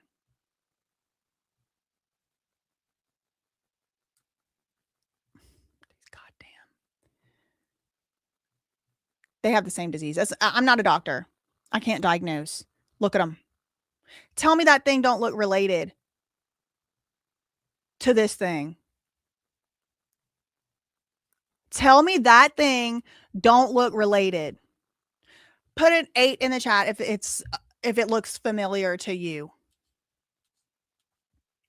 Same disease.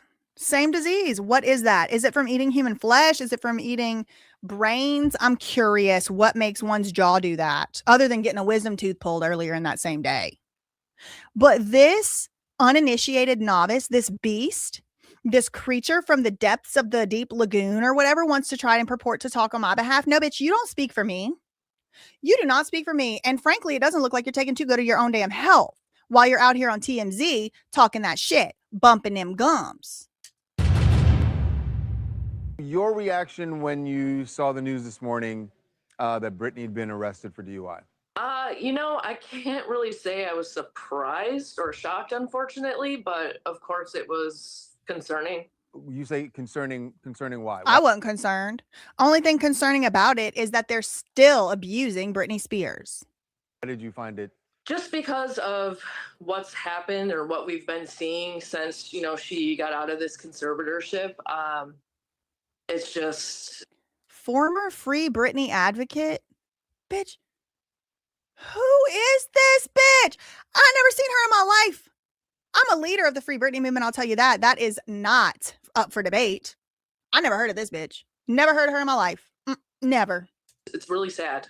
I think that, at first I was very supportive of the Free Britney movement. I thought that she deserved her autonomy. Well, then you should have spoke up, bitch, because nobody ever heard of you over here. We don't know. She does not go here.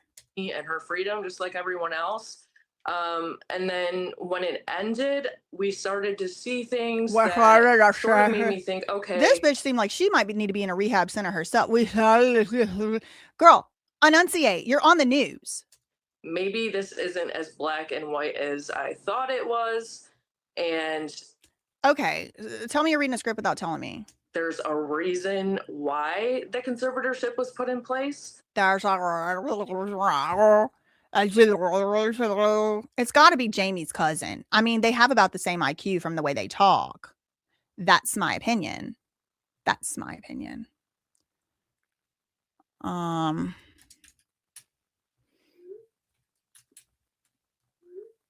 So I wanted to show y'all the web. I'm a little webs. So this is a video that is really like 5 years in the making. And this is kind of like the back rooms of it.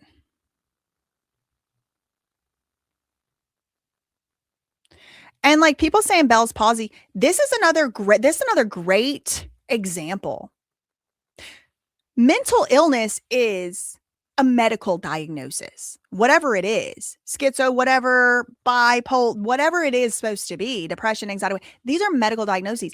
So is Bell's palsy. So if you can't keep your face together because you have a degenerative muscular situation going on, I feel bad for you. But I don't think you should be locked up. If one medical condition means you should be locked up and lose your freedom, then so does another. So whatever that bitch has growing in her face might be reason to lock her up next year under her own reasoning. She must be okay with getting put into a conservatorship herself then. She thinks it's okay and normal for Britney to be in one. It's TMZ. They pick and pay their guests. Well, they definitely weren't going to pick and pay somebody from the real Free Britney movement because we're still out here saying Britney don't qualify for a probate conservatorship. Here's another thing that I find to be very, very interesting. Britney Spears just now sold her catalog, her music catalog, right? $200 million. This is one of the most complex and complicated business deals in existence, much less within the music industry, which is complicated in and of itself. Nobody was asking whether Britney was competent to do that, were they? Was TMZ running stories? Was Chloe Malos running stories? Oh my God, Britney needs help. She's selling her catalog. Oh my God, we need to stop her. No. Why? Because it benefited the money changers who are in charge of this media. That's why. Nobody was wondering and asking if Britney had the capacity to earn all that money. She was earning it all. Nobody was asking how she had the capacity to remember all those dance moves. When I say nobody, I'm talking about the mainstream media. Of course, there were thousands of people asking. I was one of them. But those same sources were not asking whether Britney had the capacity, how Britney had the capacity to remember all those dance moves, new songs, new lyrics, new choreography, swing from the rafters, sing songs, remember the words, dance and sing songs at the same time, night after night, many times 2 shows a day for years. Nobody questioned how she had the capacity to do that, but not decide she wanted to eat sushi versus whatever else bullshit they wanted her to eat. She wasn't allowed to do anything. Every single choice was made for her. What she wore, what she ate, who she got to be around, who she dated, whether she got married, whether she had a baby. She's so crazy now in April, but in January and February, when she was selling her $200 million catalog, nobody was asking how, oh, she's so crazy. I can't believe, oh, she doesn't have the authority. No, they were all right with that. They were trying to strip her of her property. They've always been trying to strip Britney Spears of her property. It's as clear as day. Clear as day. Here's some of the incentives. The paparazzi economy. Britney's new lows generate cash flow. From paparazzi payoffs to policeman hours, Britney Spears generates her own personal economy. This is an article from 2008. Britney Spears, quote, generates her own personal economy. In the days after the Britney Spears soap opera rode a police-escorted gurney to its apex, celeb mag sales spiked.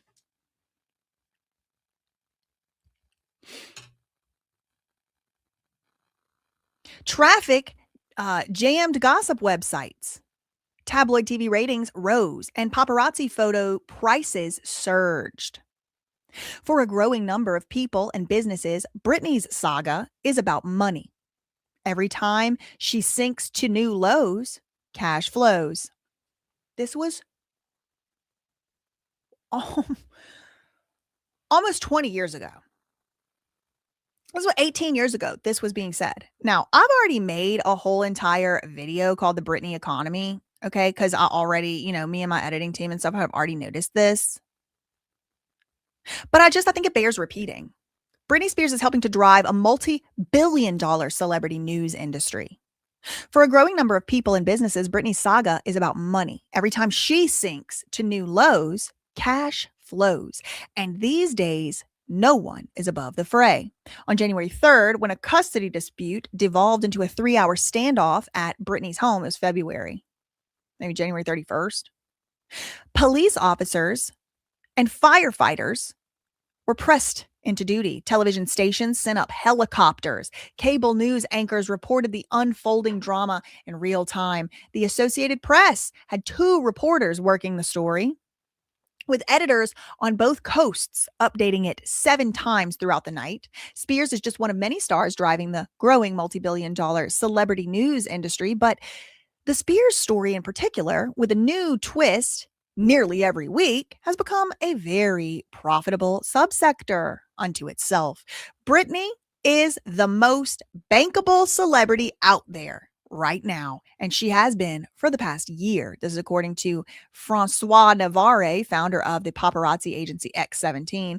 Britney became a can't-miss tabloid after filing for divorce from Kevin Federline in November 2006. So when she broke up with him, all of a sudden her life started spiraling out of control. She's been in and out of rehab, shaved her head, lost custody of her kids, and later lost visitation rights, all because she was saying no. Make no mistake. On Thursday, Britney was taken from her home by ambulance, escorted to the hospital by more than a dozen police officers in cars. The LA Times cited unidentified authorities who said Britney had been placed on a mental evaluation hold. The product for the tabloid industry is the unusual, and Britney has been delivering that consistently. They were actually asking dean of a business school. At a time when advertising spending in traditional media is declining, celebrity gossip titles such as Star, Us Weekly, and In Touch Weekly are growing.